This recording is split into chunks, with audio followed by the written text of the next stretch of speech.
Oh, there we go. We're live. All right. Hey, everybody. It is the weekly Alaboom. It is 9:03 p.m. on the 8th of June. Anthony will be along shortly, but of course, I have with me the ever skinnier Keith Collins. I'm no skinnier for the past few weeks, but thank you very much. He's going to live forever, which is awesome. Hey, Keith. How you been, bud?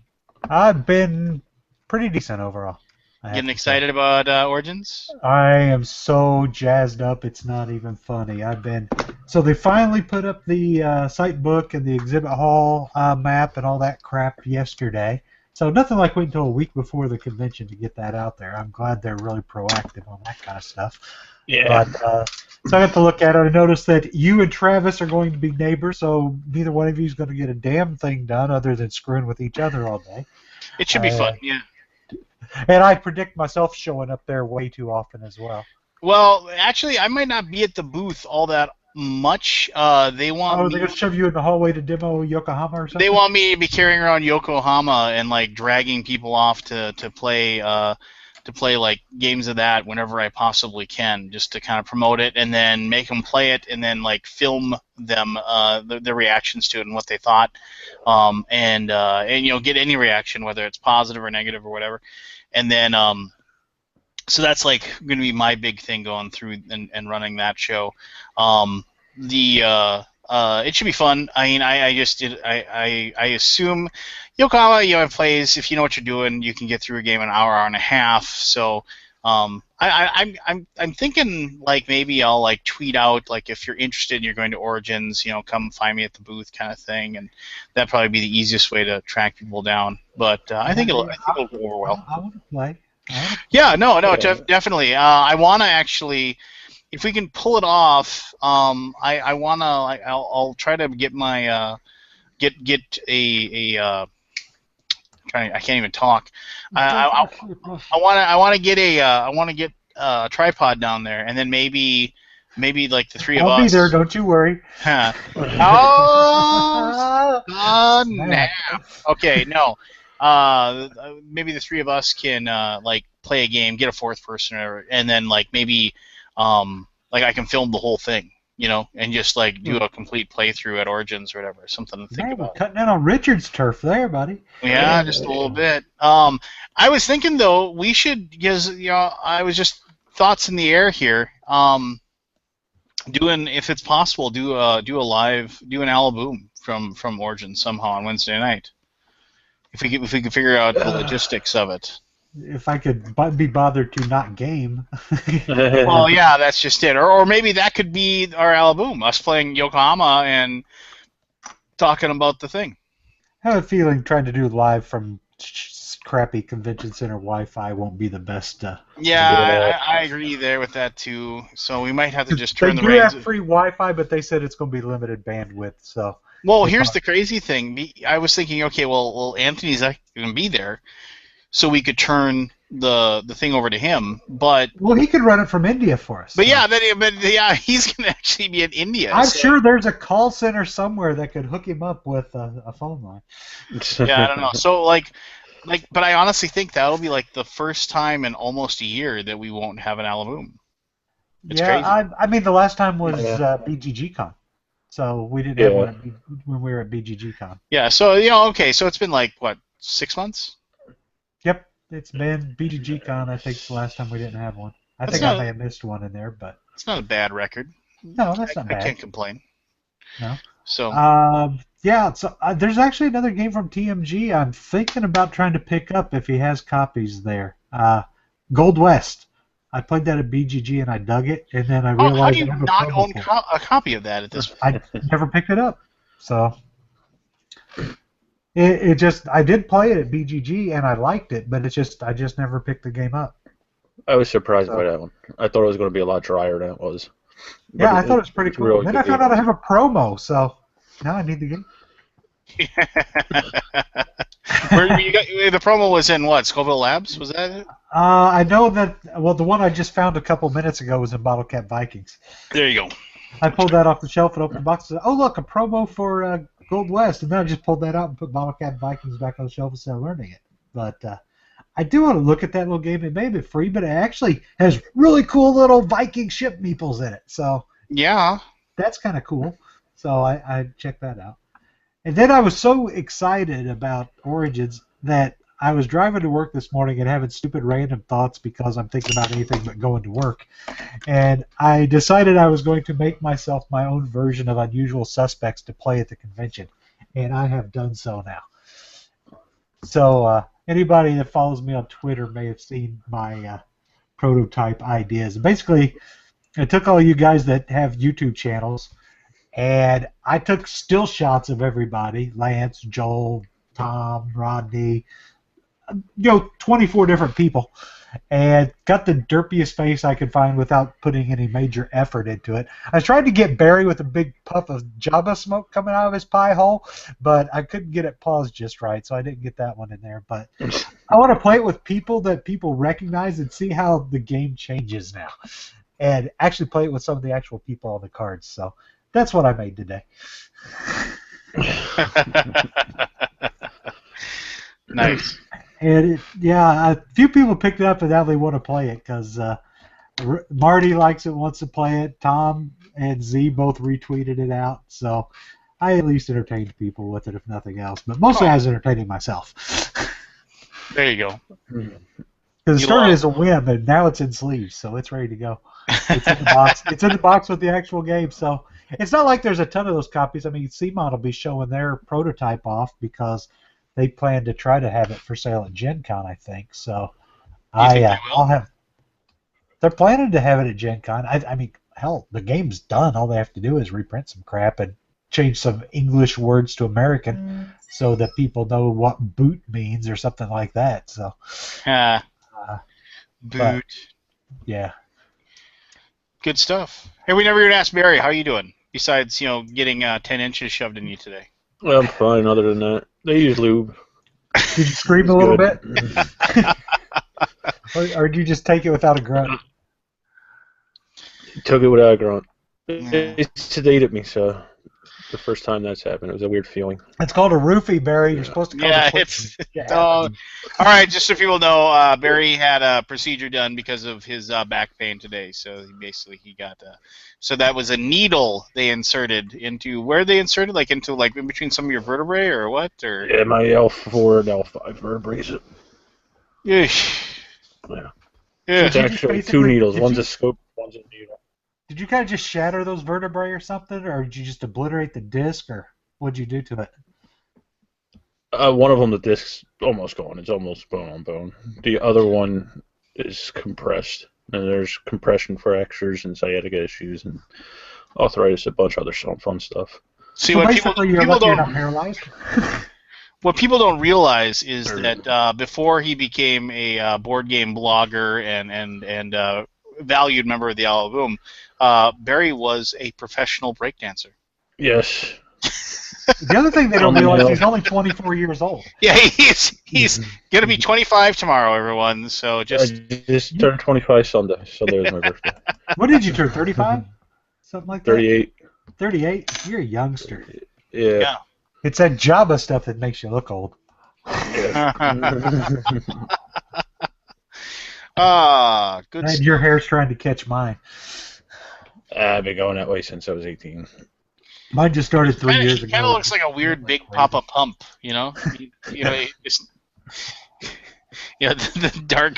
Anyway, kind of like the reverse. Hogan had the gold hair and then the black mustache. Was that what he did when he went evil? Right? Yeah, he had the black. He dyed his goatee black. Yeah, good stuff. All right. Well, anybody do anything cool lately? I went to a game store Saturday, and you know how I usually gripe that most of the game stores I go in do nothing for me. They don't often have friendly people that help you. I could eat those words Saturday. It's a game store I've been to before, but I actually went into probably the best situation any new gamer is going to run into at most game stores. Is I walk in the game store, and working at the game store is Dave Colson of the Spiel podcast and Travis Chance working at the same time. you got all the game knowledge you're ever going to need between those two guys. And you know what? Travis is really good with customers.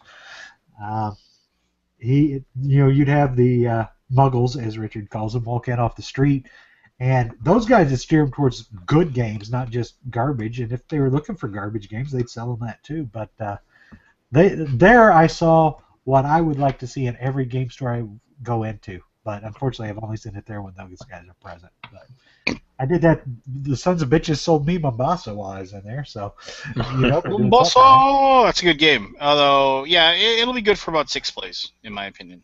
So. It looks interesting just because it's got so much crap going on, and I think that's kind of cool. And I've started to become a fan of Andrew Pfister. Yeah, damn near killed her. He co-designed Broom Service, which won the Kenner last year. He designed or co-designed Isle Sky, which is nominated for the Kenner this year. Mombasa, which was Kenner recommended this year. Oh My Goods, which I have and like, and Port Royal that I'm interested in. So the guy is hitting pretty strong over the past 2 years when it comes to his designs. So I want to see what else he comes out with because they look pretty cool. Awesome. Hey, I have Guilds of London news for those of you who are interested in Guilds of London stuff. Does it have my name on a copy of it to buy next week? Yeah, I have. You better race over there, right? And then I'll be juggling copies, and if you can snag one out of the air, then you can snag it or whatever. Don't make me race. You hook a brother up. I've got my $60 or whatever it costs. $60. Anyway, so you heard it here first. I heard it here from Michael, but the first print run has the ones that are on the boat right now. Sold through distribution on their way over. It has actually been over allocated, and so there is going to be a shortage. So either buy it at Origins now, or I know we're going to have pre-ordered from the people that have it, right? Yeah, pre-order the people that have it, and if you're going to go to Gen Con, I think we'll have a couple hundred copies there. But it's going to be sold out. As far as so if you're gonna get we want to pre-order it, get your pre-order in soon, so you can make sure you get it, or know somebody that knows somebody at a convention. And then I'll pay $70 if you deliver it to my hotel room on Wednesday. What is it? And then but the second print run, I guess, has already been ordered. So theoretically, fingers crossed, that'll be in time for the December holiday season type of thing. I heard it launched just right out the door at UKGE, right? Yeah, they had about 200 copies and they sold out there. We only have 100 at Origins, and I don't know. My gut says they'll last an hour. Well, it depends. Origins isn't like Gen Con from that standpoint. Yeah, people will come over there and buy some stuff quickly, but Flick 'em Up was kind of hot last year. There weren't a ton of copies there, but it took them a few hours to sell through 40 copies. Yeah. Or whatever. Yeah, but Flick 'em Up. I mean, that was like what, $80? I mean, I don't know. It was $70, and it was hot. And I bought 3 of the damn copies. That's how I got my copy. Yeah, I bought yours and Rhiannon's and my own. I was hauling around a ton of them, but it took them several hours. But it's like the hall outside Gen Con when it opens is like 50,000 people crammed in this hallway. At Origins the day before, right when the hall was getting ready to open, it was like 50 people. Yeah. And I think it might be 200 people. But here's the weird thing is I've never been to Origins, but I mean just with the way like BGG Con is all sold out and everything else, I think it's going to be way different than what you were expecting or what you've experienced, I guess. It's going to be a little more crowded than last year. Last year was a little more crowded than the year before, but a big thing with Origins is a lot of people don't hit it till Friday and Saturday. Yeah. It doesn't fill up on Thursday near as much as some of the other cons. because it's more about playing games than buying stuff. Because if you look, there's jack crap new hot releases overall. There are 3 games I want to buy, and 2 of them are definitely in short supply. Because I want to buy Junk Art, I want to buy Guilds of London, and I want to buy my expansion for Imperial Settlers. Those are the only 3 games I know I want to buy when I get there. And then I've got a list of about 5 or 6 games I want to demo. It's just light. Oh, there are very limited quantities, Lance, of the Rick and Morty game from Cryptozoic, so you can run and get you that. I like Rick and Morty, so I know you do. That's why I was telling you. Oh, it's a licensed game that I know nothing about. It's probably I don't. Who knows? It is. I'm judging a book. What I say about Cryptozoic? Cryptozoic ruining your favorite intellectual property for 10 years in a row. Surely they've had some kind of good game. Well, it was good when they did Gravwell before they split that off to Renegade. So now they put their good games out through Renegade. Actually, the last decent game they had was Spyfall.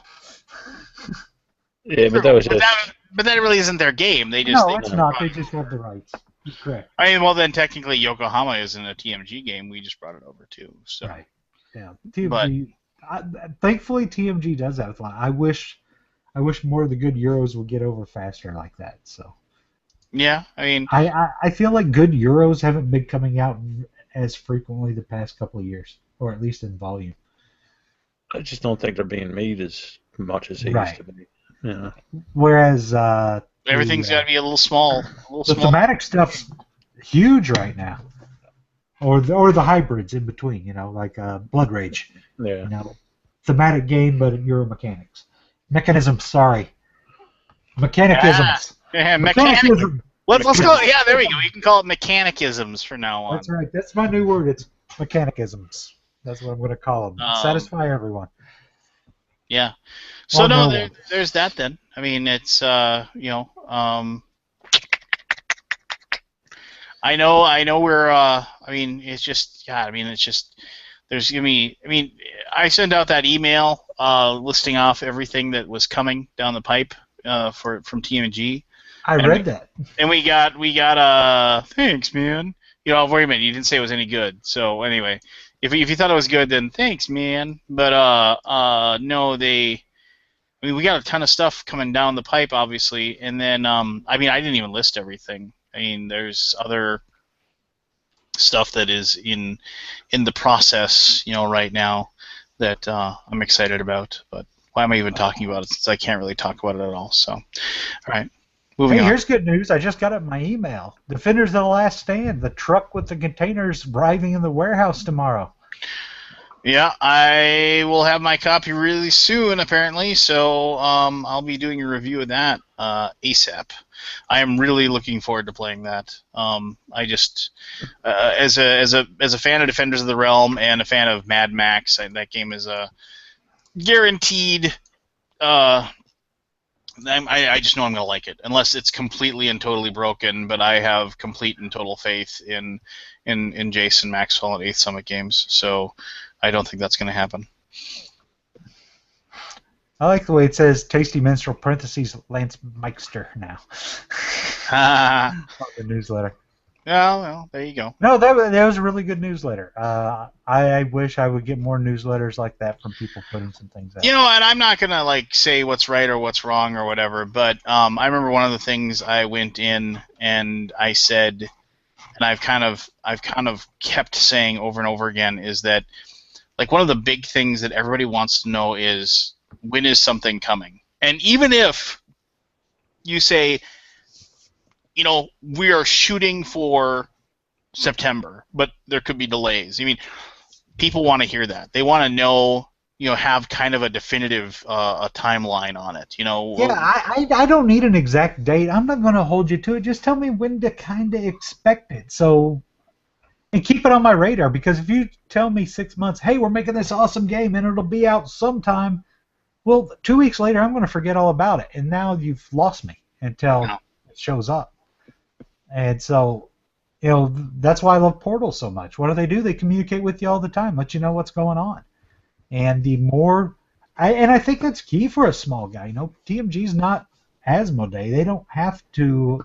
They need to get out there and let people know what's going on, keep the excitement up, because they're not selling something with Star Wars plastered all over it, or the hottest of the hot all the time. But you bring these nice little games that people want from Europe that cost them an arm and a leg to import. If they can get them sooner and they know about when they're going to get it, then they can decide: do I want to pay extra to import it, or do I want to wait for this copy?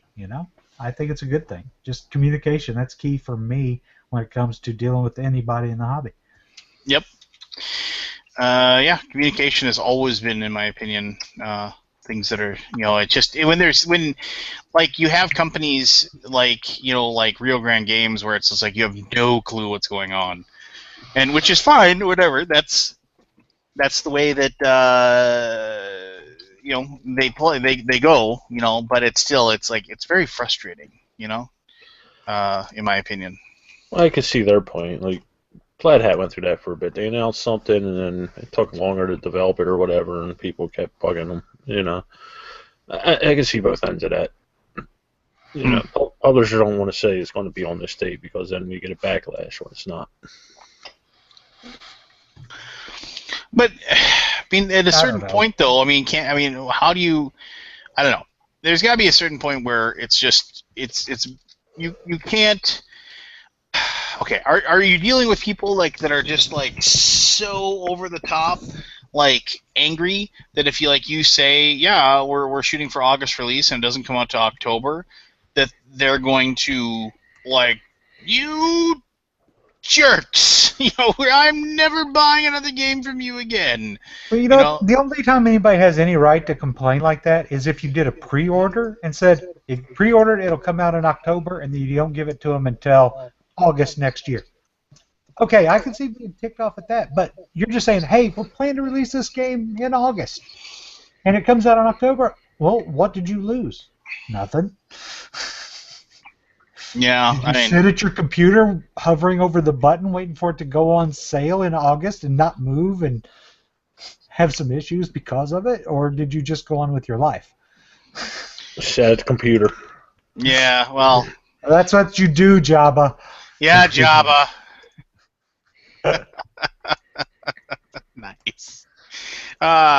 So it's cool. Like 3 of the 4 amigos will be at Origins. I think that'll be awesome. So it'll be good times. It'll be good. And a lot of our honorary members or frequent guests, however you want to call them, we'll see. Aldi will be there, and Marty, and Travis, and Jim said he was going to be there, right? Jim is going to show up on Friday, I think he said. So yeah, lots of our good friends, and the people that come on the channel. Yeah. So, people asked if the guy from Load will be on tonight. Unfortunately, their Kickstarter ends this evening. And so he is going to be doing that, and then I think they're the team is I talked to him a little bit today actually, and then the team is going out to celebrate the Kickstarter, but he said, not next week obviously, but he promises he'll come on and he promises he'll answer any and all questions. So probably 2 weeks from now is when he'll be on, and I guess if he cancels out, that's good. In my opinion, that's his last chance because he said he would do it a week ago. He said he'd do it this week, and so 2 weeks from now, if he doesn't, I'm not going to ask anymore. It's just I understand things can happen, but at that point, I do feel there's a chance that there might be some ducking, and that's fine. If he doesn't want to deal with somebody yelling at him and telling him what a piece of junk he is for whatever reason, then I can understand it, even if it's supposed to be. So, Chris, you had 17 hard-hitting journalism-styled questions. I forgot to check the chat. I haven't had the chat up. Yeah, I just pulled it up. So.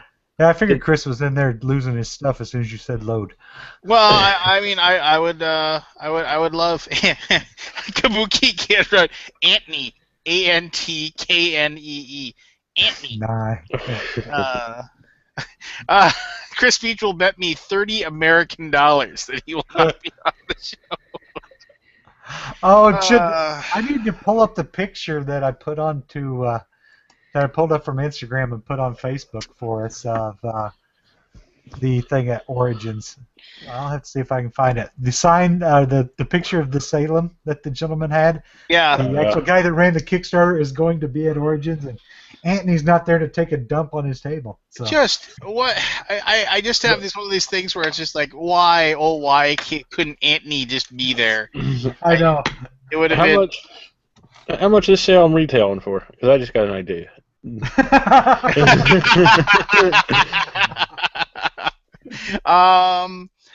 Scott Morris said he'd hook me up with a copy, so I mean, To say retail if it's for- good enough and enough advertising, Scott might be into it.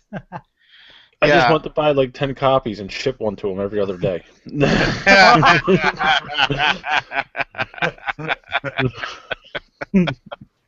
uh, Oh, Horrible. that was lovely.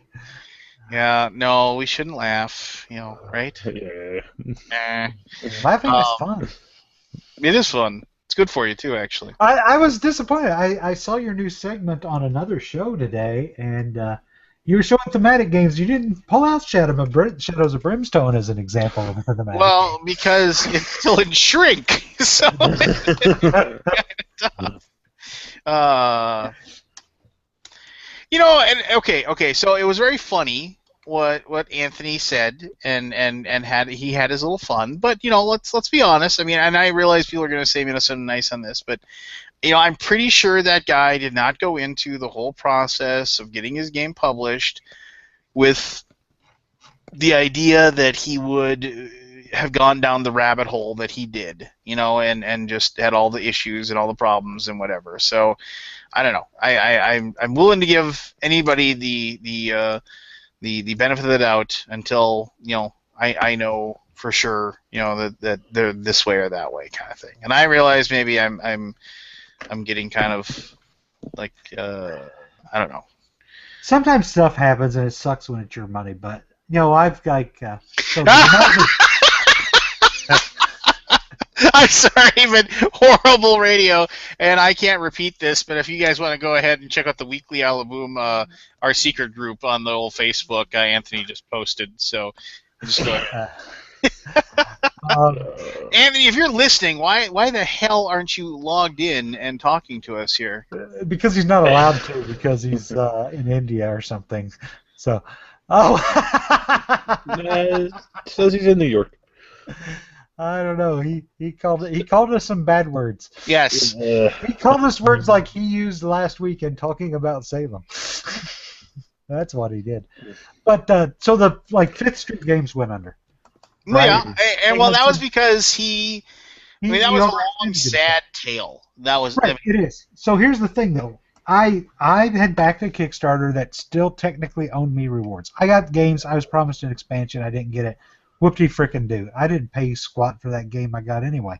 But now I have to they have to send me all these bankruptcy notices all the time for me to claim to try to get back my stuff. And I just throw it away. I don't want that guy's money in the situation he's in, I'm not going after anything. And it's sad when it got to that point because that guy was trying to do it right, and through not planning well or through things changing that affected it, or a lot of his stuff being done in the early days of Kickstarter before you really knew what the hidden costs were, the guy's lost everything. So that kind of sucks. But then you got the other guys that buy a house and run away with your money. So I don't feel sorry for those guys when they get caught. So well, and there's like there's a lot of stories behind it. and there's there were a few games that he had, like what was it, the Smash Monster Rampage, which I thought was okay. I mean, I actually enjoyed Smash Monster Rampage. Which sadly I'm glad I have a copy because it's you can't get it anymore. You can't find it anywhere. So I'm glad I have it. But yeah, it's too bad. You mentioned Fifth Street Games, and now that makes me sad and Farmageddon wasn't a bad game either that they made. Farmageddon is the one that I got back when I first backed things on Kickstarter. I've since given it away to charity or something like that. But and that was the one where he was doing seeds and he was having all these custom issues for this packet of seeds he sent over, and that ended up costing him a bunch of money for something he thought would be a cute little idea for Kickstarter, and it ended up hurting him. So it's sad. like that. But I think he did My Happy Farm Yep. originally, and so now Portal's got that license and is redoing it. So Yeah. around. So hopefully more people can pick up some stuff from him and do all right. And I think Grant got the rights back for Farmageddon and is doing more with that. So I mean, things will work out for everybody else. It just sucks Well, for I Phil, think right? I think he's still working in the industry too. Like he's working for somebody now, if I remember correctly. But I don't quote me on that. But for some reason, I thought that he was working in the industry. But I mean, you look and Cambridge Game Factory. That black box edition destroyed that company. They're smart. I'm glad I have my copy. Money. I got a copy through a charity auction, so I have that. But I mean, Glory to Rome's a great game, and it's not being printed at all anymore. You know, it's. Michael attempts to whenever like he has a chance to talk to Ed or whatever his name is. He asks and he just gets shot down every single time. Which is crazy because you've got free money in your hand if you just license it to somebody. You will get paid money, but you won't give it up. That's just stubborn in my opinion. Well, I don't know. Because if you're not going to do anything with it, you're just wasting your money. You don't have to sell it to somebody permanently. You can, do a 2-year licensing agreement. Who knows? Whatever. So okay. So for you people that are listening or watching right now, since we're kind of sitting around, go ahead and ask any questions you might have for us. But also, who amongst you are going to be at Origins, if anybody, that we can maybe hook up with, and I can maybe play. Thank you, Lord Javi. I appreciate you saying that. He said, I did a great job on the Throat Punch lunch. So there you go. Yes, Kesser. It's still playing because I started it 3 hours ago, and it's still on your segment. So. Hilarious. Yeah, so there's that then. But so I did like Anthony's comment. He asked if you were going to shave your head like Metallica since you sold out. Oh yeah, whatever. Yeah, I sold out.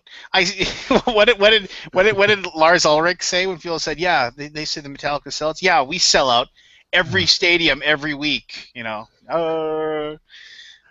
Lars, go back to your hole. So nobody's gonna be at Origins in the peanut gallery. None of you. Nobody. None of you. Is Chris going? Well, I thought Peach would be there. He says I will be, and yes, Sam Show is now the only Dice Tower show he can watch. Great cast on it. New Killer. Actually, you know what? I'll say this right now. Oh, look at that! Rodney Smith is watching. What? What, Rodney? Why are you slumming, Rodney? Apparently, he got tired of making a nice side gameplay video that Jamie was advertising today in the newsletter. Come on, Rodney, get to work. Yeah. I can't believe he's Wow. Well, look, everyone. Friend of the show, Rodney from. Nobody wants to talk to us anymore. They want to talk to Rodney in chat. Oh my gosh, it's Rodney. Oh, it's Rodney. Oh gosh. Put your pants back on, everyone. Hey, we'll send you a link if you want to pop in, Rodney. He won't. He's too cool for school. I know. Rodney's too cool.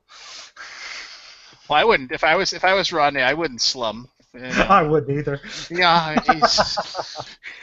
he's. I couldn't get off my golden throne to come sit on our porcelain thrones. The account has probably been hacked. It isn't even him. But all right, so maybe Rodney has a question for the group.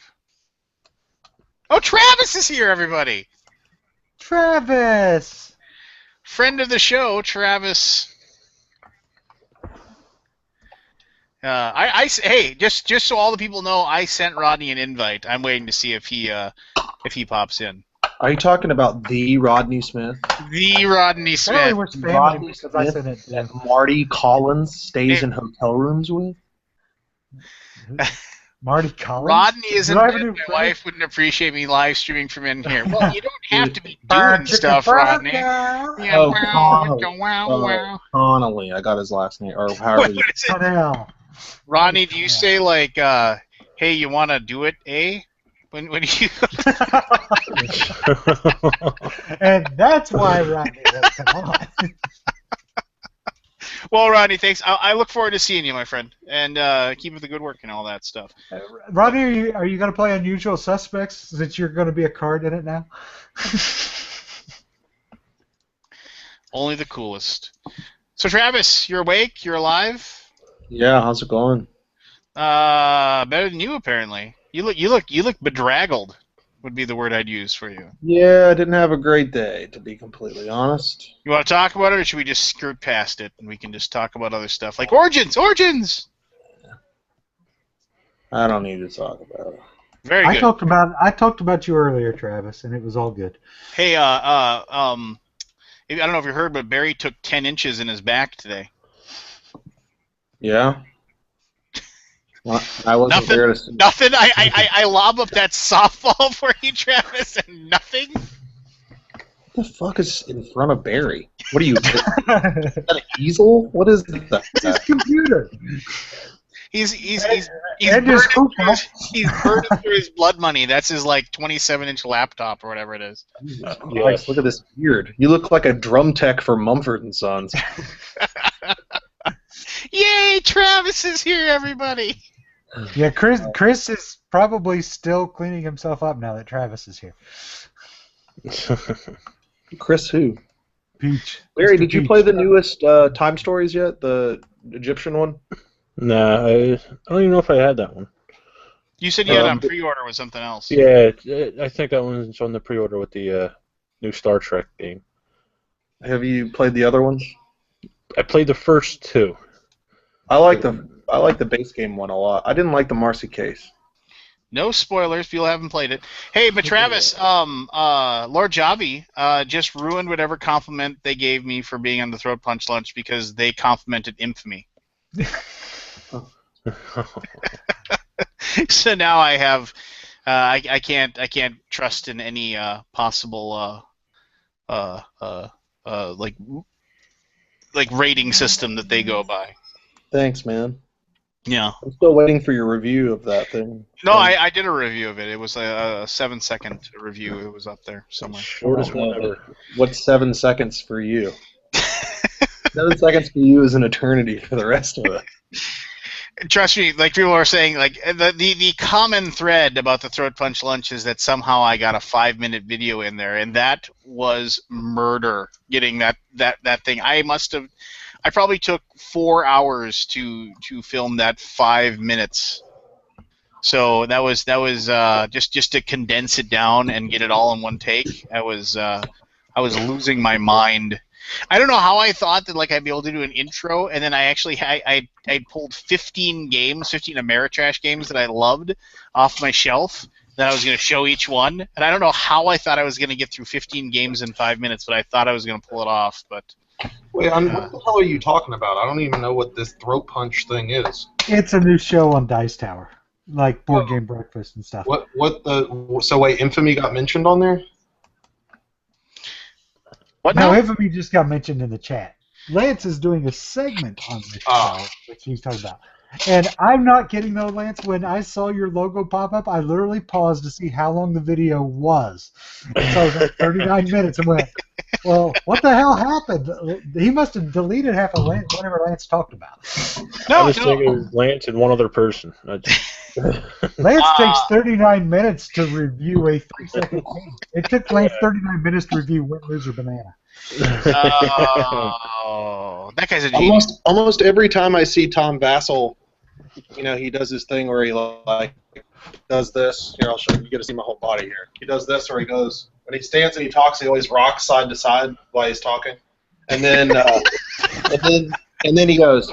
I liked your first game. He always reminds me that he liked Infamy, but apparently everything else I made is crap. So, Go on, do some more Tom voice. That was pretty good. I'm gonna get to see him in his natural environs here soon next month. Mr. King, welcome. Mr. King! Hey! Hey! And Alad! I didn't even see you. Alad, you popped in Alad here. just snuck in too. Oh, Friends of the show, Dan King and Alad Goldstein. So, how One we doing, minute, boys? gentlemen. All right, awesome. We got people. So, hey, if anybody's got questions for any of the people that are on here, Travis was going out doing his Tom Vassell impersonation, but apparently he vanished on us. No, his camera gone. All right, great. Thanks, Travis. You were entertaining me, but now you're gone.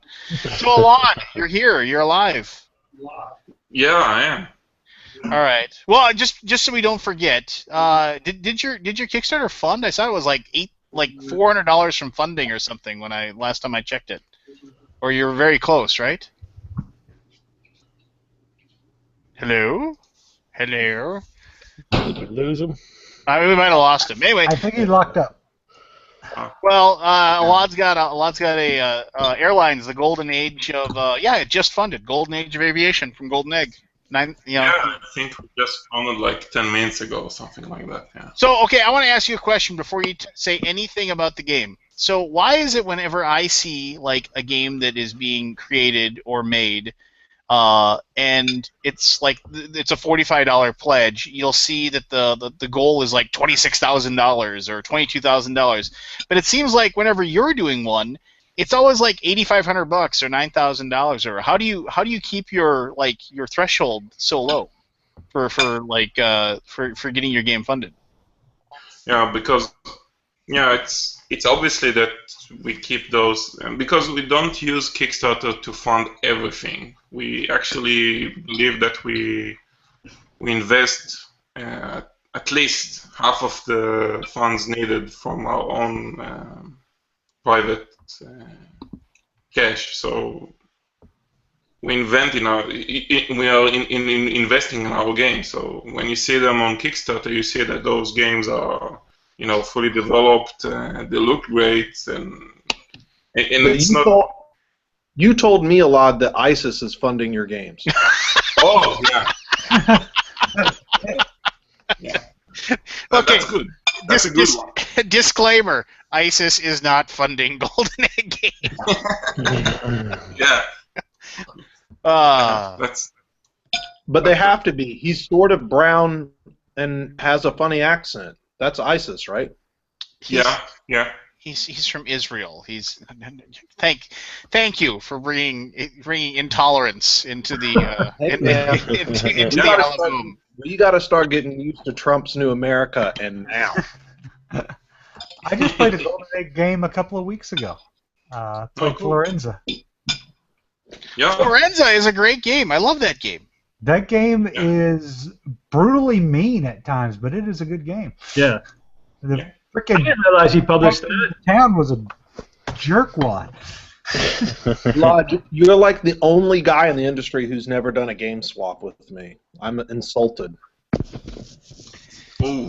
You know what he's also done that I think he's probably the only person who's done in the game industry.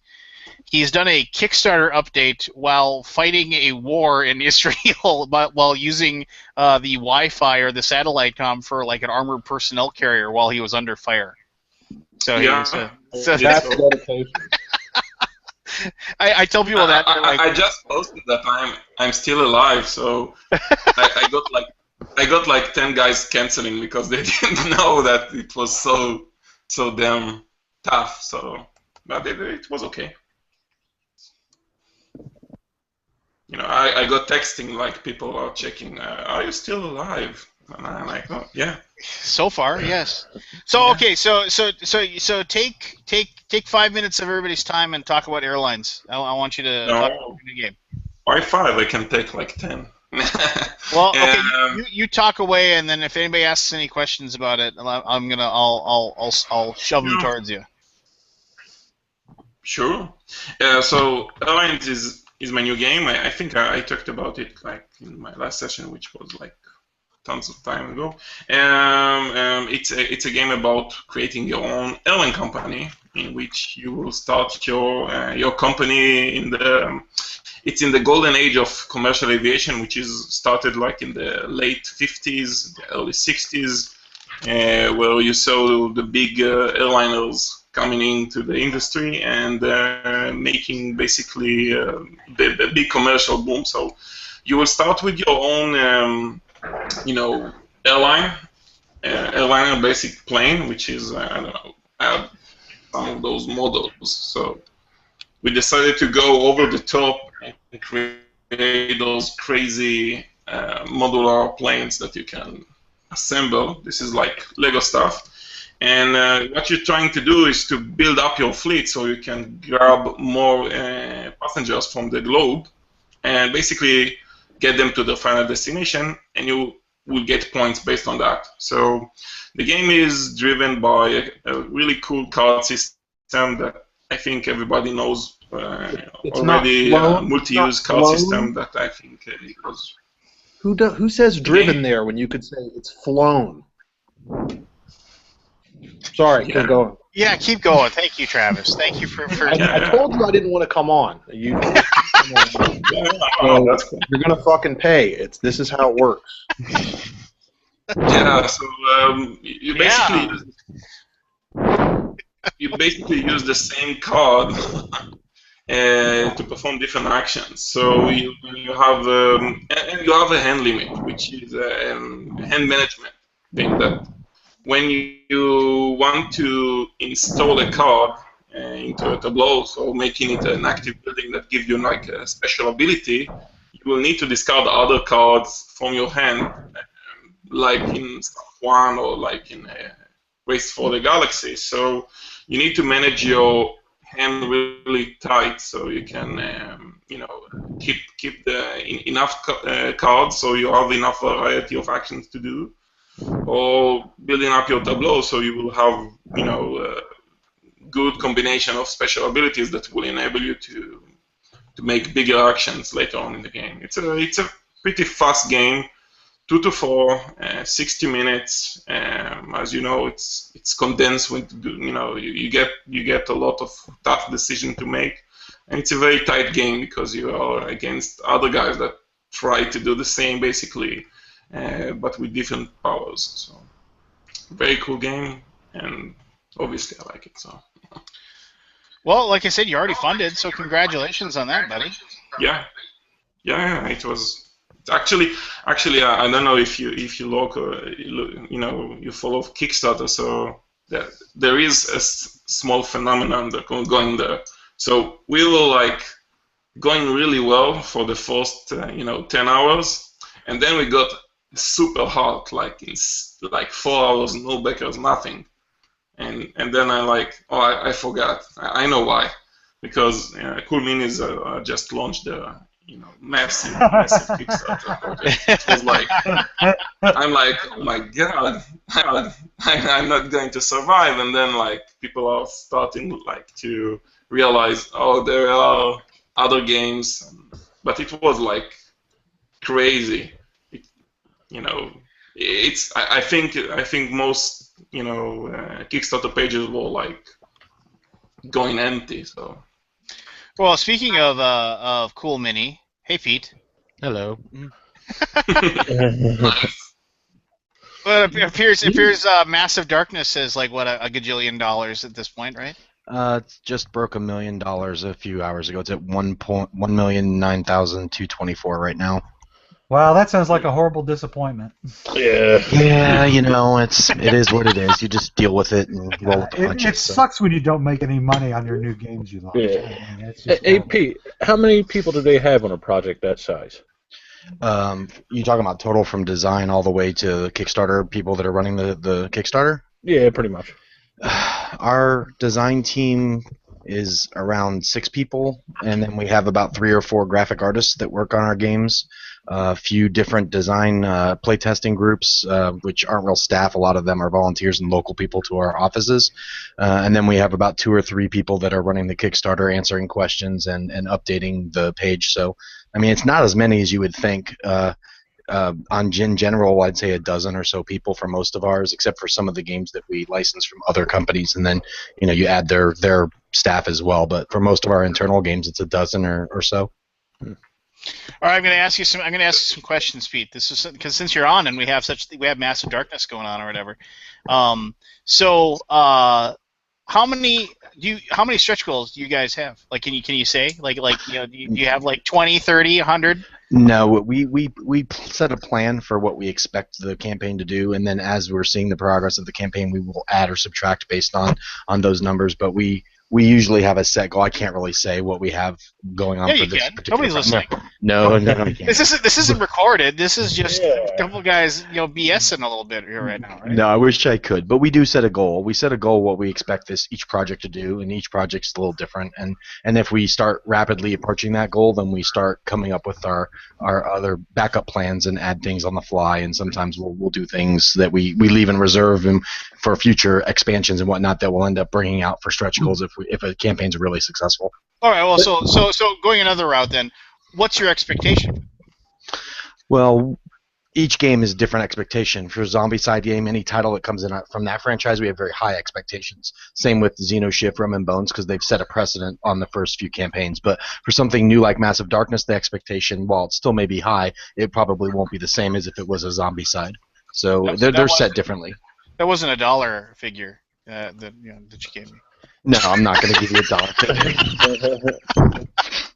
So okay, and then I'll let somebody ask a question, but I've always said this, and I don't know if people believe me or not, but I always say there's absolutely no reason not to back a Cool Mini Kickstarter, because even if you don't like the game, with all the exclusive stuff you get, you could turn around and eBay it and get your money back and then some. So I don't understand why people don't just back it. I don't get it. Well, everyone's different. I mean, I work for the company, and I don't back every campaign that we do because some games I'm more interested in the stretch goals and extras, and other projects, I just wait for the retail version. It's all more, not everyone's in it just to make a buck out of it. A lot of people just get the games they want and don't worry about the aftermarket sales that you can do with these. I get a lot of people that do that. Isn't it true though that ISIS is funding all your games? Well, I can't say that in public, but we'll talk later. See, you probably can't answer this, but I'm looking at the page now. I don't see any add-ons yet. Are there going to be none for this, or to be announced? It's too early. Generally, any add-ons are brought in after we hit a certain threshold or stretch goal, and it's usually not in the first 24 hours. Usually, we always let the first few days of a campaign just be the base game with the unlocks as it opens, and add-ons are usually unlocked at a certain point in the stretch goal threshold. Very cool. That's where you milk me like a freaking chained up cow. Well, it's like my pledge manager for Mass Mora is just sitting there, and I'm trying to decide how much more I'm gonna spend. I'm just staring at it and trying to decide, and it's just you guys do a very good job. Whoever's in charge of marketing, they do an amazing job. We have a large team we have a large company of people that all work together. I mean, every facet of our company is involved in our Kickstarters, even though most people aren't hands-on in some way, shape, or form. They're helping out. So we have a really good team, and our marketing team does a great job of getting the Kickstarter pages laid out well and make it easy for people to see what you can get and what you have to do in order to get the right pieces. So, no, we're very proud of it, and we're excited about what Massive Darkness is going to do. I have a question about your marketing team. Okay. Why does Jared look like what if Dwight from The Office was cast as the Red Skull in the Avengers? That shit is spot on. I have no response to that question. I'm so afraid of him. He would be in at least 2 episodes of Dexter. It would take Dexter 2 episodes to kill him. Surprisingly, Dexter is one of his favorite shows too. He actually named his dog Dexter. You guys don't know who Jared is from Cool Mini? Mm-hmm. No, Hey, Pete, is your team? He'll text me. I made the mistake of giving him or email me rather, the scariest shit. Just these face-swapping nightmare pictures that you see them and it makes you question everything about reality. He's a scary dude. I love him. Hey, Pete, that marketing team you were talking about, are you guys all co-located, or are you guys working remotely? We are no longer located all in one spot now. We have part of our marketing team is in Canada now with Ruby, the acquisition of Ruby from Asmodee, and then we have our Atlanta office, which we have a couple of our marketing department in, and then we also have some marketing people in Brazil as well. So we're spread out all over the place. Very cool. Are you guys going to be at Origins? Like, is there going to be a Cool Me or Not presence at Origins? Yes, I will be there as well as Jared, aka Dexter, Travis's Dexter. Yeah, we're gonna have about 6 staff and about 30 volunteers for our booth at Origins, and then we'll have almost the entire company and about 60 volunteers at Gen Con. So we're making a big presence. Dice Tower Con, it'll just be me. It'll be me and a couple of volunteers at Dice Tower Con. Is this where I convince you to bring me a Zombies Chaos Ball team that I can buy from you? We usually have a lot of the promos at our booth, so if you come to the booth and for normal patrons, they'd come to the booth and buy product and get to pick some free promos. I may be able to work something out for you. You're the man. I'll see you there. Do you guys have anything you want to talk about that you are showing at Origins? Well, at Origins, it's pretty much the same lineup we had at Expo. We're going to be showing all the new titles that'll be coming out around Gen Con time.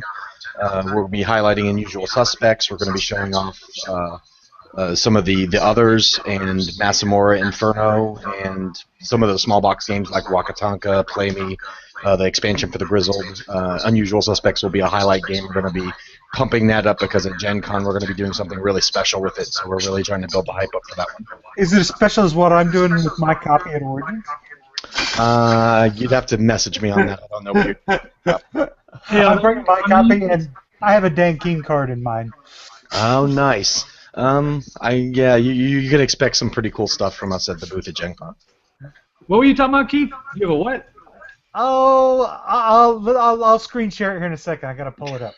Hey, so Pete, on the Unusual Suspects, I reviewed the Cranial Creations version that came out late last year. Other than maybe some slight graphic design, are there like a lot of new artwork? Are there new characters? Or any new rules? Or is it pretty much a pretty straight translation?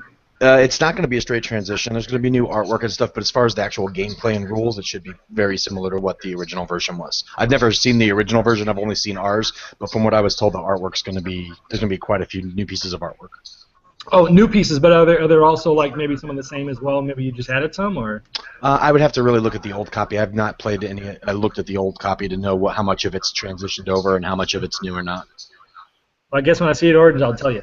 Yeah, well, I'll have a copy there you can see for yourself. One of our. That'd be cool. Yeah, I'll come by and check that out. Okay, there you go, Dan. Take a look at my screen now. Okay. And I'm bringing this with me to Origins. Oh wow. Wait, what is that? Let me go back up there. That is the Unusual Suspects. Oh, that's funny. That is so great. I have clipped various board game media off of their shows on YouTube. I've got 24 Unusual Suspects to shuffle up and play the game with real people. Nice. That's fun. That's kind of like playing Codenames with board games. Now you're I playing want a copy of this. Media people. Yeah, so I literally had this idea this morning, so I made it. So That's actually pretty an cool. actual copy of Codenames with my little prototype cards. I'm going to carry it around. If anybody wants to play it, find me at Origins, and we'll find out who uses foul or bad language out of this group. If you look really close, you can see Rodney is Canadian-fied.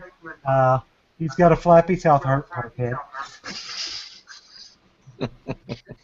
As does Tyler. So Lance, I saw your throat punch lunch thing today. Good for you. I was like, whoa, Lance. Aldi is stuck in the Oculus. Just so I was going to say Aldi looks like an extra from the black hole. You guys look so three-dimensional right now. It's just so, like, I can reach out and touch you all. It's so awesome. All right, here, touch this. Touch this. Okay, joke's over. I was waiting. That's what you do when you're the $7.75 million man and you have no children. I live in virtual reality. Yes. Yeah, cool. No, yeah. So yeah, I was on the throw punch lunch, which I think will be fun. But thanks. That was a good segue. All right. Anybody play any games that they liked recently that were cool, that they thought they were awesome? Yes. Kingdom Death Monster. Still. Games that actual people can find and purchase. You can buy that game. There's like 10 copies up for sale on BG right Yeah, now. like what, $10,000 each or something like that? Yeah. About 1,000. This week No I game played is Tin worth Goose. $1,000. I thought Tin Goose was pretty decent. Same with Las Vegas, the dice rolling game. I liked that a lot. Played You about like 5 Tin games of that Goose? this week. Yeah, Tin I Goose love wasn't bad. Las Vegas. I love Las Vegas. Yeah, Tin Goose took a couple plays to really get a good feel for it, but after about 3 plays, I kind of wrapped my head around it a little bit, and I thought it was a pretty good game. It's not great by any means, but I did enjoy it. Yeah. I've got that one sitting on my review shelf. I'm just waiting to shoot it, but I'm not excited because I didn't like that. It takes a few plays. It definitely had to grow on me, but I stuck it out and played it this week probably about 4 times total, 4 or 5 times, and by the end I was starting to enjoy it. But it's definitely not one of those first play grabs. I hate the I feel like you're playing a co-op game, but you're not. It's like at the beginning you have all these crazy negative cards that you have to like overcome, and it's just weird. And then the networking, it looks like it's gonna be kind of like Ticket to Ride with planes, but not necessarily Airlines Europe. And then the board isn't like, I don't know, it doesn't scale 3 to 5 players very well, even though you add different things like it. I don't know, it just there's so many things about it I didn't like. I wanted to like it. Yeah. No, we only played it in 3 or 4 players. I never tried 5. I definitely don't think I'd play 5-player in that. It ran long enough with the 3 to 4 players. So. Hey Lance, I had a chance to play Bezier's game's successor to Fauna and Terra recently. I went to Ted's house last week while I was out there for business, and I got to play America. And, yeah, I think my review's going live on that tomorrow, and I really, really like. Have you played Terra at all? Yeah, I played Terra. Oh man, this new version, I might get rid of my Terra after America, because it's like Ted figured out a way to like take out all the little bugs that were in Terra. Like you get those cards that have like 30 correct answers, and it takes you like half the game time just to do that one card. And then like they took it out so that there's never duplicate correct answers. There's only one correct answer. And the coolest thing is he made these spots on the board for each of the tracks. That's like you could put your cube there and say nobody's going to be exact, and then nobody's going to be exact or adjacent, and that gives you just as many points as being correct. So it allows you to like hedge your bet or think everybody's wrong, which is really cool.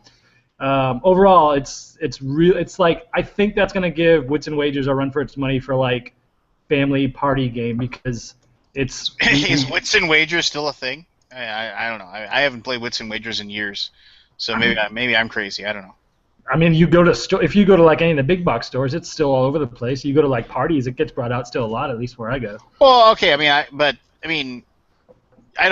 guess I don't see. Maybe I don't know. Maybe, but I do see it like I don't see Wits and Wagers is just like, yeah, it's a big box store thing. I mean, maybe in like a designer, like an actual like local game store, they'll replace it. But I mean, that would be cool if it did, because I've never really been a huge fan of Wits and Wagers anyway. So, but since you played Terra, it's more like a gamer trivia game with the way like where you put your markers and stuff a little bit more than like say a Wits and Wagers. But yeah, that's true. Anyway, it's a lot better than Terra was. I was really excited. So that's a really cool one I got to play. Cool. Yeah. I mean, I played Yokohama again, but I'm not going to go off on that again. So that's just amazing. Kickstarter coming June 21st. If you like heavy Euros, back it. Back it! I played a decent implementation of Hey, That's My Fish. It's called Ninja Camp. Oh, he left. Damn. But it is here. Yeah, I think it's a better game than Hey, That's My Fish, personally. But like I said, a better implementation. Now that Travis is gone, we can talk a little crap about him. My favorite story about that is when he was in the bathroom at Grand Con, and then he was standing next to Chris Lader, and he didn't know who Chris Lader was, and they sitting at the urinal or whatever, and he's like, hey, you're here demoing for Calliope, and Chris said, yeah. He's like, oh man, it's just like, it's like, you guys, I mean, what games do you have that are any good? And he's like, well, Suro's pretty poppy. He's like, yeah, it's really. And he's like, and then Chris said, well, what do you think of that? What do you think of that Roll For It game? He's like, you mean Yahtzee with some cards? Yeah, that game's garbage. And Chris is like, yeah, I designed that game. Wow. That is a great little game to introduce people to the next level of games. Oh, I It's know. light, Yeah. but it's I love great. I love Roll for it. So I own like 4 copies of Roll for it, and Yeah, you should definitely them own out to my 5. employees. No, I have like the Gen Con version, plus I had the ones I had before that and stuff. So Yeah, no, but that's like it's my daughter's favorite game. it's one of my favorite stories for Travis. Like open mouth, insert foot, kind of thing. So You guys played Animals on Board? I have. No. I did. I watched your stupid review and I went out and bought it. I think. I just bought it yesterday for my daughter, and I haven't opened it yet, but I'm looking forward to it. I scored 51 points my first game. How many? 51. Oh man, they must not have been watching you. They were watching me, but they didn't know what I had down, and they were not careful enough. They were watching me too closely, I think. But yeah, the most you can possibly score in the game is 54.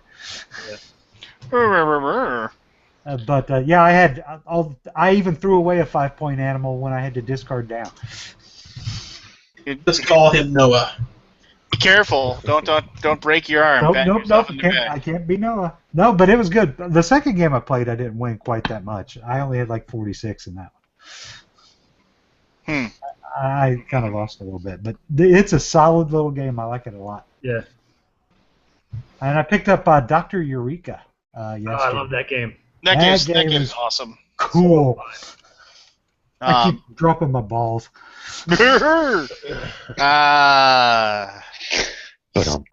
Yeah, just so. But it's a true statement. It is. I mean, but like it's like you can play. I try to like when I play that I actually have to use the beakers, and like my daughter, it's like it's tougher for her the dexterity of it, so I kind of let her actually take them and switch around because I can do it faster actually by using like just doing the beakers, but like she ends up dropping the marbles or whatever every single time, so.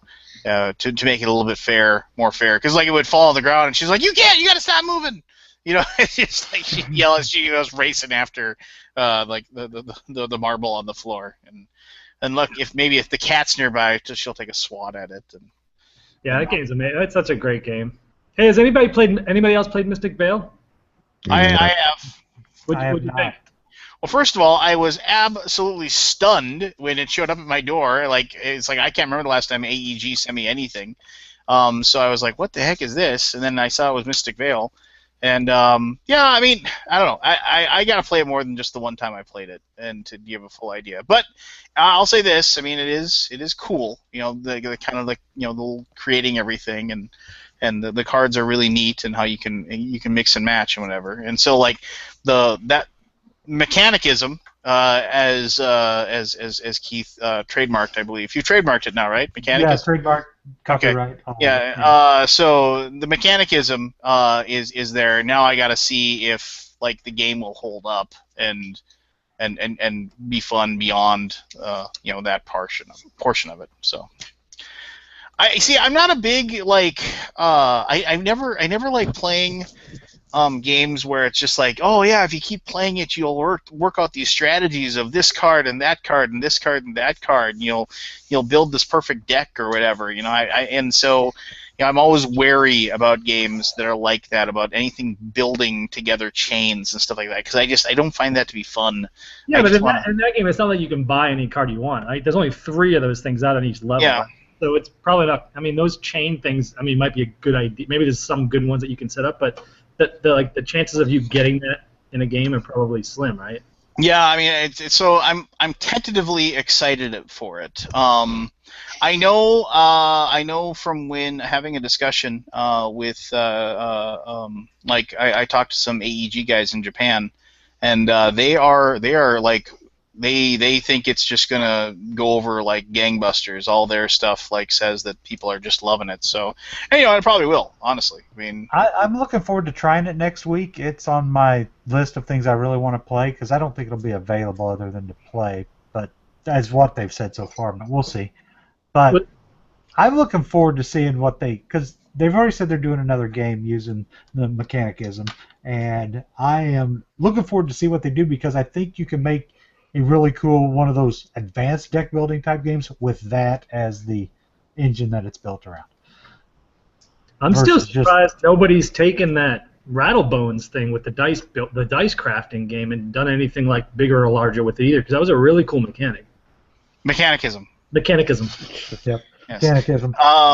Hey, everybody, let's see. Lord Javi in the old chat wants to know what everybody's best game for 2016 is so far. Oh man.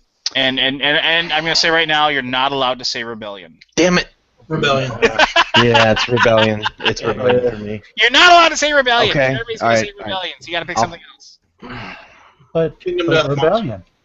No, Keith. I'm just saying it now just to piss you off. So If I have to outside look of at what I've Rebellion, played. Quadropolis maybe. That's fair. That's fair. It's good. Solid. I'm going to need a minute. Go over games you've recently I played. have to look at games I've played to remember what I played this year, because you took what I would first say and threw Well, it's it because away. that's what everybody says right now. Well, that's because it's the best game. Why take away our best choice? Because it's boring if That's what I'm everybody saying. said You can't vote Rebellion. for Fine, nobody. fine, I'm fine, forgiving fine. you. Everybody's You favorite did game so is good. Rebellion. All right, fine. My favorite game that I've played this year outside of that is 51st State Master Set. But that isn't a new I game. don't count that. Yeah. Oh, do you want to give me another frickin' rule of what I can and Yes, can't like as my yes. favorite game this year? You Give keep me what my picking next things, one and is. I'll tell you that you're not allowed to say it. So go ahead. What's your next one? I haven't come to another one yet.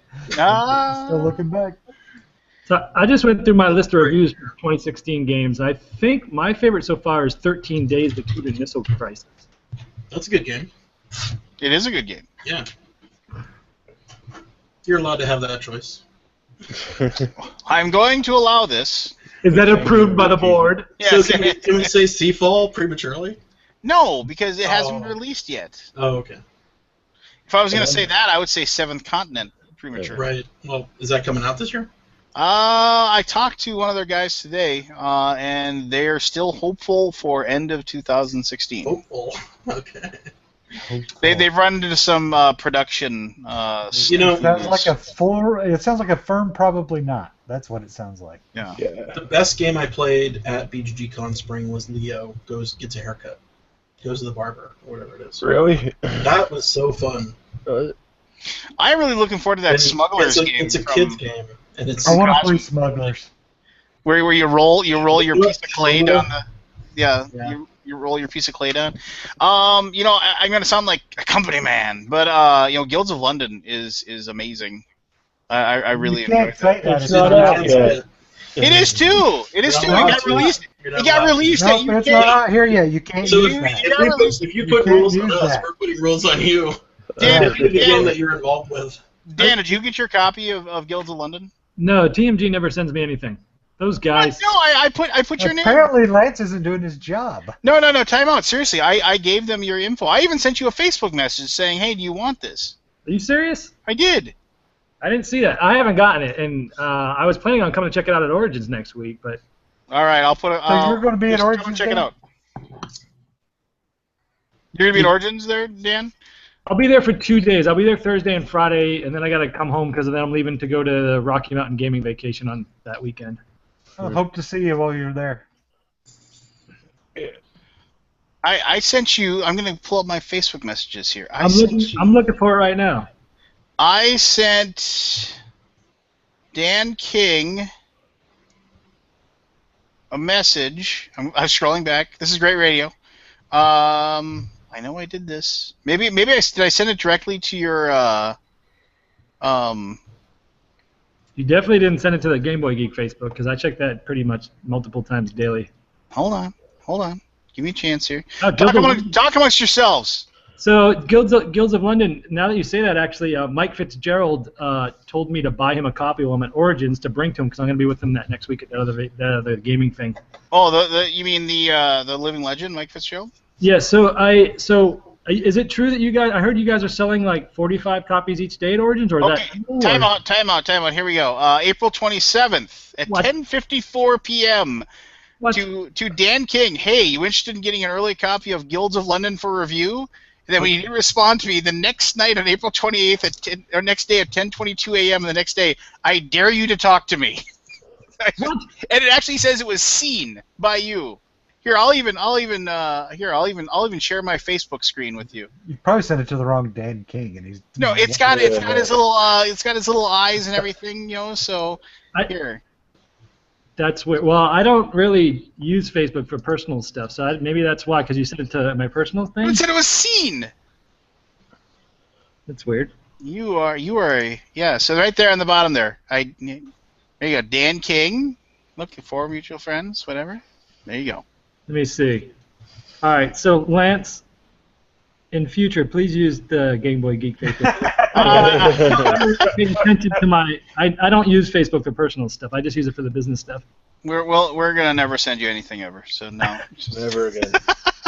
So here, you could have at least used a Twitter message, and he would have got it. I will. Here, hold on. I'm gonna put your name and Mike's name on our list here, so I can make sure that if I see you, we can try to get you a copy. There you go. Done. So how many are you guys selling at Origins? We are going to have 100 copies, and we are not going to sell 45 one day and 45 another. We're just so if I come the first day the hall's open, which I think is Thursday, and I come right to your booth, I'm going to be able to buy a copy from Mike Fitzgerald? Right after you get done selling, he gets done selling me mine. Yeah. So, but no, Guilds of London. I mean, I know it sounds like me towing the company line, but Guilds of London is a very, very good Euro with conflict and wonderfulness. So, if you're into that sort of thing, I would. Richard Ham did a good video of it. If you want to see a good video. Some bearded guy did a good video of it too. I don't. No, Richard Ham did a good video. Yeah, Richard has a beard, doesn't he? No, ha ha ha. All right. So, Alad, what's the weather like over in? You're still in Israel, right? Alad? He's still muted. He's still muted. He's listening. He's listening nicely, but we can't hear you. Tell us. I want to know what the weather is like in the Middle East right now. It doesn't show he's muted. Yeah, he can't. Here. Somebody do his voice while he talks and pretend you're him. No, not gonna do it. There's lots of snow here in Israel. He's like, oh, hold on, let me look underneath the table here. Oh, yes, I found some wooden cubes, and I'm still talking. Look at my eyebrows. They raise up in the eye. Dan was so intensely looking at the screen, it was scaring me. Yeah, he is scaring me. All right, cool. Sammy, Barry, take your 10. All right, lads. So you bring Dan King on in a lot, and then you drill him. What the hell's that about? What now? We're arguing with Dan King 10 minutes over an email. Well, that's because I invited Dan. That's right. Oh, I'm sorry. Dan's not good enough for Lance. No, Dan's an awesome guy. I enjoy speaking with Daniel.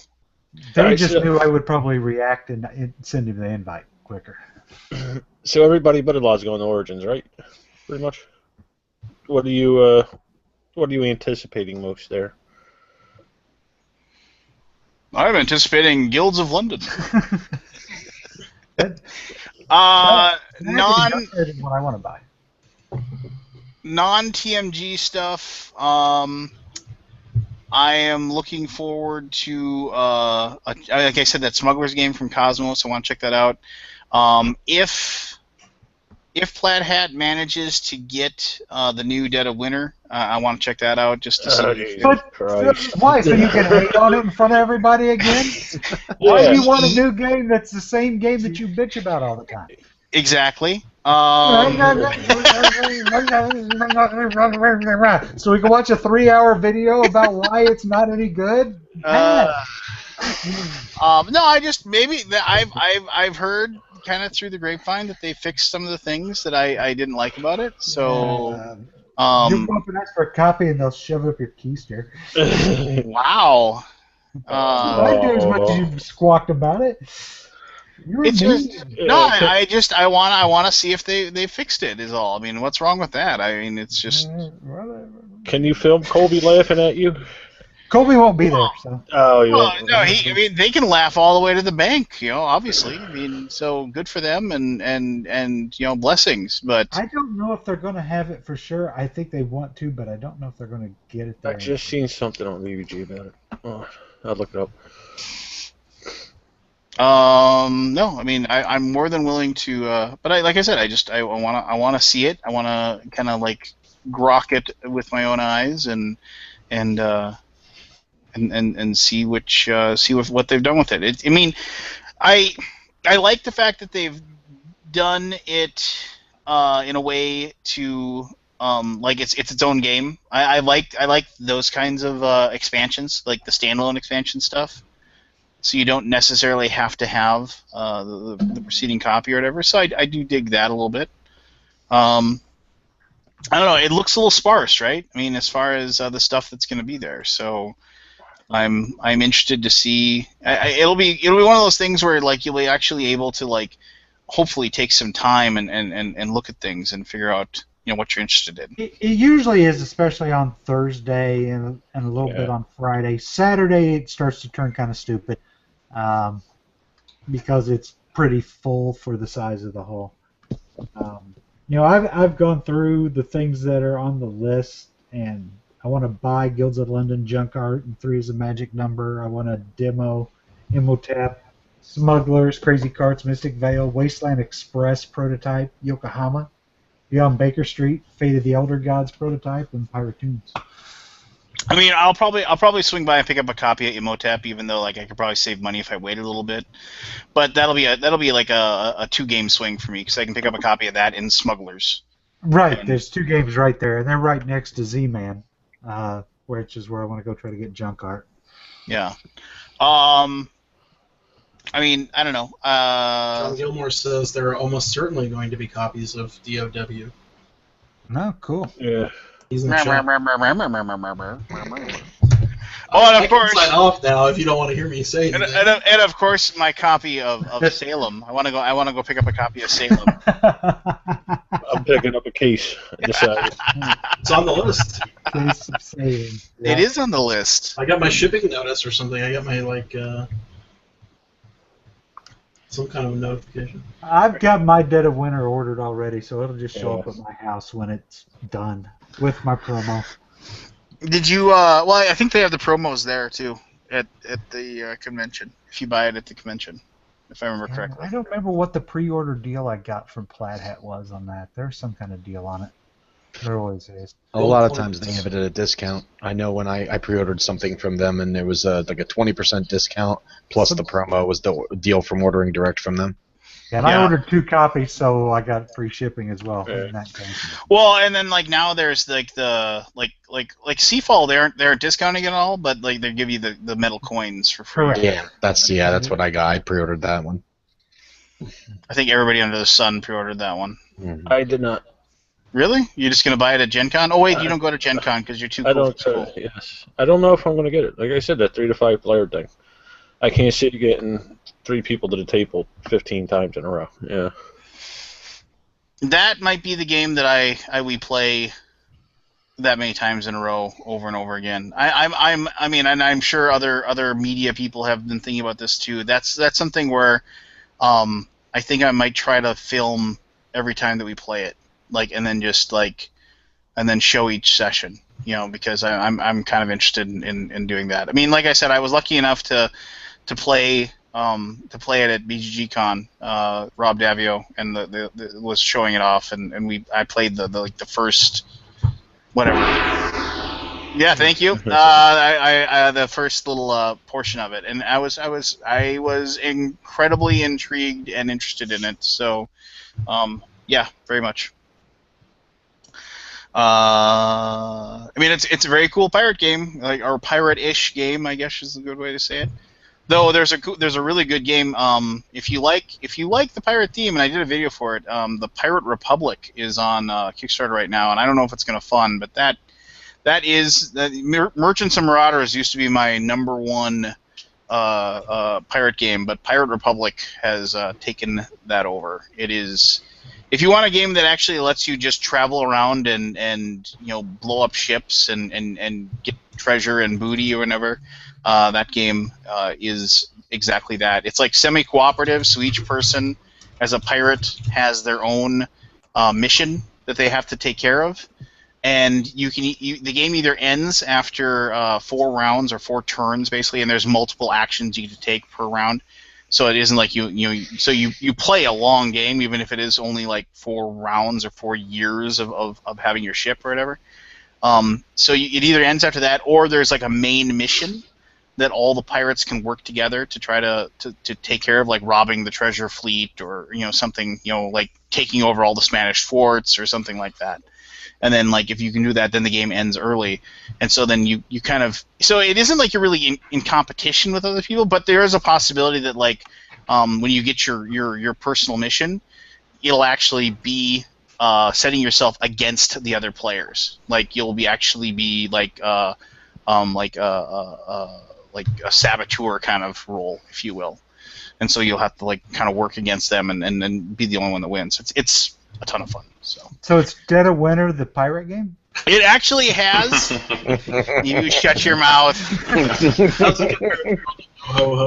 It has what's called a chaos card that is a little bit like a crossroads element to it. But that is not what sold me on the game. It is the fact that you get to... And it's cooperative, and it has a trade. Oh my gosh! Shut your mouth. It allows you to actually, like... It feels like you're being a pirate. I mean, just because, like, you get to, like, cruise around and search for ships to blow up, and it is like, it's just like kind of playing the old Sid Meier's Pirates, when, like, you'd see a sail on the horizon, and you'd, like, decide whether you wanted to try to flee or fight it, and it's just a process of playing cards. And if you get captured, like the other players have a certain amount of time to come and save you before the whoever captured you drags you back to the closest fort where they execute you and things like that and knock you out of the game. So it's kind of a throwback game too, as far as, like, you can just be knocked straight out of the game if you extend yourself too much and you don't have enough resources or whatever to keep fighting. So very cool. That's my idea. I've always liked Pirates Cove. Pirates Cove has always been my favorite pirate game. But Pirates Cove is a great game. It's just a little light for me. I mean, it's just I feel like the Sid Meier's pirate game is Merchants and Marauders, and I want it back now that I traded it away. Well, it is, but you have to play with the variant that allows you to attack the player who's trying to be a merchant.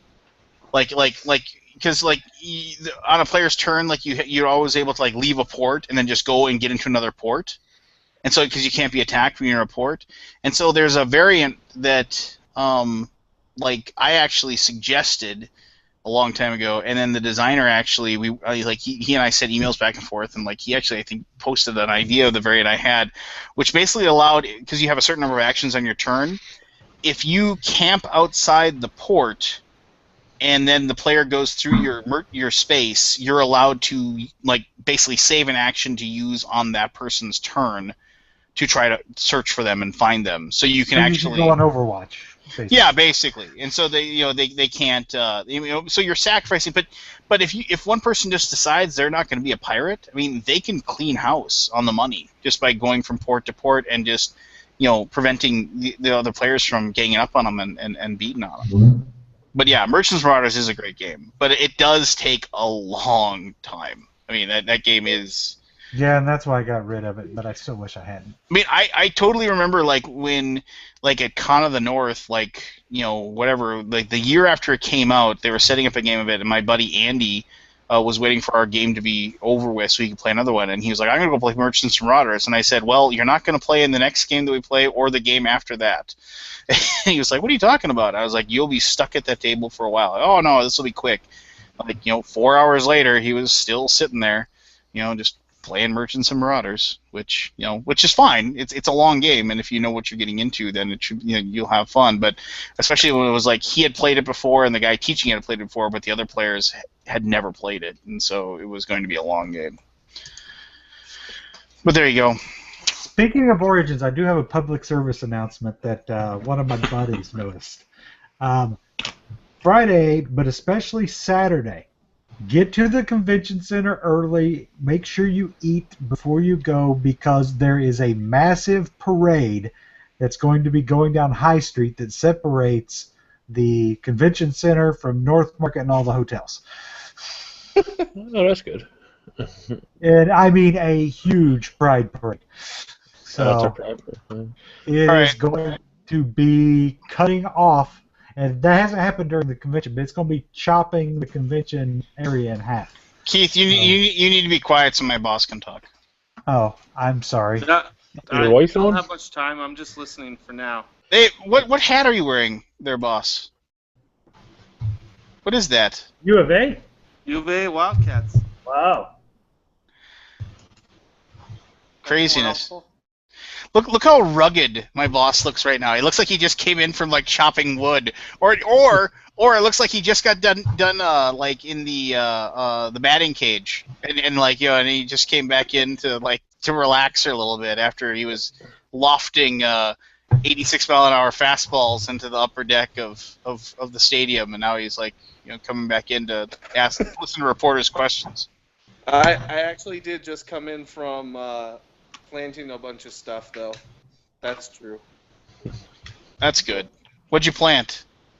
Seeds, watermelon, and stuff like that. Had to mix up a bunch of soil first. Very cool. Hey, I broke the news about the fact that Guilds of London is going to be scarce.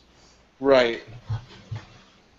As long as I get mine, I If it don't wasn't care. scarce, you wouldn't be able to say, we sold out of our game in 5 minutes. Well, Now, if you post that tweet, We're going to know. to it. No, scarce in that there's not going to be any left in the warehouse, our warehouse, as soon as it shows up.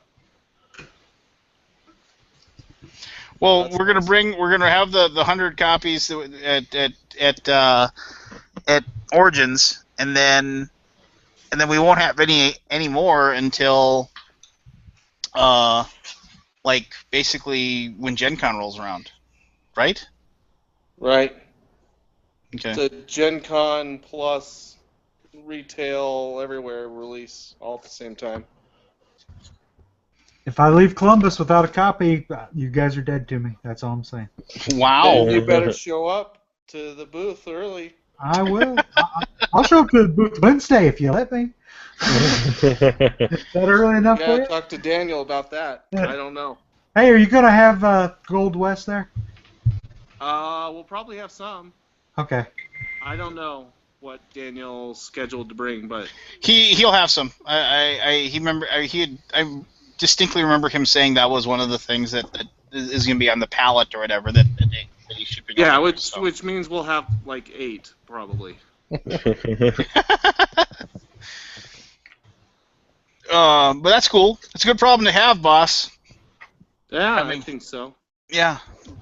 That, I'll be just back to more games on Kickstarter. Well, you guys talked about some games I hadn't heard about. So I don't know. Hey, good meeting today, boss. Not that we can really discuss anything that we talked about in the meeting, but that was cool.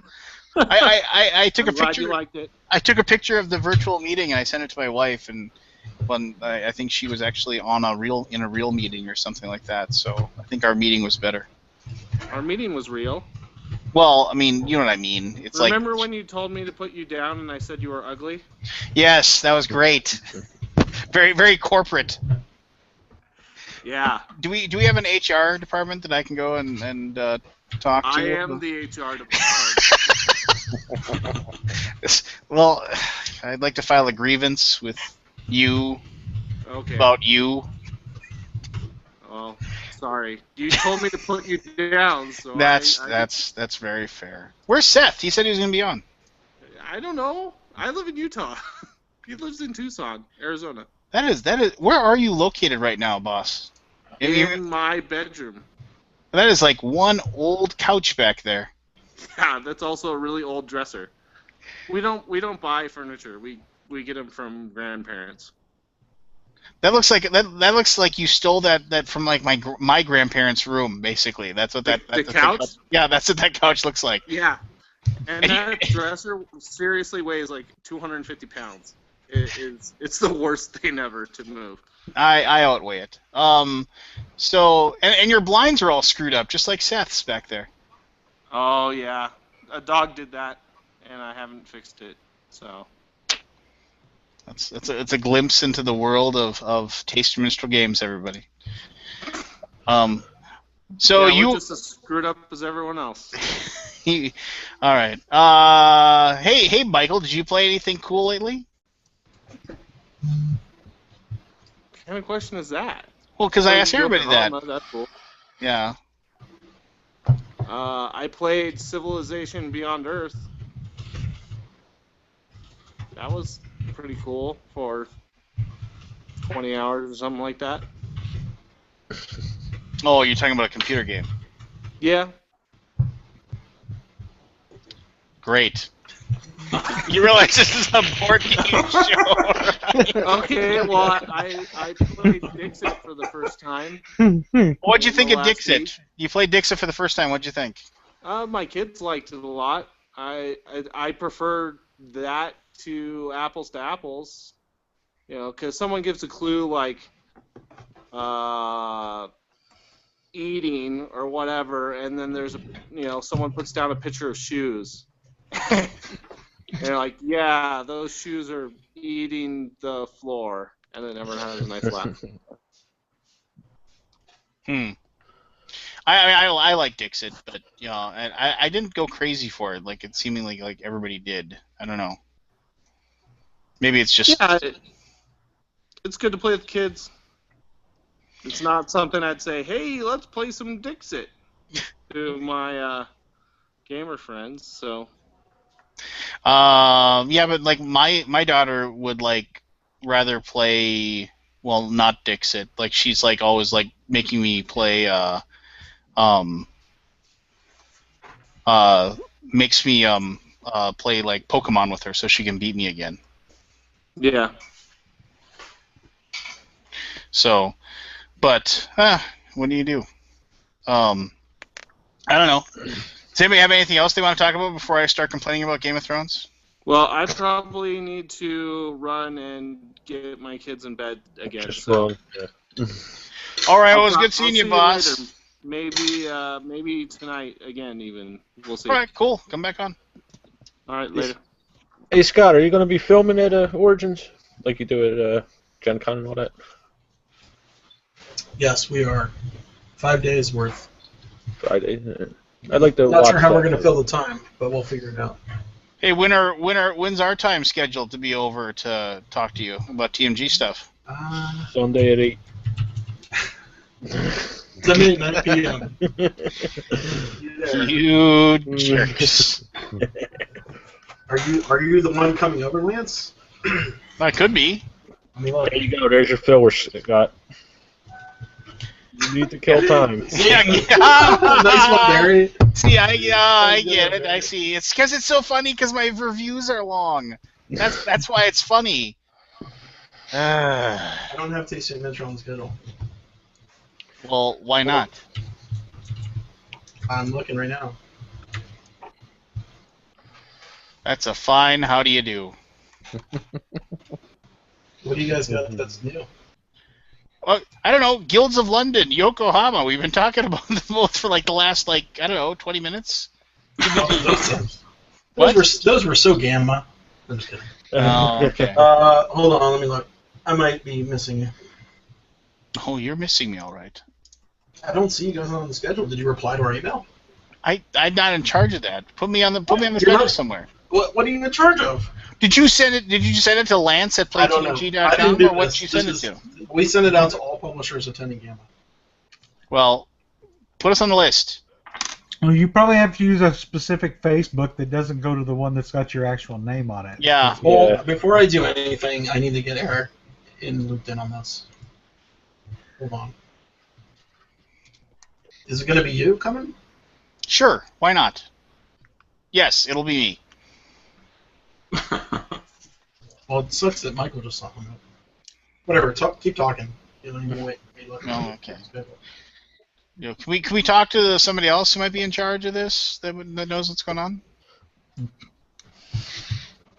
You're lucky I have the schedule at my fingertips. So much for that room. Yes. Yeah. Yeah. By the way, how's that BGG room coming? Hey, Jim's here. Drunken Jim. Drunken Jim. Not tonight. Not tonight. Tired. No. Holy cow! Where's the tapestry? I'm on my porch. You're not allowed to be on without the tapestry. Yeah, the tapestry. Got my Christmas lights up. It is June. Just so you know. Ah! Very nice. All right. Hey Pete, how's your game coming along, man? Your shark game? It's coming along good. It's scheduled to be out by Shark Week or Gen Con of 2017. So we're just in the, getting art assets together and stuff. The game's been developed already and is ready to go. It's just putting all the art together and then getting it published. So that's the one person plays the shark and the other people play the. Yep. Trying to kill the shark. I think I got a copy of it. Hold on a second. I used to play that in swimming pool when I was a kid. Jim doesn't realize he's been muted. He doesn't. Or he doesn't know that he. Or he's too drunk to care. Yeah. How many scotches? Like I said, I used to have friends just like you. How many drinks are you into the evening, by the way? One scotch and wine. Is that like a prototype that you put together, Pete, or how finished is that copy? This copy is a prototype, but as Richard's prototypes go, he makes them look damn near close to real games. Yeah. Would you hold that up again? Who's publishing that, Pete? Upper Deck. Upper Deck. Yep. This is a prototype box. The final art's actually been uploaded to the BGG site. So if you go to the BGG Shark Island page, you'll see the actual art assets that'll be for the cover. So as the shark, you get to eat people, right? You attack people. It's not necessarily eat them, but yeah, you're gonna have 4 players playing as hunters. They're gonna be working cooperatively to try to hunt down the shark. It's gonna be hidden movement.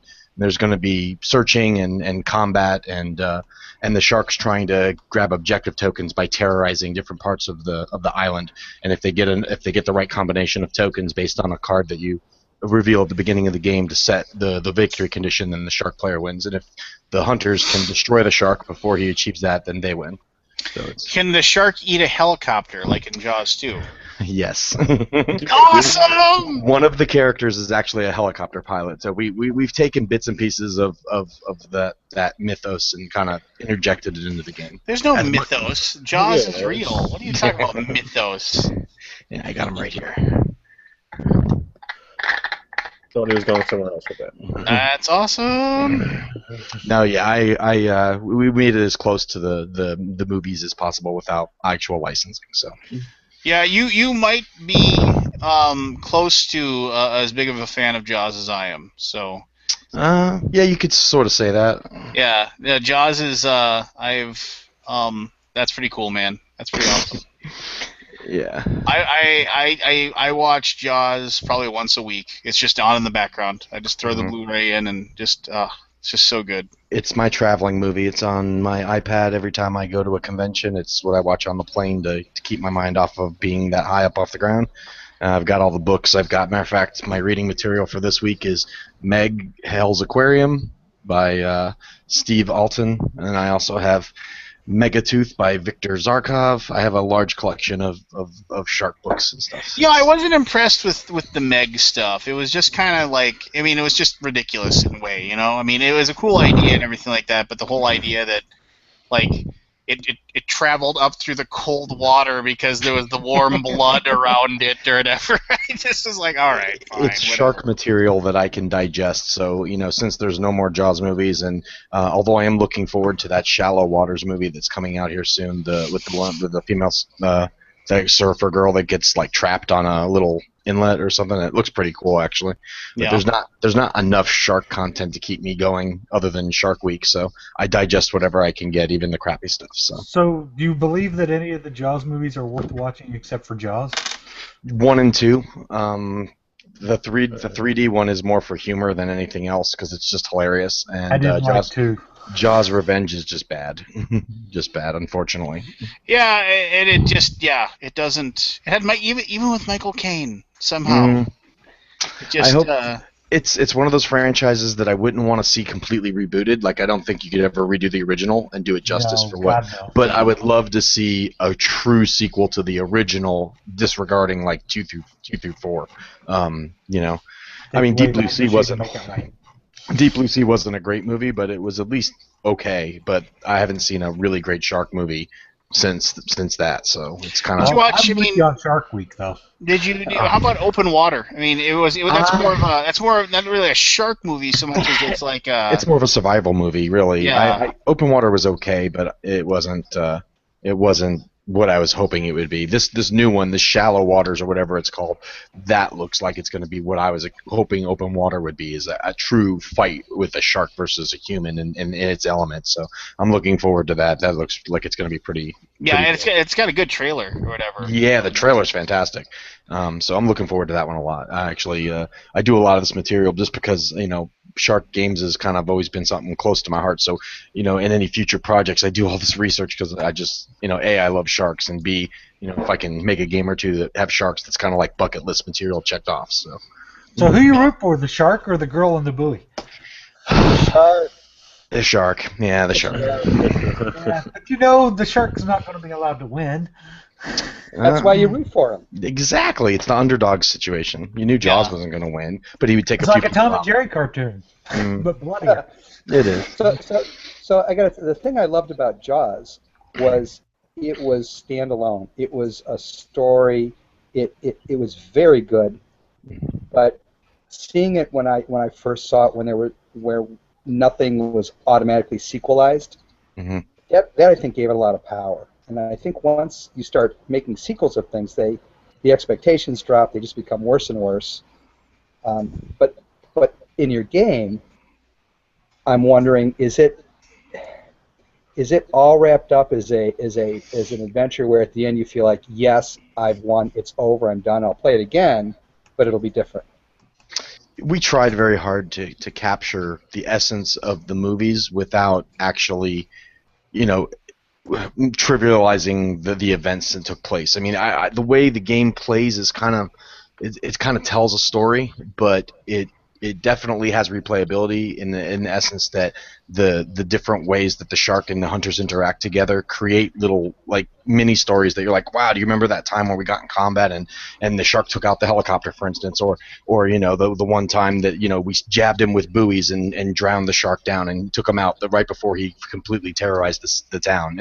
There's a lot of instances that'll reflect from the original movie and maybe a couple of the sequels, little tidbits here and there, but it does tell a story in a way, but it does also offer some replayability.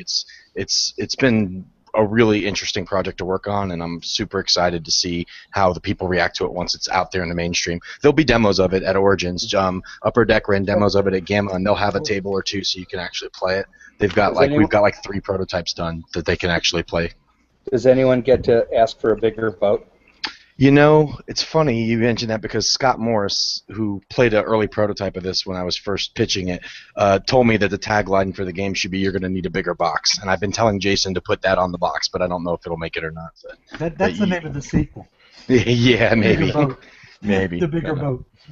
But yeah, we're real happy about it. Jaws is probably the movie that I would think of that has had more direct impact on the psyche of the moviegoer, where it actually made them afraid to do something compared to any other movie made. Oh, absolutely. I've never gone in the beach since I was about 6 years old. When I first saw Jaws, I was watching it. We used to live behind an old drive-in theater, and they were replaying it that summer when I was like 5 or 6. The movie had been out for like 3 years at that point. And I remember as a little kid sneaking up and sitting on my windowsill watching it with no sound and just being scared shitless. And my mother could never get me to go past like a foot deep in the water ever again in the ocean. to this I day. love when you see the people watching screenings of Jaws floating in the water.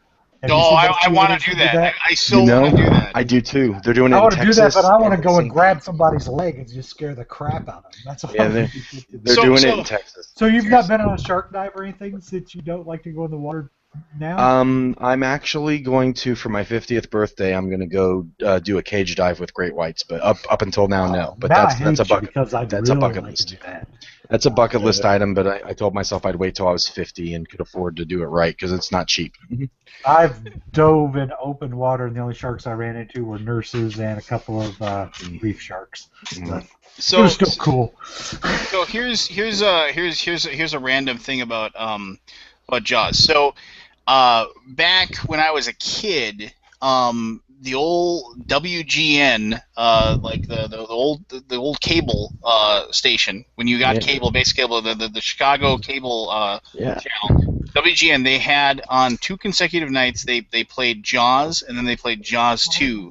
And then I remember I set up and I recorded both of those movies. And I watched Jaws over and over again on that old VHS tape. Now, there is a moment when Hooper gets to look at the first victim, and he goes, "This is what happens," and there's this really bad chunk. There's a really bad editing thing. Bad editing. But here's the deal.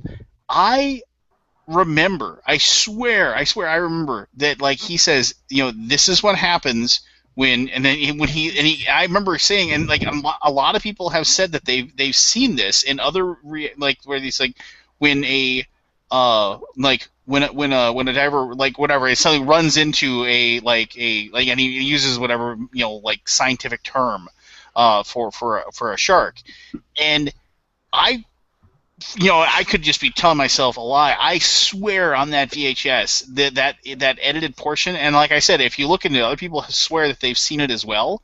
That there's like, but as time has gone by, just the movie just got re-edited or remastered, and like certain that they lost that little portion. And I have gone to my parents' house, and like whenever I think of it, I dig in that family room, looking through old videotapes, trying desperately to find that. I just can't find it anywhere. It drives me crazy. But I remember I watched that videotape probably 400 times. It was just crazy.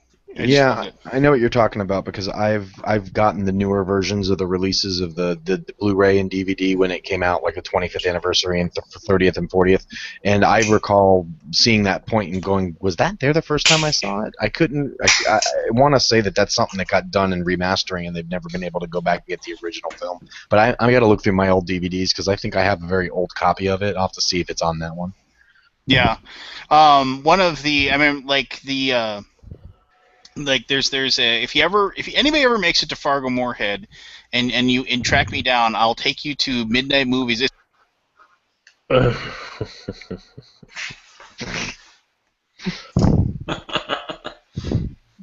did that? Oh, Ricano. Tells you he does it in the chat. Yeah. Hey Pete. Mm-hmm.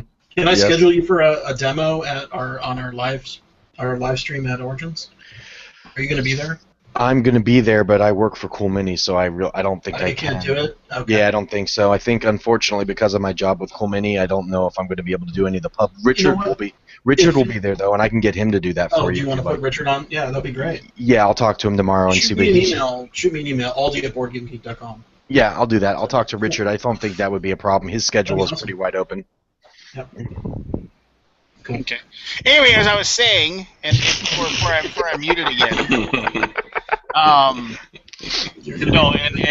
in Fargo Moorhead there's the Fargo Theater. It was built in the early 1900s, and you can tell because the seats are really, really skinny, and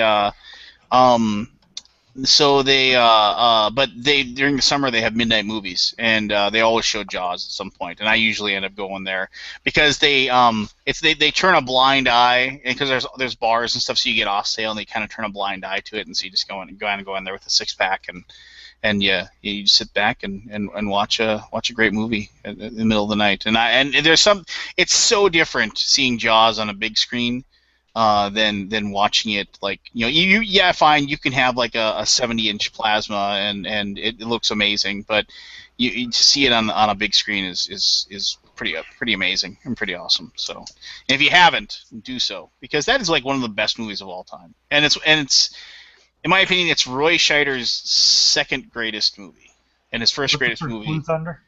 No, well, Blue Thunder is like 3 or 4 for me, but the best movie he's ever been in. 52 pickup. No. All That Jazz. All That Jazz for me is third, because he is amazing in All That Jazz. But The Sorcerer, and if you don't know what The Sorcerer is, you need to watch The Sorcerer. It is this just Crazy school bus driver. Well, The Sorcerer is like, basically it's the story of these 4 guys that for whatever reason all of them are desperate, and they all are take this job of driving these old rickety trucks through the mountains of South America that are filled with nitroglycerin. And there's this scene where they're trying to drive these trucks across this rope bridge, and the rope bridge is like less wide than the trucks, and the rope bridge is just like wobbling. Oh, it's one of the most intense movies you'll ever watch. So highly suggested. If you just buy it on Amazon, but watch The Sorcerer. It's pretty crazy. Do they ever explain why they have to transport nitroglycerin? There's a reason for everything, and it is a movie that like you'll watch it and then you'll want to watch it again, just kind of so you understand why the people are doing what they're doing, and how their stories kind of intermix and what have you. It was a very I don't want to say like Pulp Fiction-esque kind of movie, but it's definitely like, remember when there was all those strings of movies where it was like you had like inevitably like the people's hold on Alonso, like their stories, like you didn't realize they were tied together, but eventually they were. That's what it was. So there you go.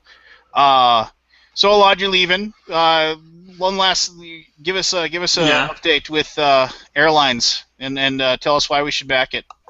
Give me the 30-second reason why we should back Airlines. It's awesome. You have giant, big planes that you can design and remodel, and when you see the game, if you go onto the Kickstarter page, you will see how big of a table presence it has. It's just amazing production, and the game is super smooth, and you can play it with your, I don't know, I played with my 5-year-old son, so you can play it with everybody. And if you look on the Kickstarter page, we have a limited edition, which I added another game inside the box. It has 2 games, so you will have the family plus type of game, and you will have a gamer's game, which, if you like economics and stuff like that, building up your own company, and so if you follow me, it's my thing. So I like building up companies and stuff like that, simulations. So very cool, man. Well, I appreciate you coming on the show and coming and talking to us. Sorry if you should get more. Yeah, I would definitely try to get on next week. This week it's just so busy, and but I need to go and get my kids to the kindergarten. So. Well, okay, you go do that. And what's the weather like in Israel right now? It's actually very nice. It's actually very nice. It's usually like super warm, like I don't know, 40 degrees Celsius, but it's like in the 30s, which is warm and nice, and the weather is cool. So yeah. For those of you who don't understand, he's talking Celsius. Is this yeah? Is this considered a winter, or are you too far up for that? Again? Is this considered your winter, or are you too far up for that? Never mind. Winter? Yeah, are you like the southern hemisphere's in winter now? Are you too far up for that, or? No, we're in the same latitude, globally. So it's summer here. So yeah, but it's the start of the summer. By August, I will not be speaking like that. I will have like all the air conditioning I can get. So it will be crazy. Very cool, man. Well, get some So sleep. again, I have to go.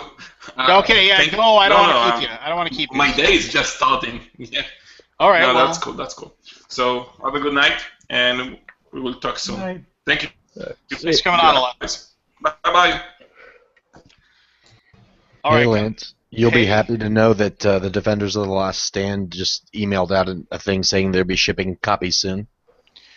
Good, because supposedly I'm supposed to get one. Like, I'm on some list that he wanted me to get a copy for doing the Kickstarter video for him. So are you the list guy? Supposedly my name's on the list or whatever. I'm not the list guy. I just happen to know the designer, so I get a little info. But yeah, they're going to be selling it at Dice Tower, but they won't have any copies at Origins. So it'll be sometime between Origins and Dice Tower. It'll be shipping out. So I remember he was concerned that he was gonna get stuck behind the scythe and wouldn't get his stuff out. So no, it looks like it's on the way. They just did a Kickstarter email this evening. You probably will be getting one soon if you're watching that campaign, but it's going to be shipping soon. cool, man. I mean, yeah, that game looks amazing. I'm looking forward to it. So They'll be at Origins. Richard is bringing the prototype copy up there, so you'll be able to play that as well. I'll get you in on a game of that if you want. awesome. Yeah, definitely. All right, cool. Hey, is this where I can start complaining about Game of Thrones? No. Oh, goodbye. Oh, Anthony. Anthony, When have you ever You know, asked I permission notice. to do- When I'm around, you don't talk shit about me, but as soon as I'm not here, all of a sudden you got shit to say. what did we say? We didn't say anything bad about you. You want to rewind? Well, first of We all, didn't say anything bad. We said we did talk about sending you a game a day, and most people would like that. yes, who wouldn't want a game a day? A game a day club, But, most people would clamor for that. That's not even the thing, you know. All of a sudden I'm not here, and Lance is like, "Oh, I don't know what's going on. Maybe the guy didn't try to." Yeah, I didn't say the guy tried to screw anybody over. He didn't go into this saying I'm going to screw people over. And again, He did go into it saying that he was going to screw Anthony over, though, right? No. Yeah, that was our point. Anthony. No, and again, I don't mind there being delays if stuff happens. I do not like being told that something's at the printer when it's not at the printer. And that everything's done and it's ready to go, and nothing is done and it's not ready to go. So before you start penciling me in the corner of being some sort of crazed lunatic, You're not get crazy. facts straight. You just had a classic rant last week. You were in rare form last week, so there you go. Yeah, and of course I'm not here to start the show, and you guys just no one's got my back. Where are you? Mr. Minnesota Nice. I'm at my house. Where in your house? I am about 15 feet away from where I normally am. I just finished working a 15-and-a-half-hour shift, so. So I mean, it's like Anthony's in a weird spot. Jim's in a weird spot. Thankfully, everybody else is. Well, I don't know if Pete's in a weird spot or not, but that looks like a pretty normal spot for Pete. In my home office, so yeah. Yeah, those. Anthony and I are in undisclosed locations for our own protection. I'm at Jim's house, and Jim's at my house. It's the old switcheroo. Is this like the precursor to the Strangers on a Train type of thing, or what? Crisscross. Very nice. Cool. Well, Anthony, you play anything new or anything cool recently? No, I've been working like a lunatic the past week. I have worked 45 hours of overtime already this week. That's always fun, isn't it? Yes. The most I did was 109 hours in a week. Oh. It almost killed me. Yeah, I'm at 67.5 hours work this week so far, and it's Wednesday evening. So. When do you have to leave for India? Next Sunday. This coming Sunday or a week from Sunday? No, a week from next Sunday, not this Sunday. So you can come to Origins for like 2 days. No, I have to spend some time with my family because I'm going to be away from my kid's birthday. So they gave me Your crap. gift could be to leave them alone. That's true. Well, they missed my birthday 3 times already, so... It's not about you, it's about them. Shut up, Barry. Spoken like a true person who has no children. But he has a hookah, so. It's about me, damn it. I always love that when I'll go through, like, I'm looking on Facebook and one of my friends who doesn't have kids like posts like parenting advice. It's just kind of like Yeah. it's just like, and I remember distinctly when I was like, when I didn't have kids, and I was like, if I ever had kids, if I ever have children, I'm gonna be the parent that always takes the time to sit down and explain why things are the way they are, and be very patient and just like not just say because I told you so. I'm going to explain to my kids why it is. I'm going to have that open community. Yeah, it just goes like the one time when you got like 7 things going on. You got a kid saying, "But why can't I have another pudding pop?" You're just like, just. So the first time you did say "I told you so," did you feel like you were the biggest hypocrite? Well, no, because I think like at that point I had realized that there was absolutely no way anybody can because you're human, right? You can't. I mean, it's just and plus when you're trying to reason with a 4-year-old, it's just like you're using all of this logic and understanding, and you're trying to move them through the same pathways that you have, and I'm sure there's parents that are way better than I am, but I try to just I don't know, just like I said, it's just like I'm sure people that don't have kids probably have this wonderful idea. I use "I told you so" more with people that work for me than I do my kids. I think you really have to have kids to understand the statement that you've never been a real parent until you've been hated by your child. That's the worst. Oh, it's the worst. The worst is that moment that you say something or do something, and then you go, "Holy crap, I'm my father." I don't want to be your father. My mother wouldn't have you anyway. Oh well. You dirty hippie. It's I remember the first time I told my oldest son to shut up. And as soon as the words came out of my mouth, I felt like just this tiny, insignificant little creature staring at these big hurt eyes. I'm like, oh, man.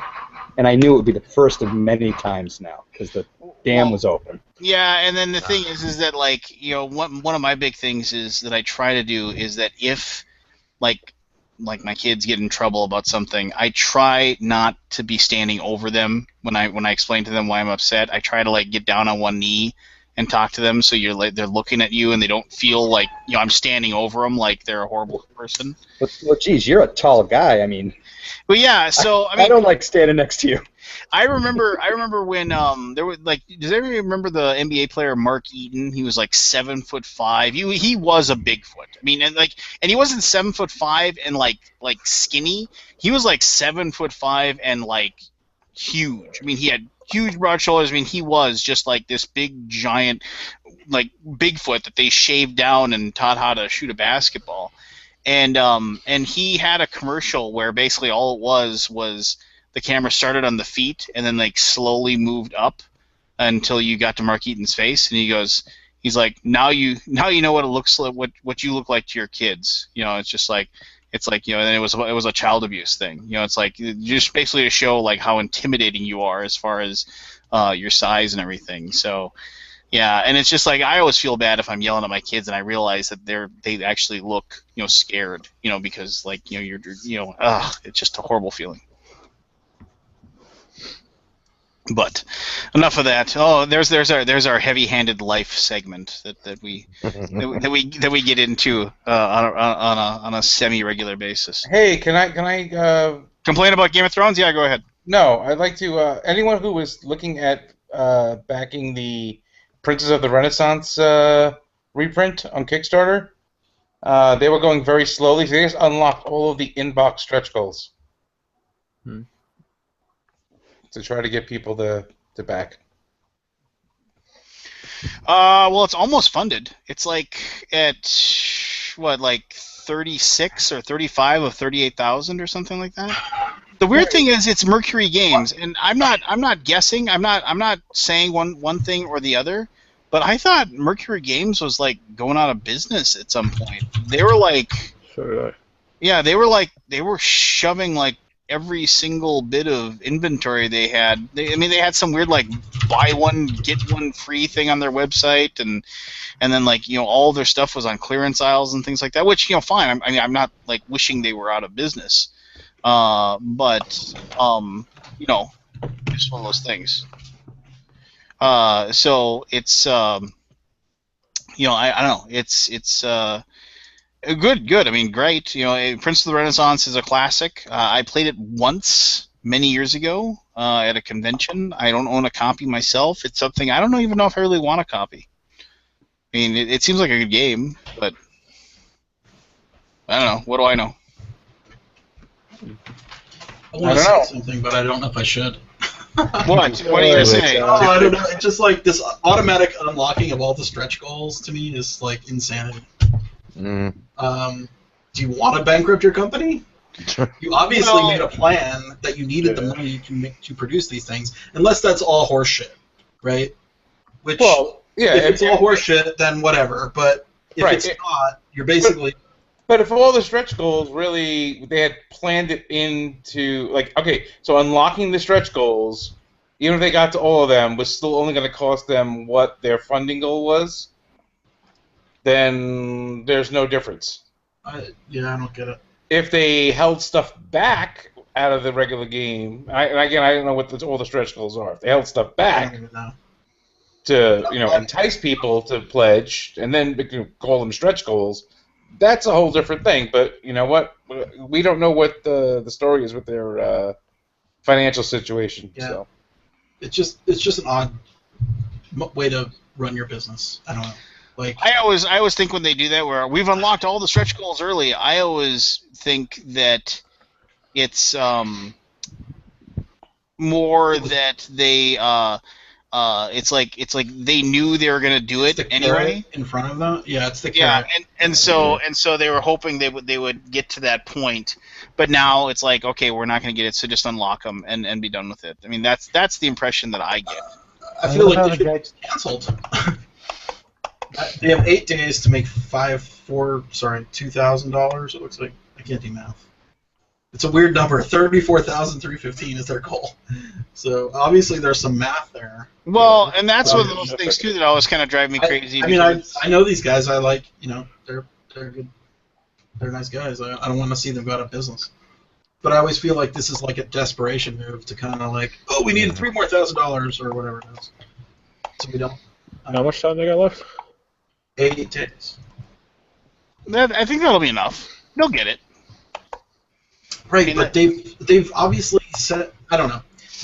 We had stretch goals that if we didn't meet them on our project, we weren't going to make the cards. It costs extra money to make those cards. That was not built into the base cost. Like that's how we worked our stretch goals out. All right. So. Oh, not my company. I mean, if only we had somebody knew about Kickstarter and success on this show. Yeah, if only. The one thing that kind of drives me crazy is like one of the games that Mercury published or whatever was that game Polis or whatever, the fight for hegemony or whatever it is. That was their game? Well, I think they published it in over here kind of thing. Oh, they imported it basically. Yeah, and I mean, I always thought that I really liked that game. I don't know why nobody seemed to like it. It went under the radar for sure. Yeah, I thought that was quite fun, and they did that quarantine game too, which I thought was really good. I like hospital games for some reason, and I like that one. Like you had your queue of patients that you had that lined up, and they each had like the color of the cube kind of said like what kind of room they had to get to cure them, and so like your patients could get lined up, and then they could die if they didn't get into the hospital quick enough and stuff like that. If it was a zombie apocalypse game, I'm sure it would have done better.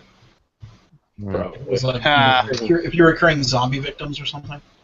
Maybe. I'm being so like cynical tonight, aren't I? No one's keeping track. Yeah.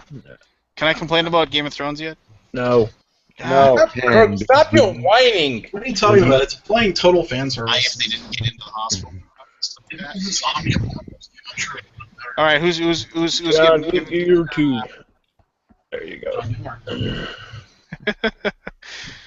So now I've got the two people that back more Kickstarters than anybody else. Holy cow, Clark Kent! What are you doing? What are you doing in Scott Alden's place?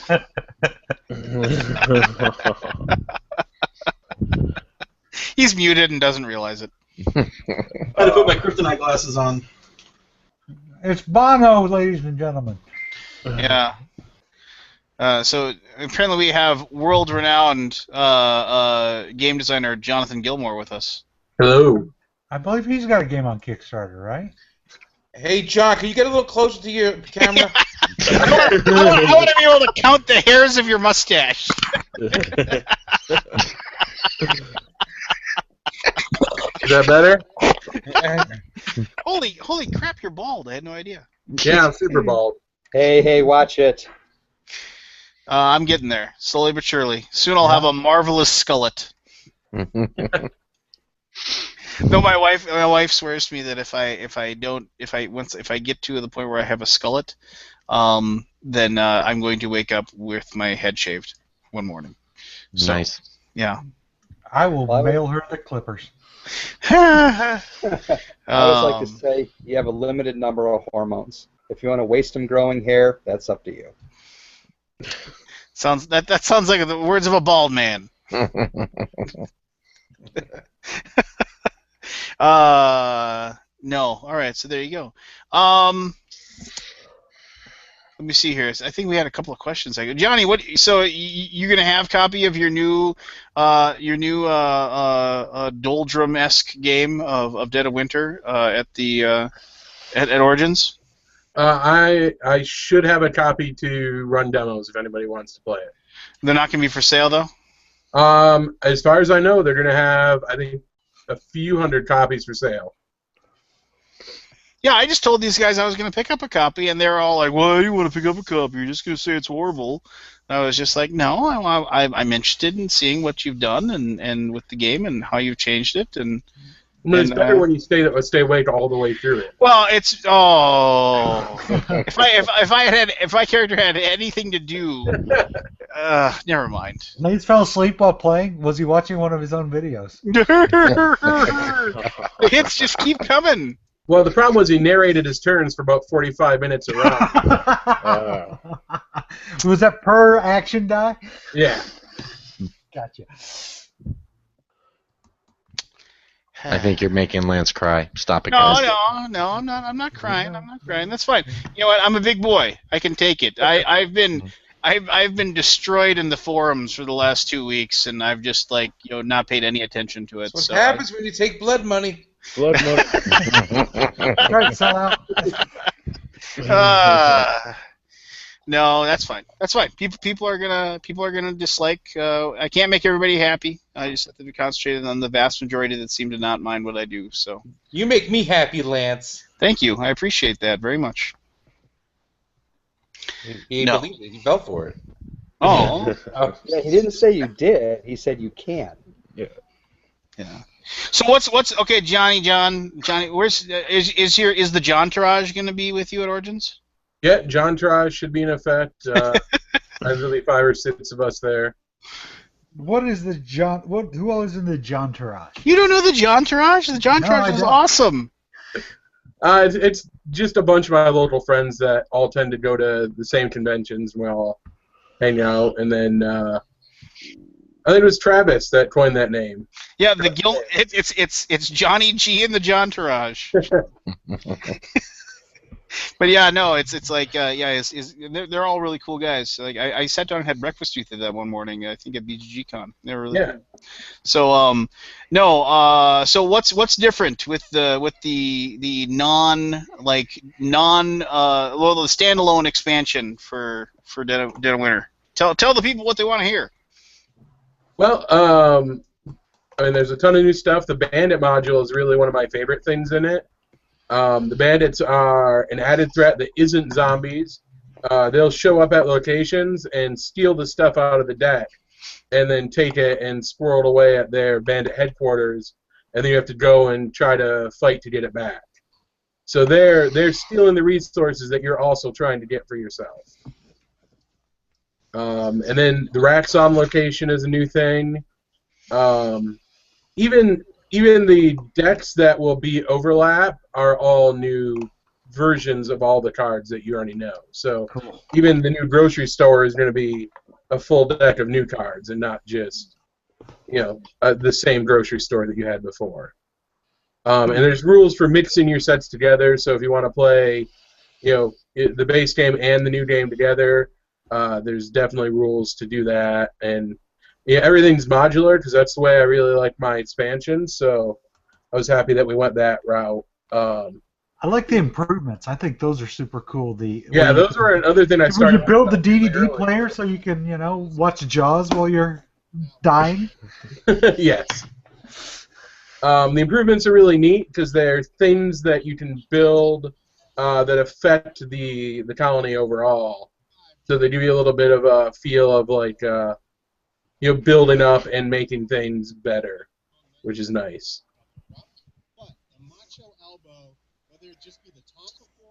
What the hell is that? Who's watching wrestling clips? Sorry.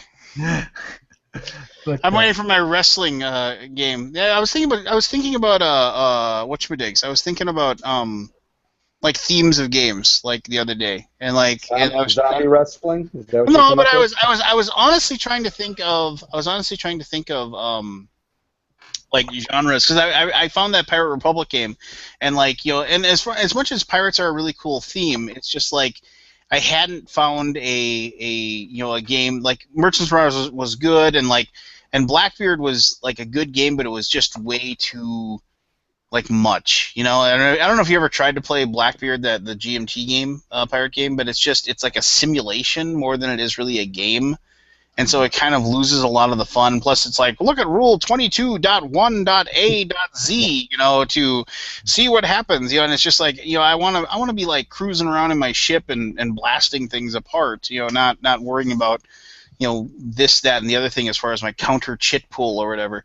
So when Pirate Republic, I played that, and that was like that really, really good. I was like, wow, they finally found it. So I was thinking of like different themes of games that like just I haven't like I seriously haven't found. And no offense to Johnny G here, but I mean I have yet to find like my perfect zombie game. I mean there's zombie games out there that are good, but I mean, it all depends on what you feel the perfect zombie thing is. I understand that, but style game, it's a different different genre really within that zombie. Yeah, I mean, so it's like I like zombies. One, that are slow. So I mean, zombies should be slow, and the whole thing is that it should be like something where it's just immense numbers that eventually like take you out just because there's just too many. But like it's the I think the best zombie movies are like when like you it's like, oh, okay, yeah, there's zombies and we're in this house and we're barricaded in and they can't get in to kill us, but we're running out of food, and like just like and we're either going to starve to death or we're going to get eaten by zombies. Those are our choices at this point. And I want the game that I play to like kind of have that feeling of like desperation or feeling of doom. The just like very shortly going to nothing you can do. It's just and yeah, Z-Pocalypse was fun because of the fact that it was a little bit ridiculous, but it was a fun game because you weren't going to live. It was just one of those things where it's just like eventually there were just going to be too many zombies, and they were going to break down the doors, and you were going to die. The whole point is like trying to last as long as you can before the inevitable doom, and I like that about that game. But well, I mean, a lot of those themes were things that we really tried to focus on with Dead of Winter. The oppressiveness of the zombies, overall making the game feel like you're doomed, and that success isn't guaranteed or easy.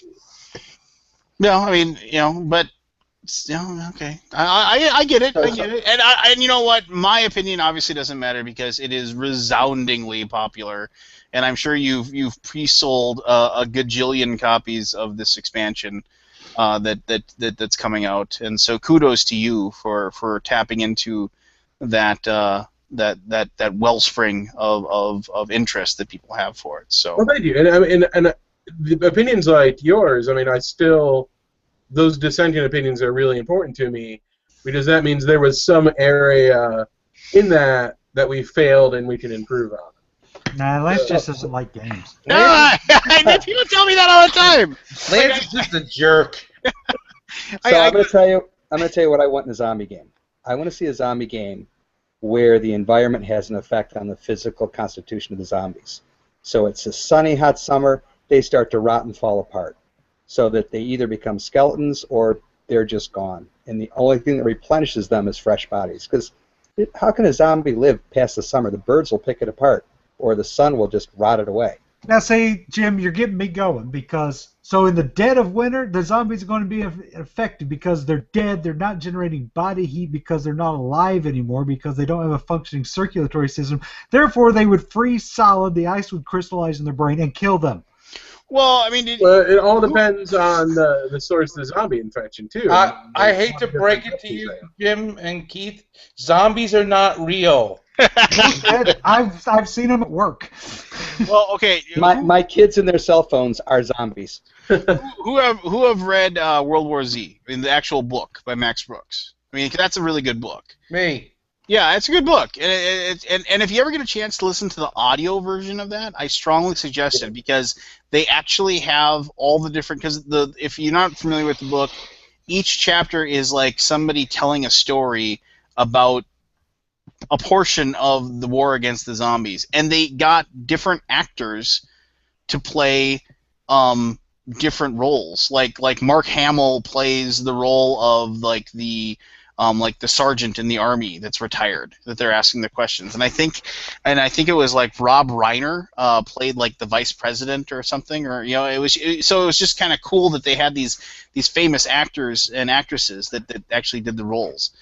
So if you ever have a chance, if you're one of those people that want to just have something to listen to at work, I strongly suggest getting it, even if you read the book. Go ahead. I was just agreeing with you. Oh yeah. Okay. So anyway, so in there they actually talk about how they recognize the fact that zombies slowed down in the winter, and so a lot of the people, they went north to survive. And so basically they and there was not a lot of food, and things got really tough and it was scarce, but they didn't have to worry about zombies traveling that far north to come get them. Mm-hmm. And they actually talk about like the one person like goes out, and she just basically carries a sledgehammer or something with her, and she finds zombies that are like frozen in the ice or in the snow and they can't move anymore, and she's just smashing their heads open. And people migrate north because of it. Yeah. So I mean, a perfect example, Jim. That like if you're gonna like put a real life twist on it, like people actually have thought of those things. There's some things in the expansion that I don't want to spoil yet that relate to the environment. Ooh. But it is the right setting for your game because the environment is as much your foe as the zombies in that game. So. Yeah, and I mean, like I said, the infection vector is a big thing, and whether they are undead or infected humans are two completely different sources of zombies. And if you think of someone with a fever, what happens? They generate body heat.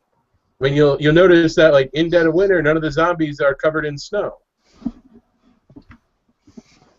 So I've not noticed because I've not seen them from there. But yeah, it does always depend in your setting how it works. True. All right, guys, I gotta hit the hay. Thank you very much for another wonderful and exhilarating evening. Well, go have another scotch and say hello to your in-laws for me. See you next Friday, I think. Yeah. I'll be there Thursday and Friday. I'm gonna be at the BGG booth at 1:45 on Thursday. Okay. All right, brother. We'll see you in person very soon. I'll be running all over the place. I don't know where I'll be when. All right, I'll text you. Yeah, Keith is everywhere at every time. Ciao, guys. Colby Dow claimed I have clones. I am also going to jet because I have work tomorrow and I need to get more Origin stuff done, but it was fun to be on, and I'll see you guys in a week. Pete, you're welcome on anytime you want, my man. I appreciate you coming on. No problem. I will. Maybe a week after Origins. Remember, make sure there's at least one copy of that Chaos Ball Zombies thing for me to buy. Well, if you Yes. buy it, you get promo. Come by and see me. I'll take care of you guys. Awesome. All right. Bye. See Bye. you. What did you get out of him? It's always angling for Nothing, something. he's just trying to Oh, get Yeah, something. it's always something. Anthony. Wait, Chaos Ball Zombies? You're supposed Some to get chaos ball thing. Mind your business. If I can get Chaos Ball Zombies from him for $20, then I can just get all of the dudes, the whatchamadigs, the ringers from you, and it'll cost less than shipping. You can get the promo figures as bonuses for things that you pick up at the booth at conventions. No, Anthony and I have an agreement. So. the zombies are part of the agreement, but that's okay. Well, we'll talk about it after we get it. Okay, so we lost 2 more people. So can I complain about Game of Thrones now? No. I don't watch it, so I don't really care.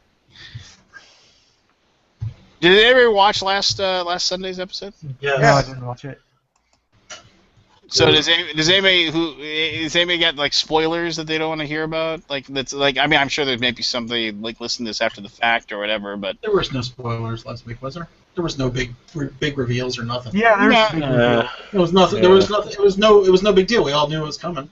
Yeah. Well, Yeah, it was, but it's still a spoiler. It's still. Wait, Ian McShane was on it. Ian McShane is the best part of that episode. Oh my god! Yeah, but I I cannot believe. Ticked Well, off, you I'm know like, what? I can't This say is gonna anything. get awesome. Oh, Yeah, exactly. It did get that. What the hell? I thought he was gonna be a badass. What a waste. Yeah, I know. What a Like, waste. but we did get one F-bomb out of him. Oh, you so, know what? So here's a question, Lance, and I don't really. If we're going to talk about Game of Thrones, it's going to be. all right, hold on. But here's a question about Wait, Game of time. Thrones. Wait, just a second. Anybody who's listening right now, spoilers. It does go out as an audio podcast. We need to warn spoilers. For like the next 2 hours. Spoilers. Just give up on the rest. Advance your timeline like 2 hours. Yeah. I only got a half an hour left, so. So there we go. So we I've had a few people say, oh, you can't talk about it because spoilers. So I said spoilers like 20 times. So at this point, if you're still listening, it's tough to understand why you still listen. Barry, you gonna timestamp this stuff for the podcast so I know when? Oh yeah, I'll get right on that. 5-hour podcast. He put his best man. All right. So opening moment, the cold open, where and you knew it was him. I mean, if you have any, it's like okay. So I was like, as soon as they showed like the whole barn raising thing, and I was like, okay, it's for the 7. Yeah. Got you. And then you see the guy carrying the log all by himself. I was like, the Hound. I was just like, there was no way. I mean, it was just like you had to be, and it was so evident. Like as soon as they revealed it was him, like my wife was like, "Yeah, it's him," because like everybody. I mean, what's your quintessential like favorite like Hound moment in the show? The chicken line. The chickens. I mean, the chickens is like so good because it's just like it's like you fought for the you fought for the king. You gonna die over some chickens? Someone's going to. Just like it was just such a perfectly done line, and then of course Arya got her moment of badassery there as well. But so I mean. So the Hound, I mean, and you know he's just going to go on an axe murdering spree. Who's he going after?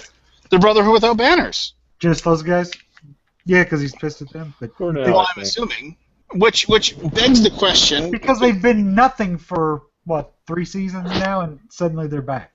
Well, and you knew they were kind of questionable as far as their when they were selling Gendry into, they sold Gendry to Melisandre, knowing that she probably didn't have good intentions as far as that is concerned. So, there's that going on, and oh wow, sorry, I just I wish I could show this to you, Kevin.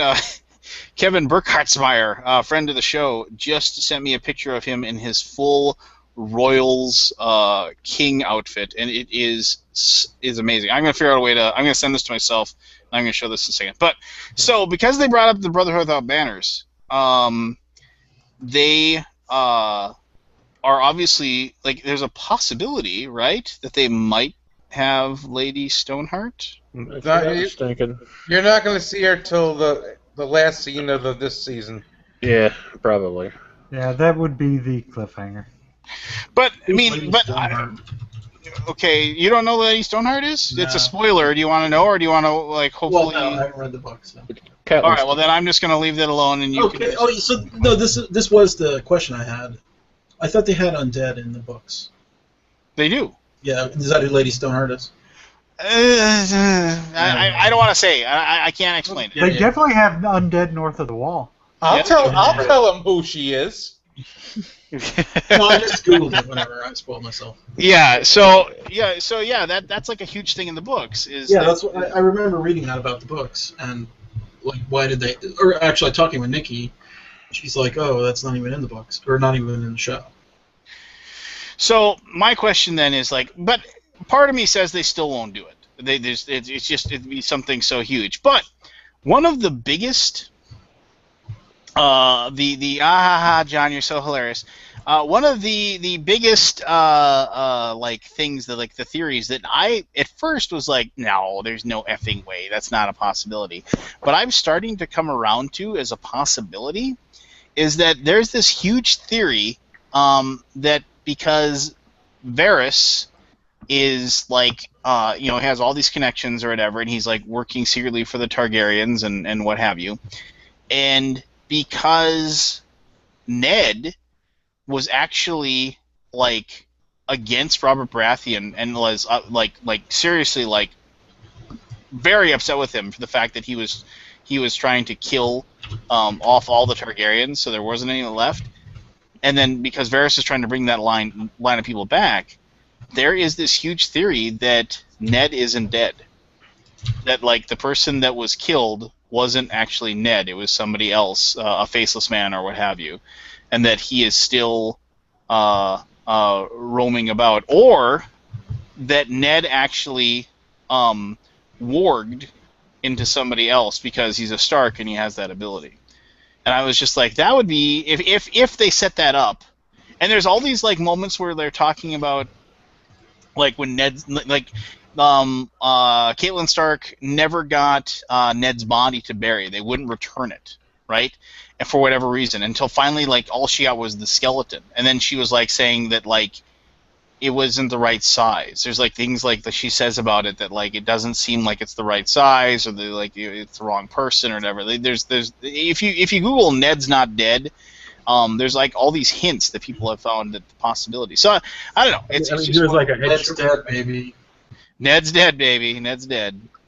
But yeah, so there's that out there as well. But who knows if that's the case or what have you. But I don't know. There's all kinds of stuff out there. The one thing that like really bothered me was like, okay, and this also is the big theory that like somebody pointed out to me. So if you go back and watch the episode, so I'm Arya Stark. I just didn't kill the person I was supposed to, and I was told by the guy that brought me into the Assassin's Guild that if I didn't kill this person, that they were basically going to come after me and try to kill me. All right, so I'm just going to gallivant my way through town without a care in the world, walking about and just, oh my gosh, somebody tried to kill me? You know, it was just kind of like, that really bothered me, how dumb that was. Did you hear the theory about this thing, though? Yeah. Yeah. That she's Tyler Durden? No, that's the You thing. can't pull it off on this show. You can't pull it off. That the waif is actually Arya, and this is her like subconscious fighting against herself. Well, I heard about that, but if you go back to the scene where you see her walking and she's on the bridge, there is another person walking the other way that from the back looks exactly like her. Go in, there's screenshots and you can see it. And like the same hairstyle with the little ponytails in and everything like that. and it's just like, and so the whole idea is that like she actually stole a face and like, you know, or whatever, and like was able to like be at two places at the same time, and so the Waif thinks that she's killed or attacked Arya, but not really. Now, but here's the other How thing. does Arya make somebody else look like her then? That's the whole Slap a thing. face on somebody else? Yeah, I guess, or something. Like, or maybe like, you know, like you know, convinced like the actress that she outed, that was like that watched that one. She's trying to kill you or whatever. Like, convinced her to do it. But I think more likely is that she's walking down that pathway and she's bleeding, and you know what's going to happen to her, kind of thing. I'm more akin to the idea that like she'll find the actress lady that she saved. We'll find her and save her. That's my like safe answer, I guess, if you will. But that's my theory. I don't know. In the preview for the next episode, though, they have her running around the town. Well, you don't see who it is, but you see her running and making a leap. That's why I'm like, it wasn't her. It wasn't her that got stabbed. It was somebody else. So is Jacob going to kill the Waif now since the Waif failed to kill her target? Well, but here's the big thing. Killed her right out the gate? Here's the big thing. Remember, the last person that she told Jack and Hakar to kill was himself. So is it he went off and pretended to be her to like as that final like debt to her, that like that you know that he owed her, and so then the Waif, you know, Now, so see, I mean that would actually make more sense than she tricked somebody else into being in the face.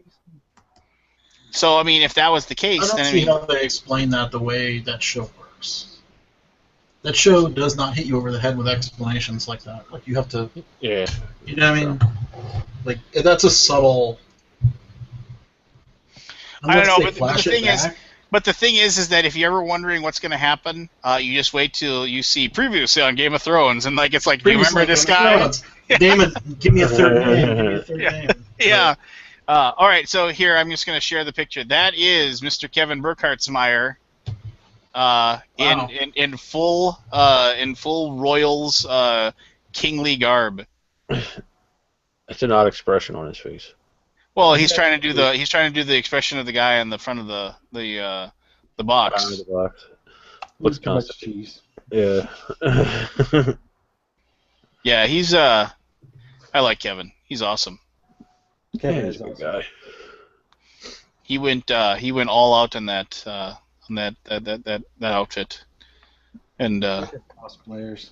Say that to his face. Yeah. I'll do it. Well, he's in theater, isn't he? Yeah, he's a big theater guy. He's not a cosplayer. He's an actor. There's a difference. He's an actor. He's brilliant. Yeah, he's gonna obviously he's gonna be at Origins. He's actually picking me up and bringing. We're taking the same flight out, so pretty cool. No, so Lance. I'll tell you in a second. Here, I gotta look at my thing. I'm looking it up. The Hilton Columbus downtown. Okay, it's nice. You're nice. So no, that's so okay. So seeing the Hound was cool. I was like, I wanted the payoff. I wanted to see him axe murdering people already, but I guess I can wait until Sunday. I mean, I have to, but I'll wait until Sunday to see him.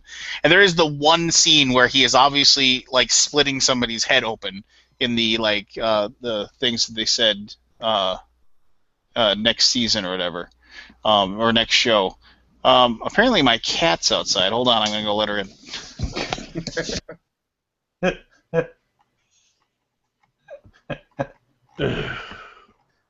Oh.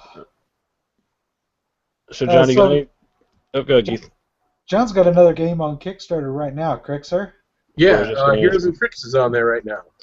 And you've got about 6 days left, so you want to give the quick pitch of Heroes and Tricks while Lance is out playing with his cat? I'd love to. So it's a kind of a quick play on a trick-taking game that also involves bluffing. The box is a component of the game, so it has a little window cut out of it to allow discrete information, and it's designed to be played on the go. So you don't necessarily have to be at a table to play it. You can play it like in the car if you're not driving, or in the line somewhere, or where you're waiting for dinner at a restaurant. All the cards get played into the box, and you pass the box around, so it keeps information discrete. But unlike other trick-taking games, you can only see the last card that was played into the trick. So you don't know exactly what the trump suit and color are, but you only know what the last card played. But it's nice because there's a player reference on the inside of the box, so you're handing the player reference around so you can do a little bit of deduction while you're doing that. Very cool. It plays in about 15 minutes. It's real quick, but we designed it as something that you could play, while you were waiting for other stuff to happen. Awesome. So you've hit your funding goal, but you could use a little more love to reach a little beyond right now, I think. Yeah, we're just starting to unlock some stretch goals, so... Heroes and tricks, baby. Yeah, that's right. Lance did a video for it. I'm sorry. Oh. Blood money. Blood money. Whatever. So, John, what's it like? Up until the point that he knew that I designed it. John, what's it like to have a game reviewed, and the review is longer than the actual gameplay? Why? Why do I put myself through this? Well, he didn't mention names. I didn't mention any names.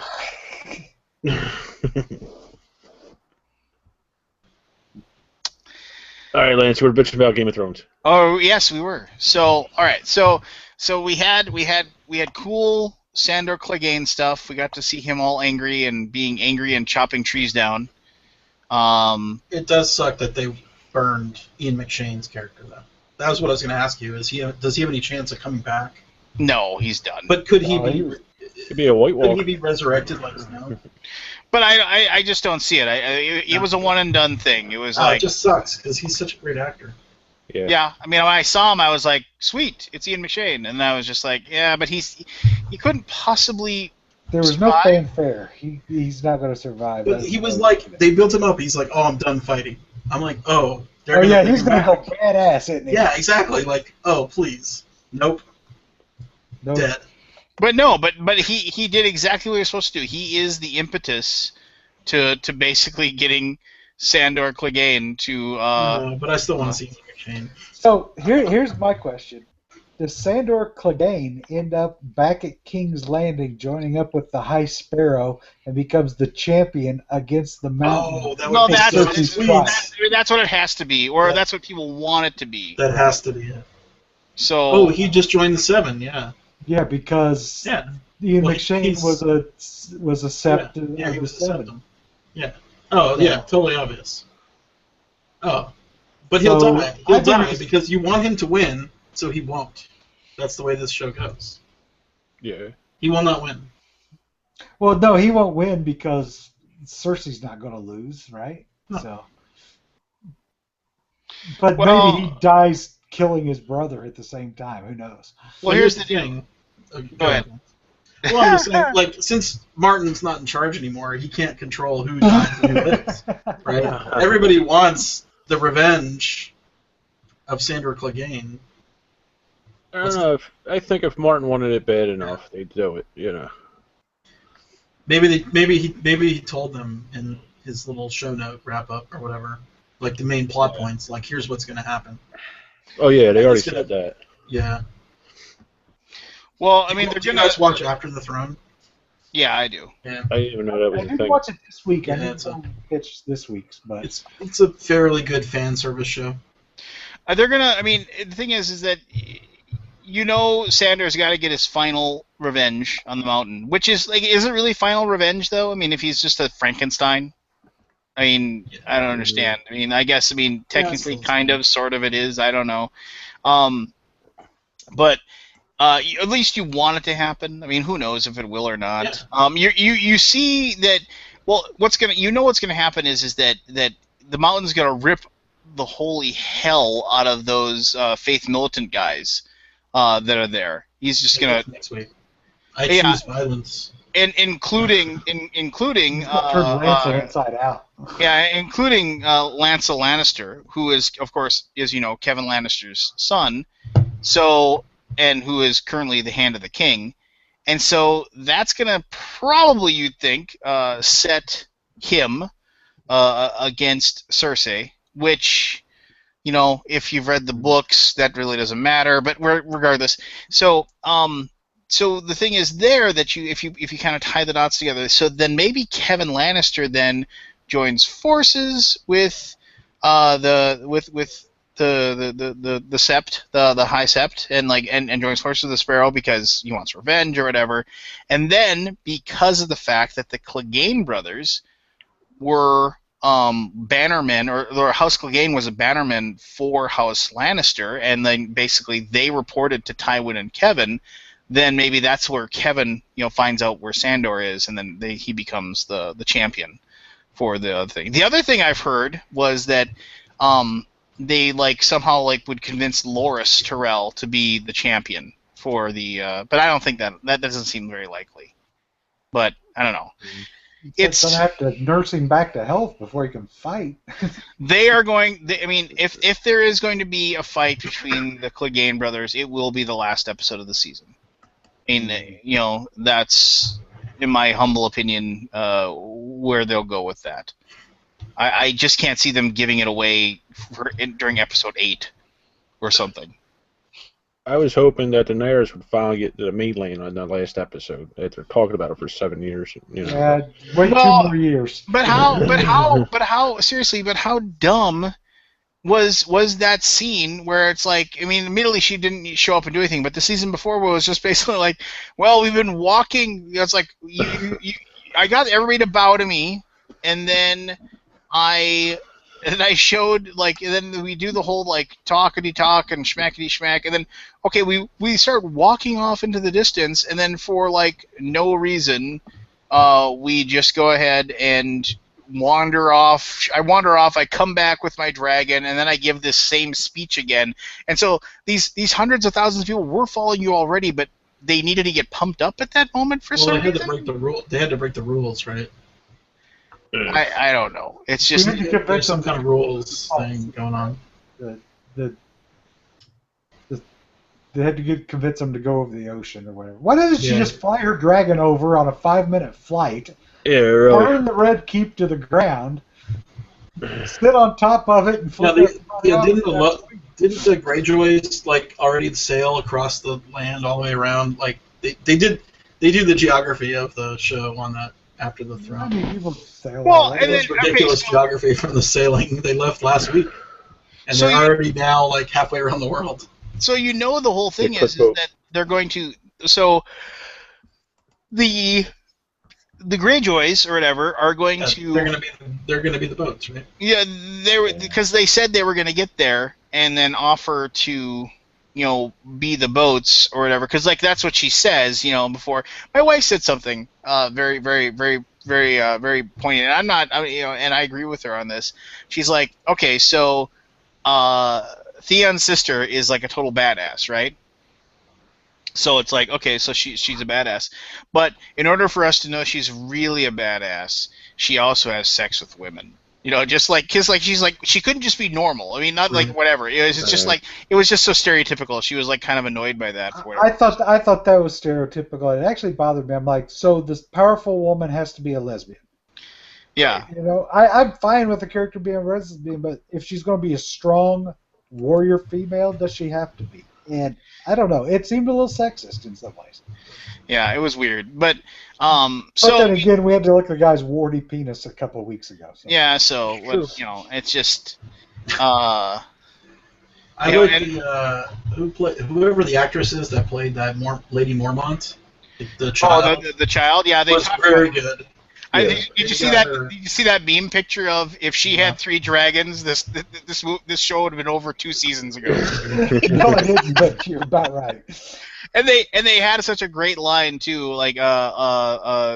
Davos had a great line. She's like, we have 62, and then if they're as half as fierce as their lady, then then Ramsay Bolton has no chance. Yeah. I think that ties into the Game of Thrones Telltale game. I don't know if anybody's played it. The only Game of Thrones game I play, well, I played the card game before, but the only one I've ever played is of course the epic long board game. So, but no, it was a better episode than most. It did a very good job of making me really want to see the next episode, which is always a good thing. It's because, like I said, you want to see Sandor splitting heads open, and dealing out next. And plus, they actually let the Blackfish do something, like the Tullys, who are just forgotten about forever. Like, so they're actually doing stuff. If they follow what happens in the books, it'll be interesting, because in the books, they convince Edmure to surrender the keep, so his men don't have to die. But Jaime allows him to escape and get away. Like he's able to like swim out and so, because like one of the Freys like really wants him as a prisoner or wants to execute him or something like that in the books, and so then he allows him to escape or whatever. And so I don't know what they'll do with that or how they'll run that process, but I don't know. But also in the books, Brienne eventually, even though she makes a solemn oath to Jaime to do whatever, in the books she has to betray Jaime because Lady Stoneheart tells her basically Lady Stoneheart and the Brotherhood of the Banners are gonna kill her and Pod if they don't, and they're just gonna kill her because they're associated with the Lannisters, and then she convinces, she basically says that she can go get Jaime, and then she's breaking in the book, she's breaking her oath to Jaime, and she's like tricking Jaime to go back to Lady Stoneheart, which is such a weird, convoluted thing that's going on. So I don't know. It's that part of the books I think might just be completely forgotten about and just glommed over, and I could see them doing that pretty easily. I thought Jaime's armor looked really badass. Yeah, he looks it did. way better in that Lannister armor than the Kingsguard crap. In the books, Edmure has he does the same thing. He comes out and he parlays with Jaime, and they talk back and forth, and then basically Edmure says the same thing, that he has no intention of surrendering, and then he says, well, why did you agree to talk to me if you weren't going to surrender? He's like, oh, I just wanted to see you with only one hand. And then and then he closes the drawbridge and goes back into the castle. So I did enjoy watching him smack the Frey in the gob with the golden hand. Yeah, that was cool. Yeah, just because it's like everybody in the Frey family is a freaking sniveling little weasel. Well, it's because they're all inbred. That's the whole idea. That in the book, like they've kept it very. They can't even have nice clothes. I mean, everything about them just. Well, yeah. Because the Freys, all they have is the Twin Towers. That's the only thing they have. They aren't like a powerful house at all. They have that, and that's why. I mean, if you go straight down to it, the reason why, if you think about it just for a little bit, and you think about the fact that so Robb was supposed to marry, and they promised him that they would marry this woman, and basically if you read about the Freys, they've never had anything. They've got these towers that basically you have to have if you're going to be getting across to fight, and that's their thing. That's what they have, and they have enough men to fight with and whatever. So when Robb was going to marry a Frey to give them legitimacy, that was like a huge thing.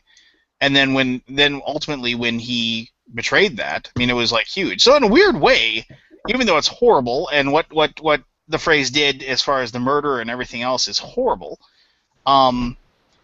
it's weirdly understandable because he was told that they do one thing, but then they just didn't. So yeah, they broke a deal, but the phrase went beyond that and broke the right. They broke the whole host. Right. Nobody kills a guest in their home type of thing. well, and that's the whole thing is that they what was it that they said that they ever since then, because they've been a cursed house, and they talk about that in the I the think it was books. odd that they actually referred to it as the Red Wedding themselves. It's like they were reading the internet and knew what it was called at that point. Yeah, it was a little bit weird. So I don't know. It's it'll be interesting to see where they go. I mean, like the glimpses of the next thing, you see the mountain Frankenstein, whatever, killing the Faith Militant. You see there's a quick glimpse of somebody attacking Podrick from behind. And it looked like Brienne was somewhere where Jamie was. Well, Brienne, and then there's also a scene where Brienne and the Blackfish are there, and the Blackfish takes out his sword, and it's in the middle of the night, so I've got to believe that's Blackfish. He's about ready to dive into the water and escape, just like he did in the books. At least that's my theory. Spoiler! Yeah. Hey, we did spoilers already. We said spoilers like 27 times. But you spoiled the episode, not the books. Well, no, this is like the upcoming. Like anybody could see these. Like So why is he called Blackfish? because he didn't marry a woman that he was supposed to marry. And So because people of that, Why they try to marry her to one of the Freys or something? no, I forget the exact wording, but the thing was, it was that he was sworn to a woman or what have you, and he did not follow through with it. So here, I'll actually read you the background here. Okay. Hoster was okay. Britain refused the generous match to marry Bethany Redwing. However, refusing to be told when and whom to marry, Hoster was angry that Brendan would not do his duty to their family and enter into a marriage alliance to improve their fortunes, and said he was the black goat of the Tully herd. Brendan joked that, given the Tully sigil as a trout, he would be more afraid that he was the black fish. And then the nickname stuck, and that's why he always has that like black fish emblem. Yeah, I saw that. Yeah, they made that very front and center. And the fish scale armor too. Oh yeah, that was awesome. Cool. Hey, where the I'm glad the show. Go ahead, Keith. Where are those Dornish assassins that were all over the place the first two episodes? What do you mean, that very first episode when they were like they killed off everybody in the in the royal house, and now they just not doing anything? Disappeared? Yeah. Sorry. That was totally just like they just had to, they just needed to like just do something, just like, okay, so we never have to talk about these guys for a while. I mean, that there'll be something where they move to attack the Lannisters for some reason or the other, for Lord knows what reason, but they'll do it. I don't know. What are they gonna do with Davos? He's like a major character that never really seems to. I mean, I don't know. It's like, it's one of those things where it's like you think, Davos has obviously thrown his lot in with Jon Snow. So wherever Jon Snow's ultimate end is, Davos will follow that. Right. And so, I mean, my gut feeling is that there's no way Davos survives the war. He'll give his life in some spectacular way. Yeah. Or more fittingly, he'll die for nothing. Just and because that's what happens. But because he's just it's one of those things where I think that's just like what's likely to happen as far as that's concerned. Oh, he was against the black. He saw the black or the not Blackfire. What is it called? That magic. They've shown that Blackfire stuff again. Is it called Blackfire? Well, it's Wildfire. It's what destroyed. It's what killed his sons. That's why I don't think he's gonna live, because all of his sons are dead. Wildfire. And I think he mentioned that he was a widower. But they showed that Wildfire in that That Well, brain that has to do flashback, with the flash Mad forward, King. whatever. That's the flashback to the Mad King of Eris, and the thing is that you have to remember that Daenerys is, well, the offspring of that, and so that's why I think that a lot of people are saying now that Daenerys is not the good person.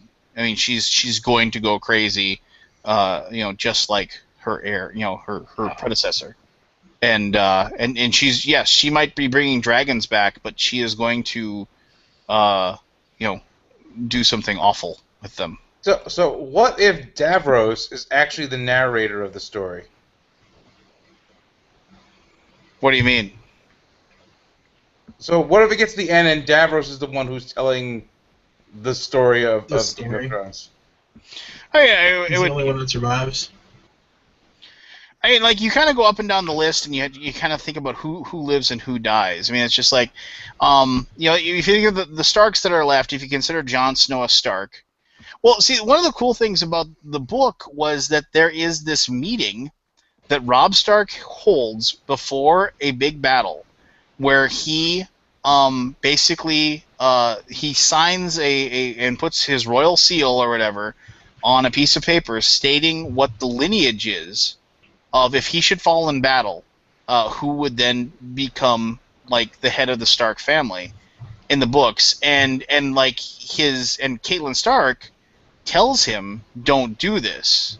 Yeah, and he said, he just says, "My mind is made up," and he goes into this tent, and he and the other lords of the North, like, basically take this proclamation and they sign it, and then they give it to a maester or something to hold on to or whatever, and that's never been referenced again. So the whole idea is that theoretically that is something that legitimizes Jon Snow as a Stark, and so he's no longer considered a bastard. Is it in the show?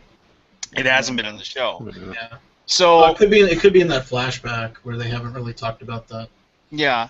The So house of the Castle of Joy or whatever it is. yeah. So that's the whole thing. No, the other cool thing, I think I might have mentioned this before, but is there's the big theory now that everybody says is that because Howland Reed and Ned Stark are the only people that lived the Tower of Joy, and they went to go see Lyanna Stark, and she said, "Promise me, Ned," and as she was dying.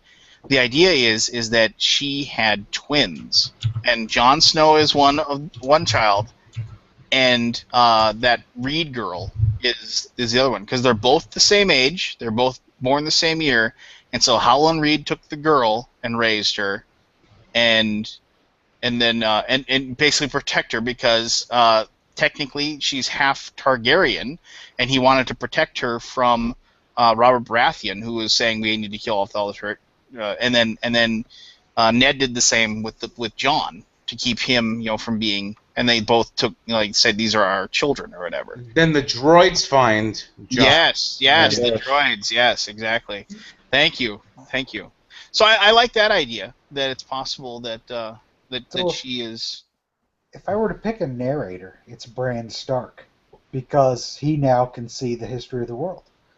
He is the three-eyed crow. Yeah, I mean, I don't know. What happened to his brother? Which one, Rickon? Captured. Rickon is captured by Ramsay, and yeah. But he's like, I couldn't recognize him, I guess, because he's grown so much in the That's years. because they're all like. They're all they're hitting that puberty.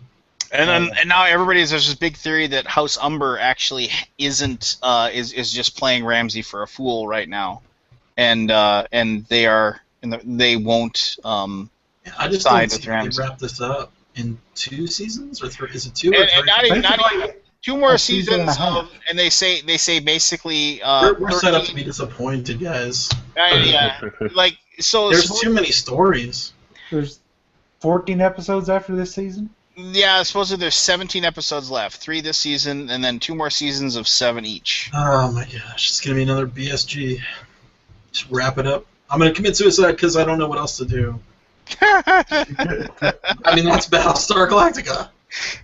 Well, I have never watched a spoilers. I haven't watched a single minute of Battlestar Galactica. Yet that's one of my favorite games. What? It's a good show. Well, the first few seasons are a good show. Yeah.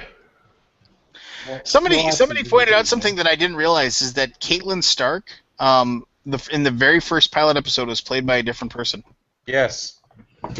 I was like, there's no way, and I went back and I read. I was like, holy crap, they're right. It was.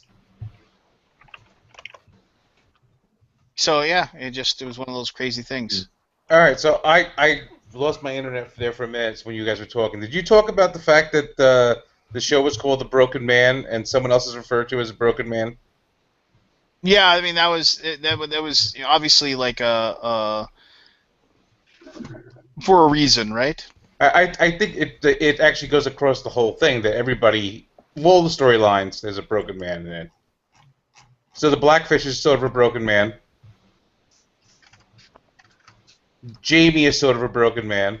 They're all broken. Yes. But all the Everybody's storylines, got problems. yeah, all the storylines, there was a broken, well, except for Arya, but there's a broken man in all the storylines. True. But was Arya really herself? Maybe she was a broken man in disguise. Maybe she was maybe she was wearing a mask. They can't wear masks of people that are living though, right? Supposedly, yes. Yeah, I don't think so. Well, it was cool to see him doing surgery or whatever, like peeling off the mask. All right, so I just read the title of season 9's episode. Yeah, I just read it too. The Battle of the Bastards. And then the one after is actually named after the next book. Yeah, The Winds of Winter. And then episode 9 once again is just going to be all about that battle. They're not going to cut away, so that's That'll be the one battle episode that we get each season, right? Yeah. Where they actually all spend some money instead of watching people talk. And the final episode will be 69 minutes long. Ooh, that's right. That's going to be a Lannister special. There you go. The best line from this past week. Because of course the Lannister don't fucking say. Yeah. Actually, my favorite line was, "What kept you alive? Hate." Yeah. just sits there chewing on his food and then just hate. He just I mean, the thing that sucks about the show is every character I like dies. So I assume he will die. Well, we already talked about it. Yeah.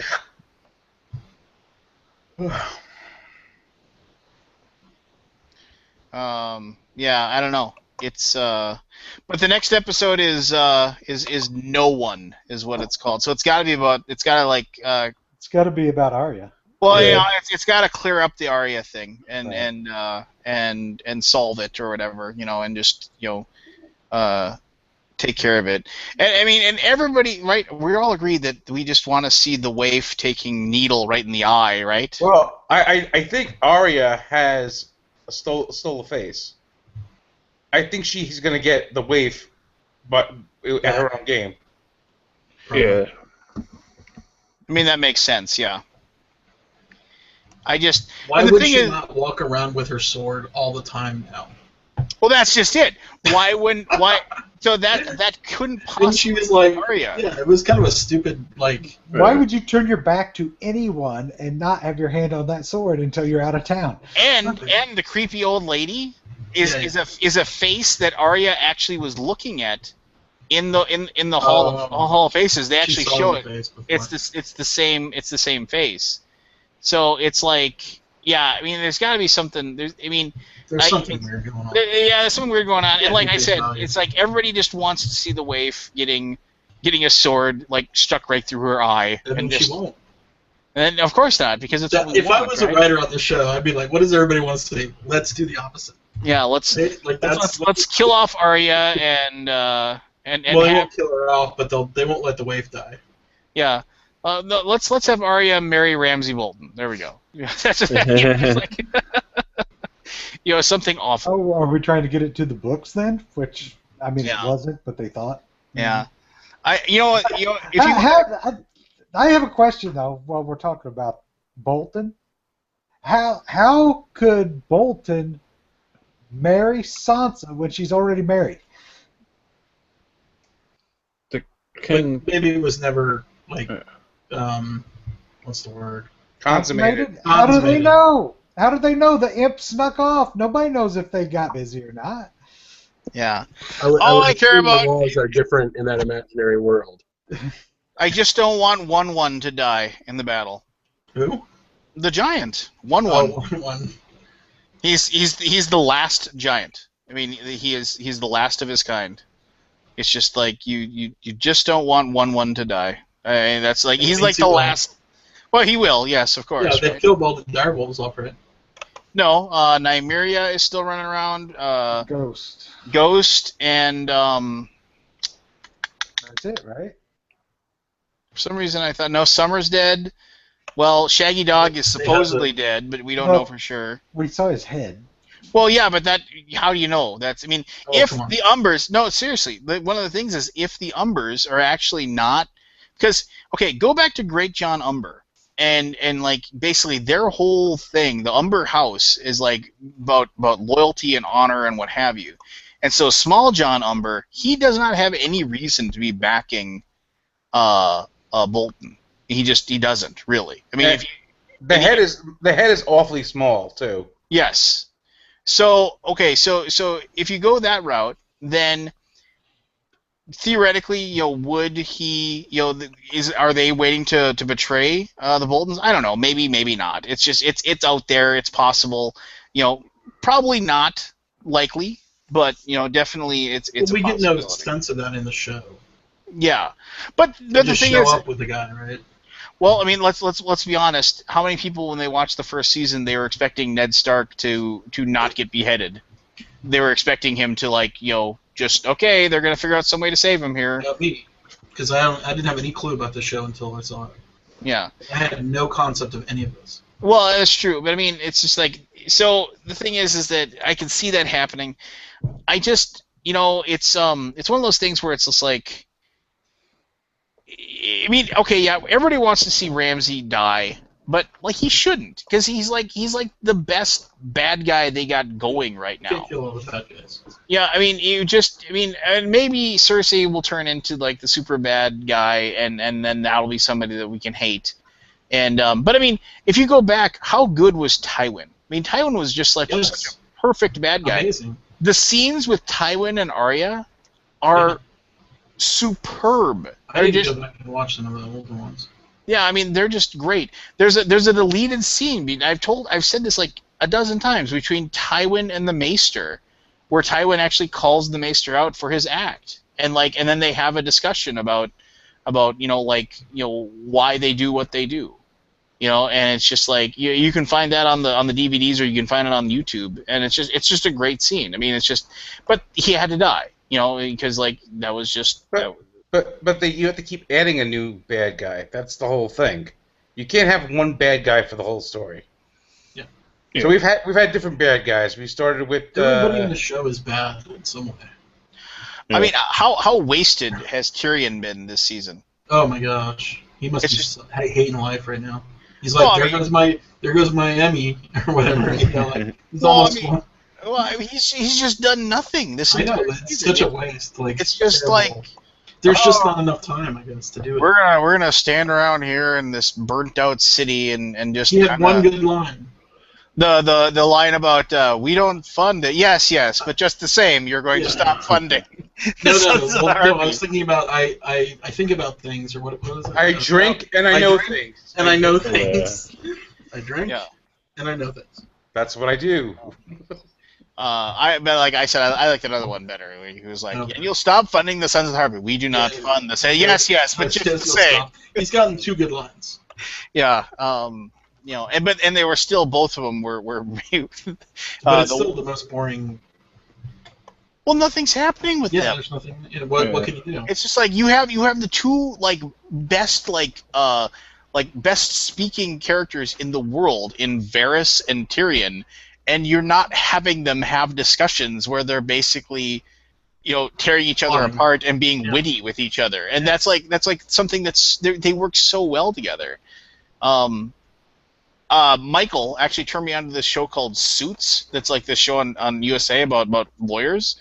And I'm in the third season, and the guy who plays Varys shows up as this kind of greedy lawyer that runs this law firm in London. I'm just loving it because he's just incredibly sarcastic and greedy, and he just plays his role perfectly. And it's like, oh, I get to see Varys basically talk to people. If only Peter Dinklage could be playing a lawyer and come in here but then the neat thing is that Lena the woman who played Caitlin Stark, I can't remember her name, is in the first season, that third season as well. So it's kind of neat seeing them both. But yeah, I don't know.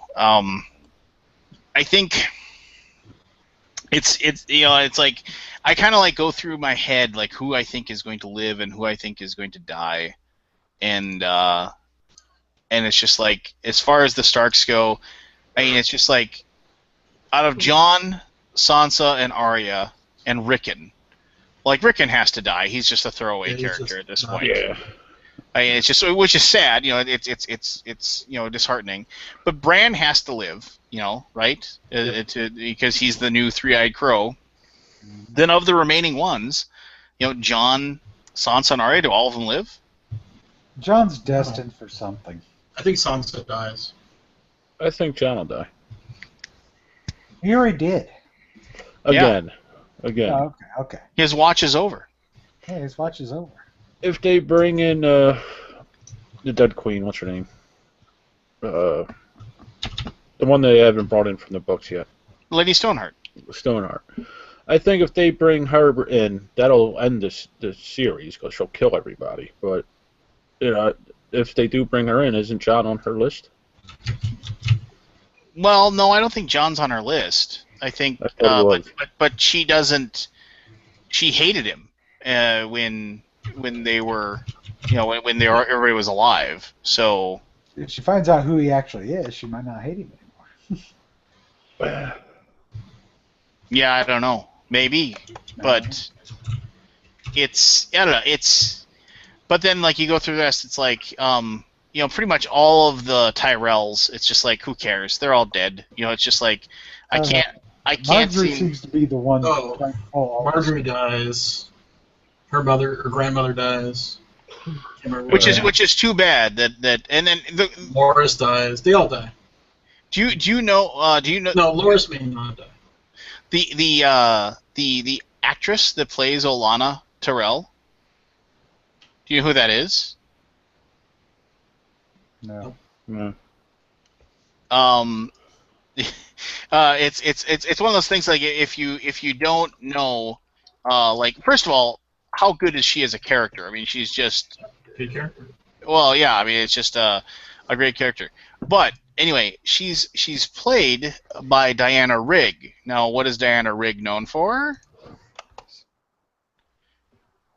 The Avengers. The Avengers. She was Emma Peel.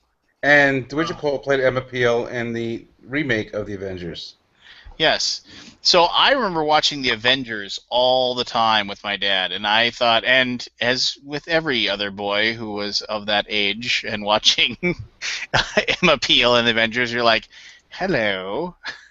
So, yeah, it's kind of neat to, yeah, there you go. I used to love I think she's going to confess what she did to Cersei. That she poisoned. Cersei. Yeah, she killed. Yeah, because she's hating. They had that confrontation already. On this episode. Well, I thought that was. I mean, was that one of those weird? I love that scene for one reason, because it felt like very possibly Cersei was going to have her killed. Like, because it was like the way she was just being so blatantly like, I feel like you are the most awful person the worst person I have ever met. Yeah. And you're just like, oh my gosh. And it's like, and it's spoken from a woman who's in her 80s and doesn't care anymore. Just like, whatever. I'm done. Cersei's gonna kill her. For sure.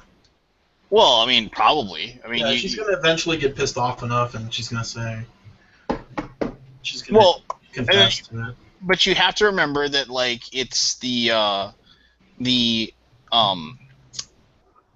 whole thing about that Olenna is that she's the real power behind the throne, because her son Mace is like an idiot, and I really don't like in the books he isn't played as he isn't played like a total buffoon, like at all. In the books, like he's actually like he's kind of like actually he's the people talk about him like when in his youth he was like a really powerful warrior, and he was way too bold for what he did, and he kind of got himself into trouble. But they talked about how like in battle like he was actually like very astute and things like that. But like as far as like running the country in non-wartime, he's just kind of he has no clue, and that's why his mother kind of controls everything and takes care of everything. But in the show, they were just like, oh, here's comic relief, just so we can make this guy a complete idiot, which is fine, whatever. But it just kind of annoys me when they do that, when it seems too easy. It seems like it's just cheap. It's like, okay, well, it's kind of like making Gimli comic relief of Lord of the Rings instead of actually making him a powerful warrior like he was. So Sansa's Raven to Littlefinger. Yeah, they actually, if you go to a website, somebody actually like blew up the thing, and it actually referenced in the thing. The note says, "You control the Knights of the Vale, and it has come the time that we need them, or whatever." And Peter Bellish controls the Knights of the Vale. So who kills him? I'm guessing my theory. Arya, maybe? No, I mean I would say Sansa does, maybe. She had her chance. Well, she had her chance, but she didn't do it. Already, yeah. But I mean, if she ever realized that he was the one who betrayed Ned, then Arya will figure it out. Well, or Arya will kill him because of the fact that. Because he's the one that, like, basically, Ned went to him and he said, "Oh yeah, totally. We have the city guard. We have this. We have everything," and then he's the one who said, "I'm the one who told you can't trust anybody," and he betrayed him. So at some point, as far as and the thing is he's a cool character. I mean, I don't get me wrong, but but who knows? Like you said, They just don't have enough episodes. This isn't a show. This isn't a show that is going that not everybody's going to get their just desserts, right? It's just things are going to happen. What was it that Cersei could also kill him. So that's true. She finds out he killed Joffrey. His part in that. Yeah. Oh yeah, that should be interesting.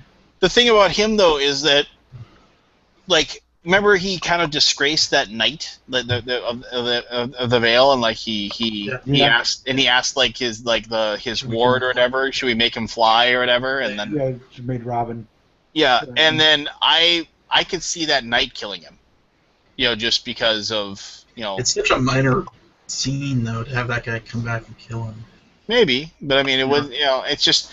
But at this point, are we doing is this like a poignant thing, or is this are they still trying to be kind of subtle with everything? I don't know.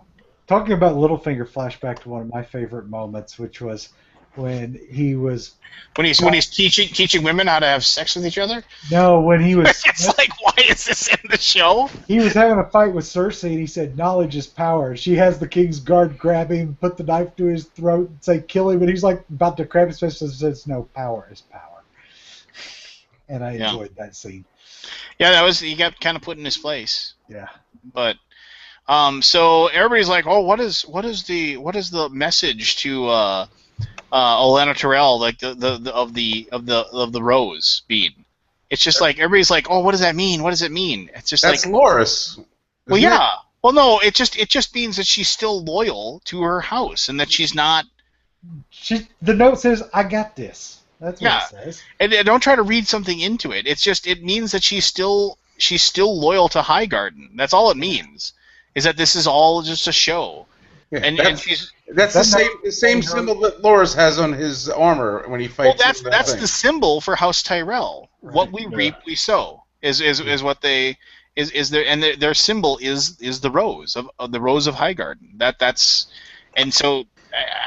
People are overthinking that. I mean, maybe I'm wrong, but it's just kind of like. Here's another question: when is the book coming out? The next book? Supposedly he said it's like 3/4 written but not edited at this point. So the show could be over by the time he gets that. Yeah. Oh yeah. And I actually kind of hope so, because otherwise it's going to be just insanity. Well, I think Because everybody, people will be like, "Oh, it's not even close to what the books are," or whatever, I think around this time next year, like we'll have an honest pre-order date for the book. Right. So the season. And so we'll, like early 2018. So there would be like one season left. Yeah, maybe. In the show. And it's just like, but it's who knows? It's just kind of like, Maui Chris says the White Walkers kill everybody. Well, and then it's a tragedy. Then there's the big theory of is that maybe the White Walkers aren't the bad guys. Just like they're, which this is, and I mentioned this before. They convert babies. They're bad guys. This is something that I said before that drives me crazy, is that they they basically, it's like, well, why are the White Walkers here? Or like, why do they even exist? And they just kind of like gave it away completely in that one scene, showing the Children of the Woods Children of the Woods or whatever, just plunging the dagger or whatever into that guy's chest. And it's like, such a 2-minute scene, and we're supposed to gather that. Yeah. I had to read about all that. I had no idea what that was all about. They were just like, oh yeah, that's why the White Walkers are around. It was just kind of like, and everybody was just like, what? There's not enough. There's not enough there for 8. Well, it's such a huge part of the books, and it was just kind of like a throwaway reason. It bothered me a great deal that it was just that much of a meh. Well, maybe they'll do like a prequel thing after it's over. A spin-off. A spin-off, yeah. Well, is there money to be made in it? Before the Game of Thrones. He's actually said that he wants to, if he could, he wants to do the Dunk and Egg stories. If you know who they are, like basically they're the short stories that he wrote about Dunk and Egg, in Dunk as in like Dunk and Egg, about these two like basically hedge knights. 2 people. And they kind of travel around, and then Sarah Duncan is Dunk. You could do like a Star Wars offshoot like they're doing this year with the whole backstory around the main story. Yeah, but you gotta find somebody to write it. Yeah, but Dunk is actually that's one of the things, is that Brienne of Tarth is actually a descendant of Ser Dunk. So that's kind of like a thing that like is a big thing, because Duncan is actually like he was very tall and he was known for being a very, very pious and powerful knight. So, Okay. Game of Thrones OD. Yeah, there you go. So there we talked about it. Only took an hour to talk about that. Yeah. So okay, if you're tuning back in, we're done Mark talking. Time. We lost him. Who are you kidding? All right. Well, it's kind of a standard thing at this point, right? All right. So now it's so good though. It's really so good. It does. And, well, the best thing is that it inspires conversation. It inspires discussions. So one last thing. So does Theon somehow get vengeance in any way to Ramsay, or no? Not in the show. Yeah, I don't think so. But the only thing I can see is they beat back.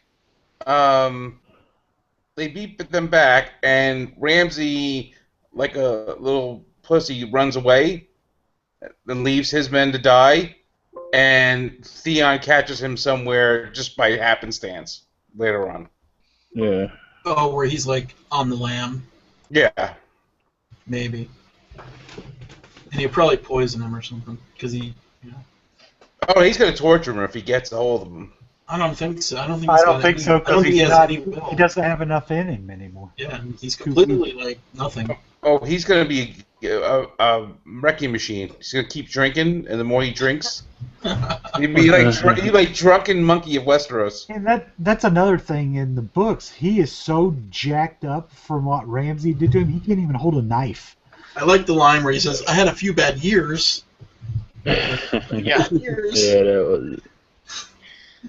But Nah, he'll get redemption somehow, right? Not in the, do people get redemption in this show? I don't know. Very, He'll do. very, very few and far between. I could see him dying to save someone to redeem his character, but not his livelihood. Basically. Yeah. Well, no, I'm not saying that. I think like basically because of the fact that he betrayed his the brothers that he grew up with and all those other things, I could see him like not redemption so much as like he grows back his missing body parts or anything like that. I could see him like at least dying a noble death, Right. being a hero. He is Ironborn. He could be part starfish. That's true. And let me just once again say how annoyed I am that Victorian Greyjoy does not exist in this show. It's just He's getting his own show after. No, he isn't. It's Vicarian and Lance. like a buddy cop movie. I like how they finally admitted in the little like after the thrones or whatever, they admitted the show designers actually admitted that they're like, yeah, these guys are the Vikings of the world. And I was just kind of like, yes they are, and they're badasses. So there you go. I don't know. The whole crowning of the king was pretty crazy, where he basically drowns himself.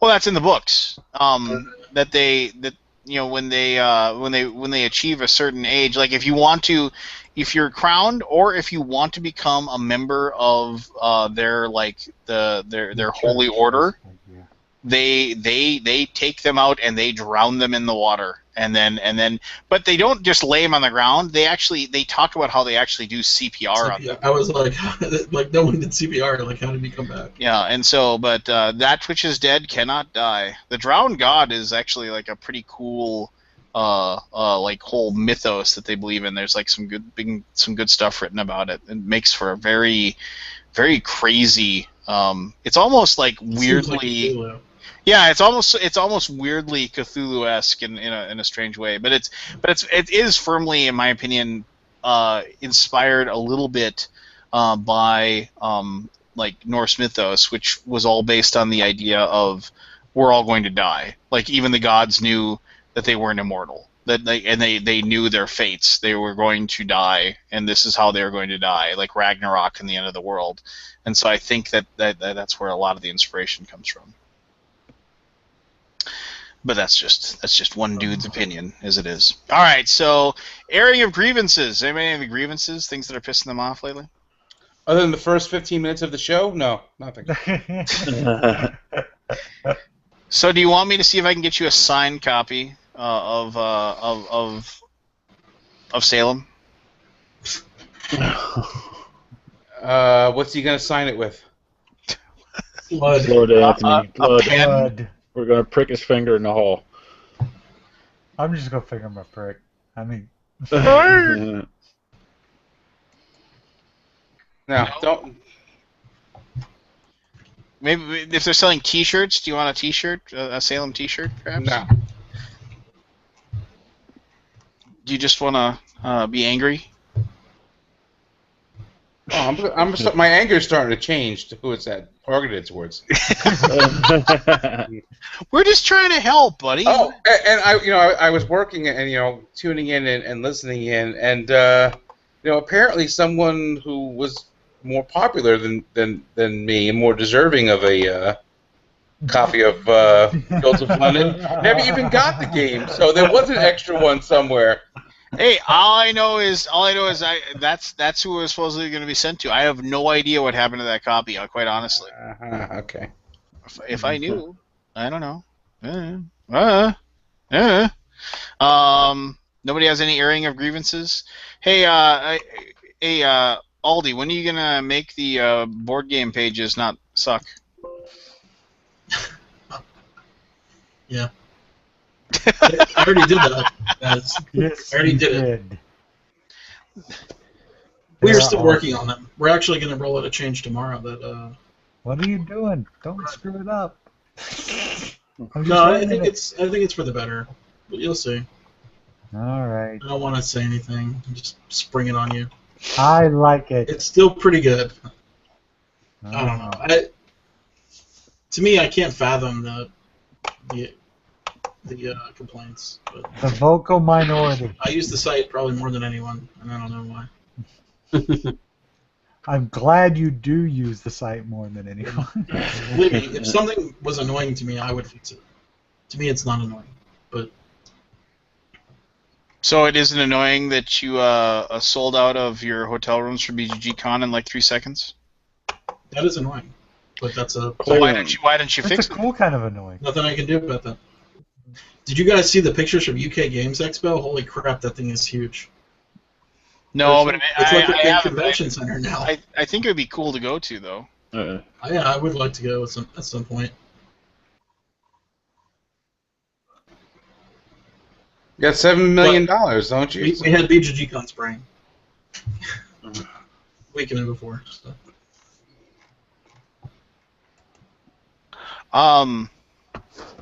What was I going to ask? Are you Yeah, we had a great great time playing Guilds of London there. It probably got played by like 40, 50 people at least. Yeah, I bet. There, Anthony. That's your copy. Eric Martin has it now. I can have him bring it to you to Origins. Apparently, he has my copy. Was that yours? How come there's just one copy floating around? This game is like, there was like 900,000 copies in Europe. We couldn't believe me. Hey, so I wrote to Tony Boydell, and I said, hey, what are the chances of getting a copy to BGG-Con? Like, what is it going to take? And he's like, well, if you do all the paperwork and you have FedEx come pick it up for me, I'll send you 2. So I started looking into it, and the prices were like, I could fly to Europe easier and pick up a copy than dealing with FedEx. Really? So, yeah, it was ridiculous. It was basically the price of an airline ticket to get 2 copies. So it was like, and he lived 40 miles away from the nearest FedEx center, which is crazy to me, but I guess that's rural England. So then I wrote to Mendez, and then Mendez put me on Lance, and that's, I guess, how the story goes. Ah, okay. Oh. The truth. All right, well, it was nice being on the show. No! I'm sure you'll get your copy next week. No. There's like 100 coming out next week. No, everybody who comes every once in a while gets one, but I don't even have a copy, Anthony. I took Lance's copy. I work for the damn company. Did you watch his review? He mentioned my name like 4 times. He's like, I hope you enjoy this, Aldi. I don't have a copy. Next week. John, did you get a copy? I don't get copies of anything. Okay. John has to get copies of his own games. So, in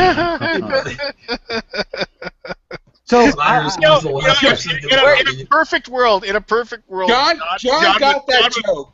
John got that joke. Screw the rest of you. I get that reference. In a perfect world, John would have picked up a copy of Guilds of London and shown it on the camera. Did the Dice Tower get a copy? Not that I know of. I don't think I saw a review, or did they? No, Richard did one. Mr. Ham got one. Mr. Marco Arnado got one. And Mr. Joel Eddy got one. And Joel Where the hell's Joel's video? Yeah, where's Joel's video? Joel swore to me 5 days ago it was coming out in 2 days. Man. So You know what? Overwatch. That's what he's been doing. I believe you. I'm just saying. Not calling But out. I have faith. Joel will get it done. He did Warhammer. Of course he did. After it came out. That's a views grab right there, baby. 188 to be exact. Well, not very many views. Anyway, yeah. So thank you for sending us. Many people played it at BGG-Con. I'm sure the copy's just trashed all. But see, here's Did the Eric thing. play it like 4 times there or something? No, you got to play constantly. Well, here's the thing. So, like like I said, it's going to be scarce. I mean, it's just if you haven't pre-ordered it, you better pre-order it now, and you better hope that wherever you pre-ordered from gets enough copies to actually satisfy all their pre-orders. Yeah, what the heck? Because it has been oversold. So all the people who went to the UK Games Expo got it. Well, that's because Tony had 200 copies flown in, just for that. and they sold that out, which I guess was in relatively fast time for the UK Game Expo. So, Oh yeah. I mean, and to be honest, I do know Dice Tower people were there, so they might have gotten a copy. Yeah, I would think they could have got a copy. All I know is I wish I knew somebody at Tasty Minstrel so I could make sure I get a copy. Oh, jeez. God. See, Lance, now you're on the other side. You get guilt. You get Yeah, the, No, yeah. I don't feel. I mean, you get the guilt trips put on you. I'm going to keep my mouth shut. I'm going to keep my mouth shut because why? Why? Because the one day out of the year that you managed to keep your mouth shut. I bet 2 years of Anthony asking me for a copy of Dead of Winter. So, Anthony, I went over your head. I went to Mendez. Like, Lance had he was ordered by Mendez, right? He said he told you. He sent me a text, said, send your copy to Scott. He'll be contacting you shortly. And then Scott actually got back to me and sending me a message, and I said, well, so when you need something. Yeah, when I need something, I know your email. Yes. Yeah, I know. So. I never say congratulations personally on the new job or nothing like that. Yeah. What can you give me? Just like Anthony, it never bothers me until he thinks he can get something from me. Whoa, hold on. All right, now I'm gonna open my mouth. So Lance gets the job, and immediately sends me a message saying, I'm the guy now in charge of saying who gets review copies. That is part of my job, yes. To which I said, to which I responded, there's only one game that I would like to get. And I got you that copy of Bottle Cap Vikings, so would you quit complaining? And I said, I would like a copy of Guilds of London when it comes. No problem, you're on the top of the list. I will get you a copy there, son. You didn't say which list, Anthony. Did Bauer get one? Forrest? No. He hasn't even asked me for anything. So, I have people that are asking me for I got an email from somebody that was in Czechoslovakia or something, and they wanted a copy of every single one of the releases. I was just no. Just, Tasty Minstrel's big in the former Soviet Union. We are not big in Soviet Union. So not yet anyway. We're live at Budokan though. No, I don't know. It'll be cool, and it'll be. I think that, like I said, the game is going over huge. It's already, as we said, it's sold out, which is pretty amazing. I shouldn't say not sold out. I shouldn't say sold out. It has been, as they say, oversold or whatever. And so that stinks, because it's that means that people that are under the impression that oh, okay, well, that's the way these things are these days, though. Yeah. I think everybody's underestimating print runs and stuff. Well, that's kind of a funny thing, though. You don't want to get too many and be stuck with them. I still can't get a copy of Archaeology, the new Archaeology. Well, speaking. That was for Well, that was they had two Z-Man always prints two. Z-Man game. I saw that in the game store this week. Archaeology. Yeah. Nowhere to be found for me. I could have grabbed it for you. Brought it next. I mean, I'm sure there's copies out there, right? But it's just, I was trying to get it for the library and couldn't get it. Oh, didn't you have somebody so you could contact their boss so they could, browbeat them into giving you one or something? I only have time to do so much browbeating. Look, it took all my energy to go through the Tony Boydell stuff. That took me 2 hours to try to figure all that crap out. Aww. Yeah, Aww. 2 hours. That's a lot of time to have it not end up with anything.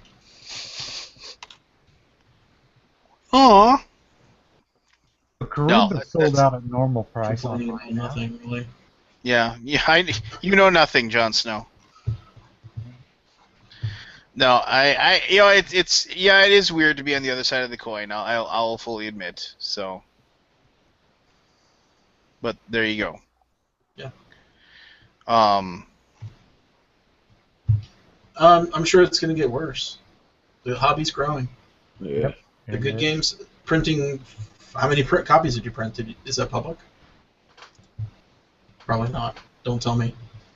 Don't break any secrets. Not enough is the answer. Not enough. They almost had enough. They're just short by one. That's why Anthony didn't get it. He's gonna get a copy next week.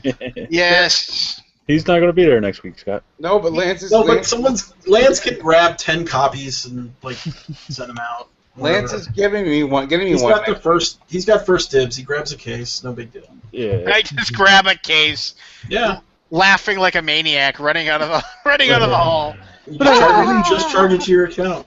I mean, it is kind of becoming a problem. Like, people go to the conventions for a lot of reasons is to get the new stuff, and It's a lot of times the hottest new stuff. So, Junk Art's 48 copies, Guilds of London's 100 copies. That's Imagine not if much. these companies actually had enough copies to sell. Like, it would be crazy. Yeah.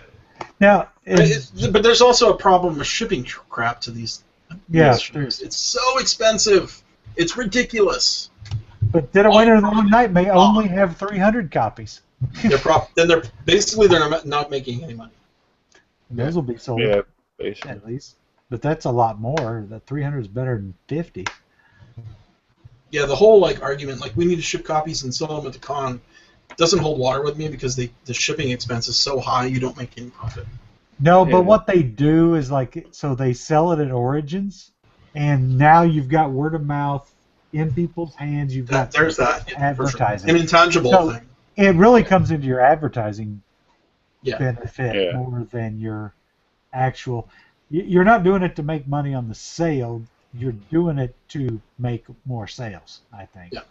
I mean, that's the whole But point it also of all pisses this off your stuff. Kickstarter backers. Well, if it's I mean, Kickstarter games, yeah. I'm speaking with a Tasty Minstrel thing here. There was a couple years ago they had that. Right. If it was a Kickstarter game and you do it, sure. Yeah. I mean, but I'm okay with it. So I pre-ordered Dead of Winter. I know it's going to be sold there. I know I'm probably not going to have my copy, but I told that up front, so I'm not going to bitch. No. I'm I getting think my that's the copy. important thing. If you're told up front that it's going to be available. Yeah. If I was told I'm getting my copy before anybody else and I get there, I'm probably going to be irritated, absolutely. but not as much as I would have been 2 years ago. Because I understand more about how things work now, though. Right? I understand how expensive booths are. And air shipping crap and the drayage fees involved. Yeah, those are horrible. It's all ridiculous. Right. So the things that used to get me all butt hurt only mildly irritate me now. Right? I appreciate the honesty. Hey, Lance.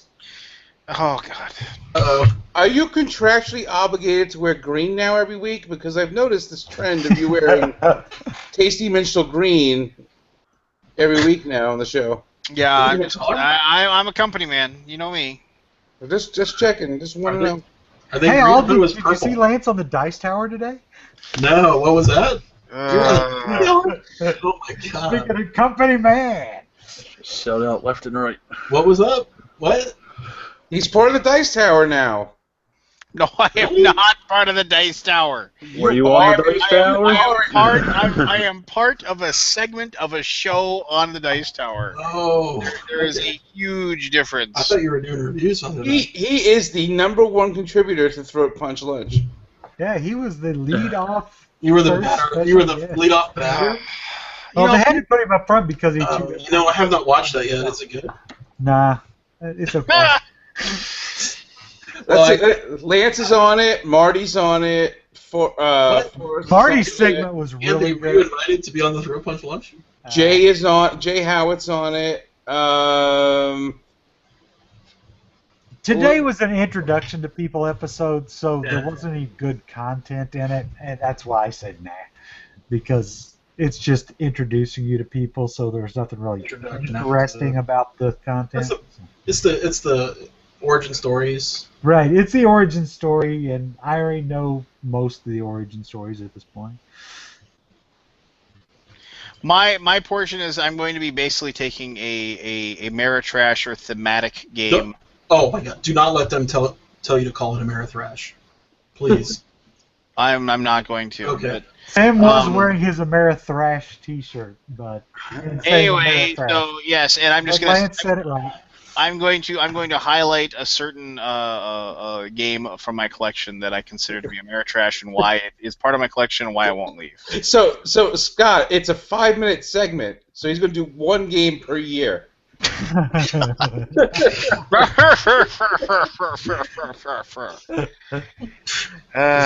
5 minutes the limit. 5 to 6 minutes as he wants, yeah. I'm going to bet you're not going to get anything less than 6 minutes. And there'll be weeks where they cut you off mid-sentence. They're going to play him off. Enjoying yourself, Anthony?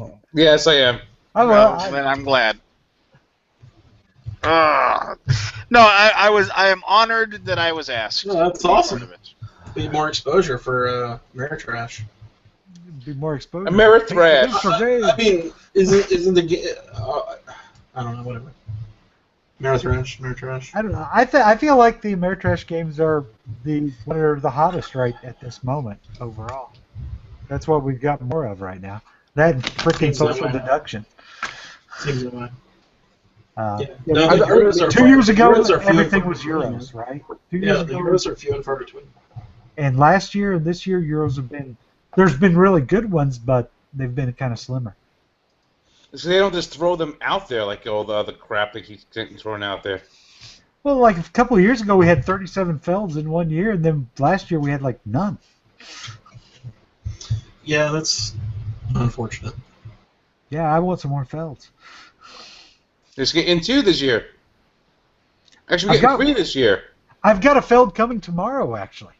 La Isla? No, I haven't got that. I have the Castles of Burgundy card game coming tomorrow. Oh, yeah. Oh, nice. Along with the rest of my Fister collection is coming tomorrow. I'm sorry, what's your Fister? My Mr. Fister collection. Sky. No, I'm getting Port Royal. I don't have that one. Port Royal. Have you played Oh My Goods yet? I mean, I do Royal have that. Goods.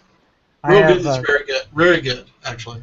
My copy says back Oh My Goods. That's why. Back to the game segments. Yeah, Played I Oh have. My Goods. I have that. It was I was great. talking about earlier. He's on a real kind of a hot streak, right? You know, He is. He's Mombasa. won the Kenner last year, nominated for Kenner this year, recommended for good. Kenner this year, right? Yeah. So, Yeah. And then you got Port Royal and Oh My Goods in there too, which I've played one of. So. No, I quite like Oh My It's Goods. like the Jonathan Gilmour of Euros.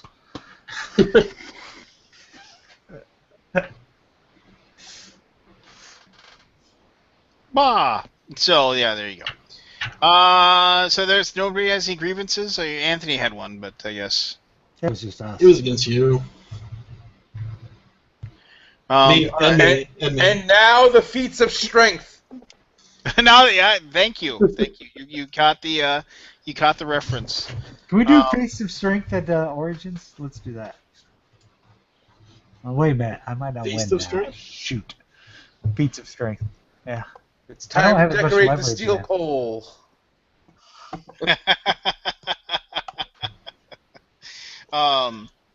No, I like I said, Sam contacted me to be on it, and that was really cool that he did. So Yeah, it looks like it's an Ameritrash show. Yeah, that's what it is. That's cool. It was funny because Sam was talking about, now I know some people think it's violence, so disclaimer, I've not ever punched anyone in the throat, nor do I plan to. And I'm like, I can't make that statement.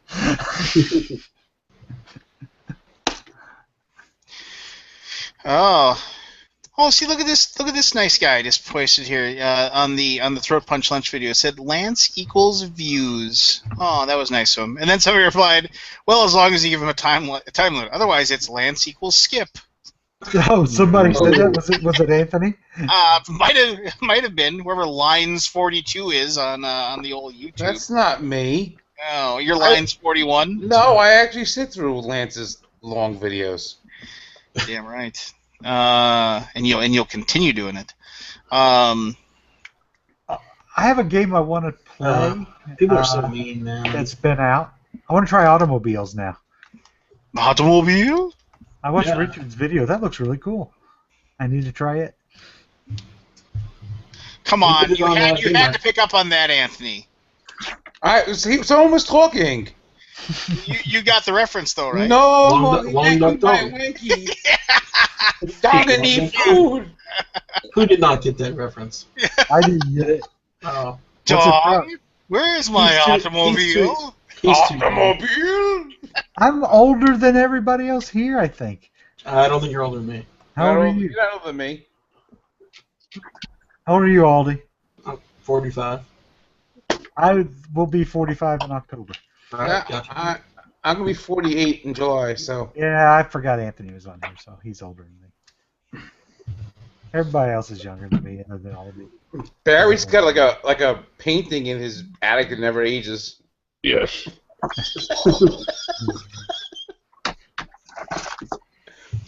I haven't seen 16 Candles in a long time. Yeah, that's a good one. That's probably why I don't remember. Anthony I haven't Michael seen Hall, it. right? I got the underwear. Oh, look at this. First segment after Sam will be Lance. Great choice. I always skipped the first guy on breakfast. Talk about a polar opposite. Believe me, the YouTube comments are so mean, dude. Don't read them. No, that was a very positive comment. Oh, polar opposite. They talk about a polar opposite. See, that's a nice thing. I'm gonna go make a YouTube comment. So, what's your first game you're going to talk about? Or did you talk about a game on the first episode? Well, Sir Bob Games posted 5 minutes, Lance. What in the world? That just happened.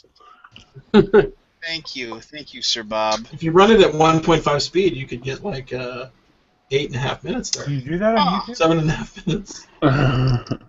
Just double your speed. Oh, nice. The Undead Viking is on here. Great pick, Sam. Oh, gee willikers! I'm so happy to see Undead Viking on the Dice Tower. His review of Game of Thrones is what got me started in board games. What? Who wrote that? Eddie Haskell? They like read that one? They really like me. Gee, Mrs. Cleaver. You know what? That's fine. It's awful swell that you got Lance on your show. Keith Hammonds. Whoa! Undead Viking. Looking forward to this. So you know what? After That's a fantastic new comment, though. Man, there's a lot of good comments. I only read the first couple, and they were all This negative. one says, amazing editing, Sam. Anyone who can get Lance to the point in under 47 minutes is amazing. It's so old. You know, just like, God. It's funny because it's true. Okay, I deleted it. Wait, let's read some other comments here. You know what? Like I said, after taking it in the rear end for the last couple of weeks, this is kind of nice to actually see people say things nice about me. I do like the way that they said that Marty must have been talking to Rodney. Yeah. The best part is, enjoy seeing some of my favorite YouTubers, Lance, Marty, and a strangely calm Forrest. But he wrote clam instead of calm. Strangely clam Forest. Oh, well, that's cool. Now they need a Euro show for like classy dinner party. I think I might do Supremacy, like that really old school with nuclear weapons and satellites and Didn't somebody talk about that on there? Or was I you did. the one talking about That's good for the kids. yeah. No, I mean Supremacy is like one of my. If I could find, I'm missing one expansion for it, and I keep looking for it. Whenever I find it, somebody wants like $88 for it or something ridiculous. You should do Viking ATID on there. Yeah, I should. Oh, yeah. Where are you going to find a copy of that? I don't know. Are you going to Essen? Well, maybe we can find you a copy.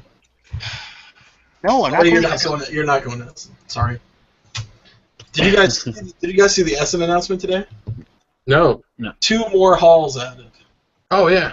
That is ridiculous. I don't know if you've been lately, but that's just unreal. It's massive now.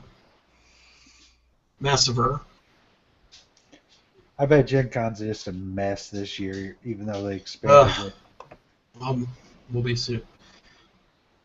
You know what? It's after 2 a.m. I actually have to work in like 5 hours. Hey, I have to work in like 7 hours. Like I'm working right now. What do you have to be up for? Well, I'm just gonna fall asleep in this chair, and then I'll wake up, and I'll start working. No, I have stuff to write and things to edit, and yeah, it's weird. I'm more busy now than I was at my like corporate job. It's because you can't leave your office. Well, sure I can. I can just go upstairs. Oh, really? You don't have a laptop? Yeah, but it's not a very good laptop. I don't like using laptops. They bother me. I like having an actual keyboard. I have a hard time shutting down from work to not work. Well, you'd think your website would look better then if you're working all the time. I know. You got all these like fucking great comments on this YouTube. You got more positive comments for a fucking 5-minute video than I have for 16 months. That's because they know his job is to send out the review copy. Backbreaking labor. Yeah. What does that tell you? Backbreaking. What does that tell you, my friend? I'm wasting my time. Keith, it's not to send them out. It's just to say you're going to send them out. Oh my God! Would you just? He will not. I will tell you right now. No, I got a lot of positive comments. I should not be so negative. I try to give you as many as I can. Oh, I know. All you hear is the hate. Well, we're just hearing hate now because everybody who likes it is already using the site. Tell them to go peruse the other websites. Gigantic source of board gaming information on the internet. I'm getting used to it now, Scott. I will say that. We have some ideas. I mean, we're obviously still working on it. We're not done. Yeah, and podcasts still aren't on top of anything. I know. I'm still. You promised. Hey, you make sure that 7%. You make sure that 7% gets what they need. That squeaky 7% needs to. Wait. I'm sure I can go on there and find stuff that less than 7% people use on there. Yeah, there's a lot of. Yeah. So there, Mr. Corporate Man, you. I have been put in my place. Thank you. Actually, Lance, I'm just wondering how are you holding up with the new? Because you've not worked. You've worked in corporate America since you've gotten a job. Since you've been a professional. Well, I mean, before I got my real job, I mean, I was like a total vagabond. But yeah, I worked in like a real Pizza Patrol. Really got all the Pizza Patrol? No, yeah. So like, I did that for 16 years. Like, yeah, it's a long time. Yeah, and then now, so it's kind of weird. Like, it's kind of nice being able to wear shorts every day. I'll say that much. But hell, I mean, some days I don't even get dressed. So Lance, as your you need to call me on those days. Lance, as your official biographer, was it Pizza Delivery, Video Store, Corporate America, or was it Video Store, Pizza Delivery, Corporate America? All right, so if I had to actually think back to the places that I worked prior before the story starts, I'm going to go. See you in a week, Keith. Are you going to be there Wednesday? Yep, Wednesday. See you guys. All right, come by our booth and hang out. Yep, we'll do. I get in Tuesday. I'll be there Wednesday morning at like 9 a.m., which sucks. Oh, yeah. That means I have to leave at 5. I'm not going to be there, so. Let's see. My first real job. I would have handed you personally the copy of our Fields of London copy because Eric's got it. I'll take Marty's copy. I flipped burgers was my first real job. Then McDonald's? No, a place called Burger Time. It's like a local area chain kind of thing. I love that video game. And then I slide the burgers and. Yep. And then I worked at a bar as a short order cook, like a bar / bowler, like a bowling alley. So, like basically, we had two sides to like basically where we grilled up our food. Trying to think of the other places. And then I got a job delivering pizzas for a place called Happy Joe's, which is a pretty good pizza. And I worked there for like 3 years, going to school. And then after that, I went and I worked for the local park board as a. I did like umpiring and refereeing for sports, and I ran ice houses during the winter, and I just did all kinds of crazy maintenance stuff. What's an ice house? Basically, like we have all these like wooden palisades that we enclose basically, so make an ice rink, and then so when it gets cold enough, we fill it with ice or fill it with water, and then it freezes, and then there's a ice house, there's a warming house there, and so then I would go and I'd play hockey with kids all day, and I would sit in the warming house and then like tie kids skates and stuff like that. It was so weird. It was like, I mean, this is a long time ago. This is, man, I was like 21 maybe, and it was just so weird because it was like my the kids would, the parents would just drop kids off at the ice house, and they come pick them up again. Like then they go to work. And then they'd come pick them up again at like 3-4 o'clock. It was just like it was like weird daycare, like during like when there was vacation time when the kids were in school. So it would just be like, so I'd sit there and then like as soon as kids showed up, I would just I'd like get their skates on and everything like that, and then I just put my skates on and we'd go out on the ice and skate around, and I'd play hockey with the kids, and it was fun. And then eventually I got fired from that job. And then why'd you get fired? Didn't show up. Yeah, I decided I had a better offer. Some girl was involved, so I didn't go to my. And I thought it was gonna be too cold, and then of course like kids had showed up and they were like wondering why the warming house wasn't open. So you only had one strike and you got fired? Yeah, pretty much. Man, but yeah, it was. But I think it was one of the things where like one of the kids that got dropped off was like friends with like the parents. The parents were friends with my boss or something like that. So like, yeah, I don't know. It was just one of those crazy things. And you let those 4 kids down. Yeah. That kid could have been the next Olympic figure skating champion. And so you let them down. I crushed their dreams. And then one of the funny things is that like when I showed up one morning at this rink that I ran, there's this local bar in town that's called Borrowed Bucks Bar. Is it just like and so it's in this really bad position of town where there's no really good parking, and it used to be, and it could very well still be like a really really big place for people to go and just get their slobber on and dance, and so they were like super busy all the time, but there was no place to park. Like the parking lot was very small, so they would park up this road that goes, and so they'd end up parking like 2, 3, 4 blocks away from the bar, and then have to walk to the bar. It was like that popular. And so they actually got to the point where, because it was so cold outside, people didn't want to go to the bar anymore because they didn't want to park so far away and have to walk in like 15 below degree temperature just to go to the bar. So they actually got and purchased a golf cart, and that actually had a little trailer that had like seats. So there was like 3 seats in the golf cart. Disney World tram. Yeah, basically, and like 6 spots in the golf cart, and they would drive you to your car after in the golf cart. So I showed up for work one day, and I get out to the ice rink, and the frickin' golf cart and tram are in the ice rink, and I was just like, what the hell is this?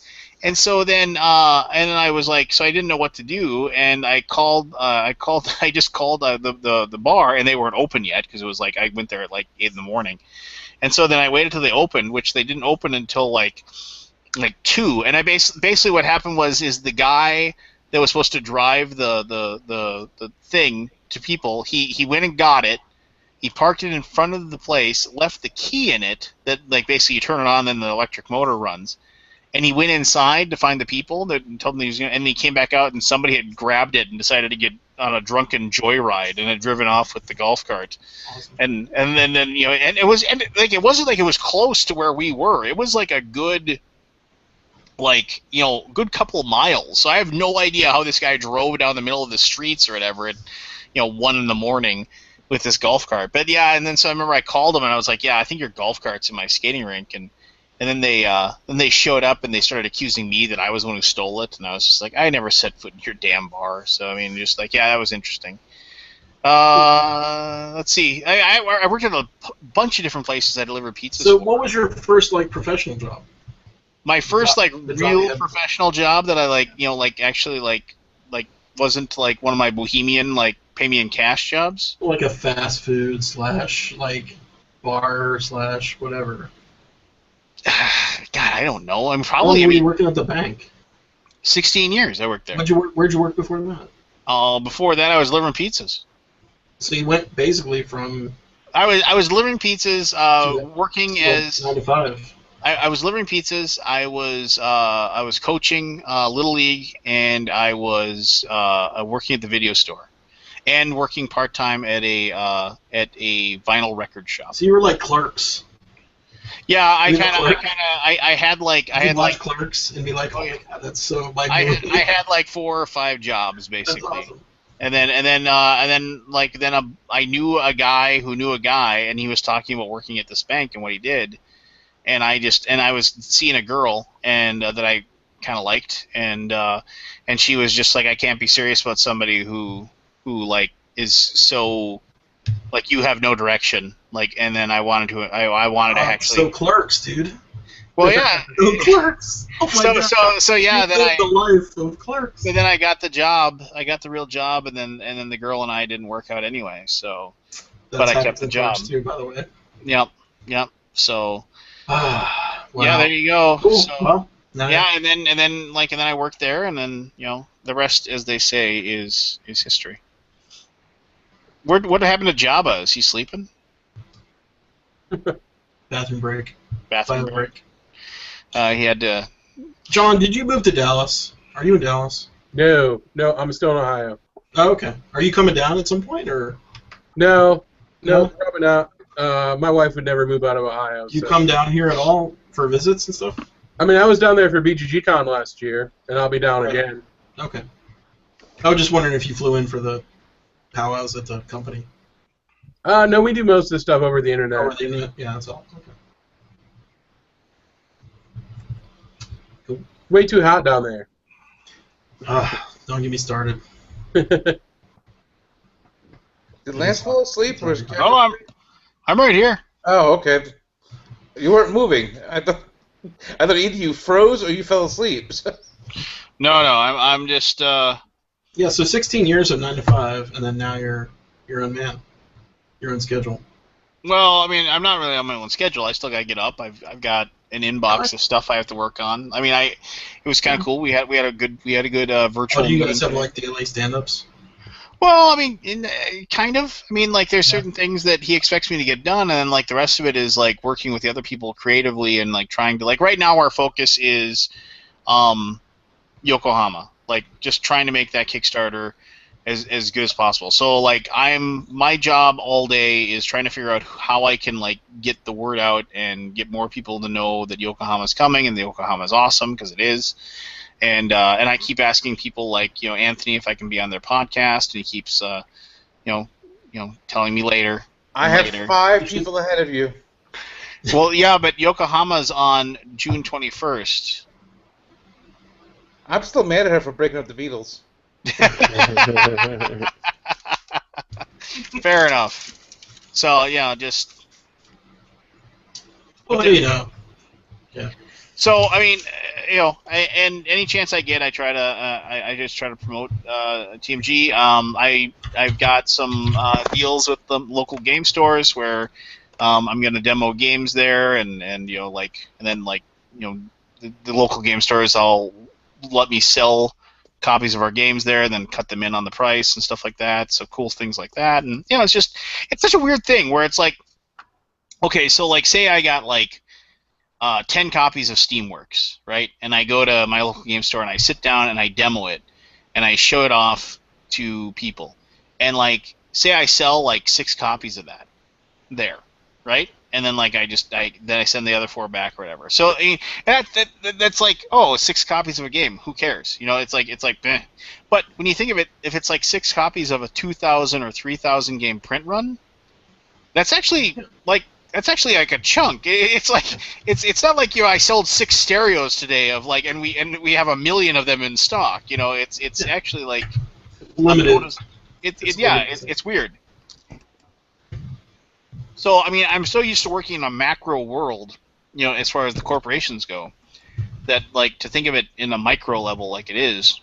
I still have to. Yeah, I mean, 3,000 games is still 3,000 games, but I don't know. It's a grassroots industry. Mm-hmm. Yeah, for a lot of stuff we do. Definitely. I agree. Unless you strike lightning and you've got Dead of Winter or Cards Against Humanity. Yeah, but still, I Yeah, mean, just every single sale matters because I mean, those people are going to play with other people, and I spend a lot of time demoing it just one-on-one with people at game stores and stuff, just because I think that's really important, regardless of the size. Yeah. It's time well spent. I'm going to bed. I think it's about time to wrap her up anyway. So wrap it up. Barry. All right. Good talking to you. Barry needs to shut up. He's talking. Yes. You're going to Origins, Barry? Yeah, I'll be in Tuesday night sometime. Awesome. I'll see you Wednesday. I am looking forward to seeing rubbing in the fact again that I'm not going to be at Origins. Come on, you're going to India, man. You did the same thing about BGG Con. I don't know. Be my friend, Scott. Yeah, if you make friends with a good publisher and they want to hire you full time, then you can live the dream. And then you'll talk to me? I'll talk to you anytime, dude. You call me up, I will take your call, Anthony, anytime. Hey, especially if he needs something from you, he'll contact you. Trust me. Especially if I need, especially if I need something. All right. That's the way I am. All right, everybody. Thank you for taking the time. For those of you who watched us live, that's awesome. I appreciate it very much. I hope I didn't ruin anybody's. I hope the spoilers alert was loud enough and long enough to prevent people from hearing anything they didn't want to hear. As always, the people that were kind enough to listen, the Kabuki Kids, the Lord Javis, the Chris Beaches, the Sir Bobs, and all those people, and if I forgot you, I apologize. You got to get Kabuki Kid on here at some point. We have been pestering Kabuki Kid to be on repeatedly, and she just won't do it. I don't know what her deal is. She said she didn't have a webcam, and I offered to send her one. She just won't do it. That's fine. That's fine. I mean, I don't know. I mean, that's cool. If she doesn't want to have her face on the internet, I completely and totally understand. And that isn't me looking down on her at all. Anonymity is a wonderful thing. So. But I've actually met her. So. Oh, Paul, I can never forget you. But. Thank you very much for taking the time. For those of you who are watching this after the fact, thank you very much. If you have any comments, questions, concerns, ideas on what we can do forever to make this better, please let us know. There will be no Alaboom likely next week unless we can figure out some way to do it from Ohio, but I don't know if we're going to be able to pull that off. Someone has a live stream set up at Origins. Well, yeah. Are you gonna have access to it that we can do it at 9 o'clock at night, or are they going to throw you out? I don't want to be in the floor at that. Well, so then don't offer. Jeez. But we could do it like at 5 o'clock at night or 6 o'clock. But I don't know. We'll see. We'll see. Maybe crash the live stream and we'll see what we can do. Maybe we can just do a do like a wrap up or something. Yeah, or something like that. That'd be cool. You know what? I mean, since you guys are all going, I'll Alaboom all by myself. And from India? No, I won't be in India yet. I don't go to India till that Sunday. Oh, next Sunday? Or Sunday afternoon? Father's Day, I leave. Oh, Father's Day. Actually, you could do that, and then we could, if you did that, then we could, probably, just pop in using our phones or whatever. Possibly. Yeah. And I could think of boot you out of the room. All right, cool. Well, good night, gentlemen. John, thanks for joining us, man. Anytime you're up and you want to be on, let's. It's fun. Yeah. But go watch some Game of Thrones so you can talk to us about that. It's hard to get into it. It's been gone for 3 weeks this summer, so my wife and I are going to try to catch up on it. Yeah. I understand. You don't want to watch the best show on TV. Wait. Before John goes, John, your other game, they gonna have that at Origins for people to play? Wasteland Express? We'll have Wasteland Express delivery service at Origins to play. It'll still be foam core prototypes, but they have some nicer copies that they'll be showing off, but they're not complete yet. Okay, I knew that. I just want to make sure people watching knew that also. Yeah, definitely. I'll have a ton of prototypes with me, so anybody that wants to hit me up, please do. All right, that's it. We can go. All right, good night, everybody. Yeah, no. Okay.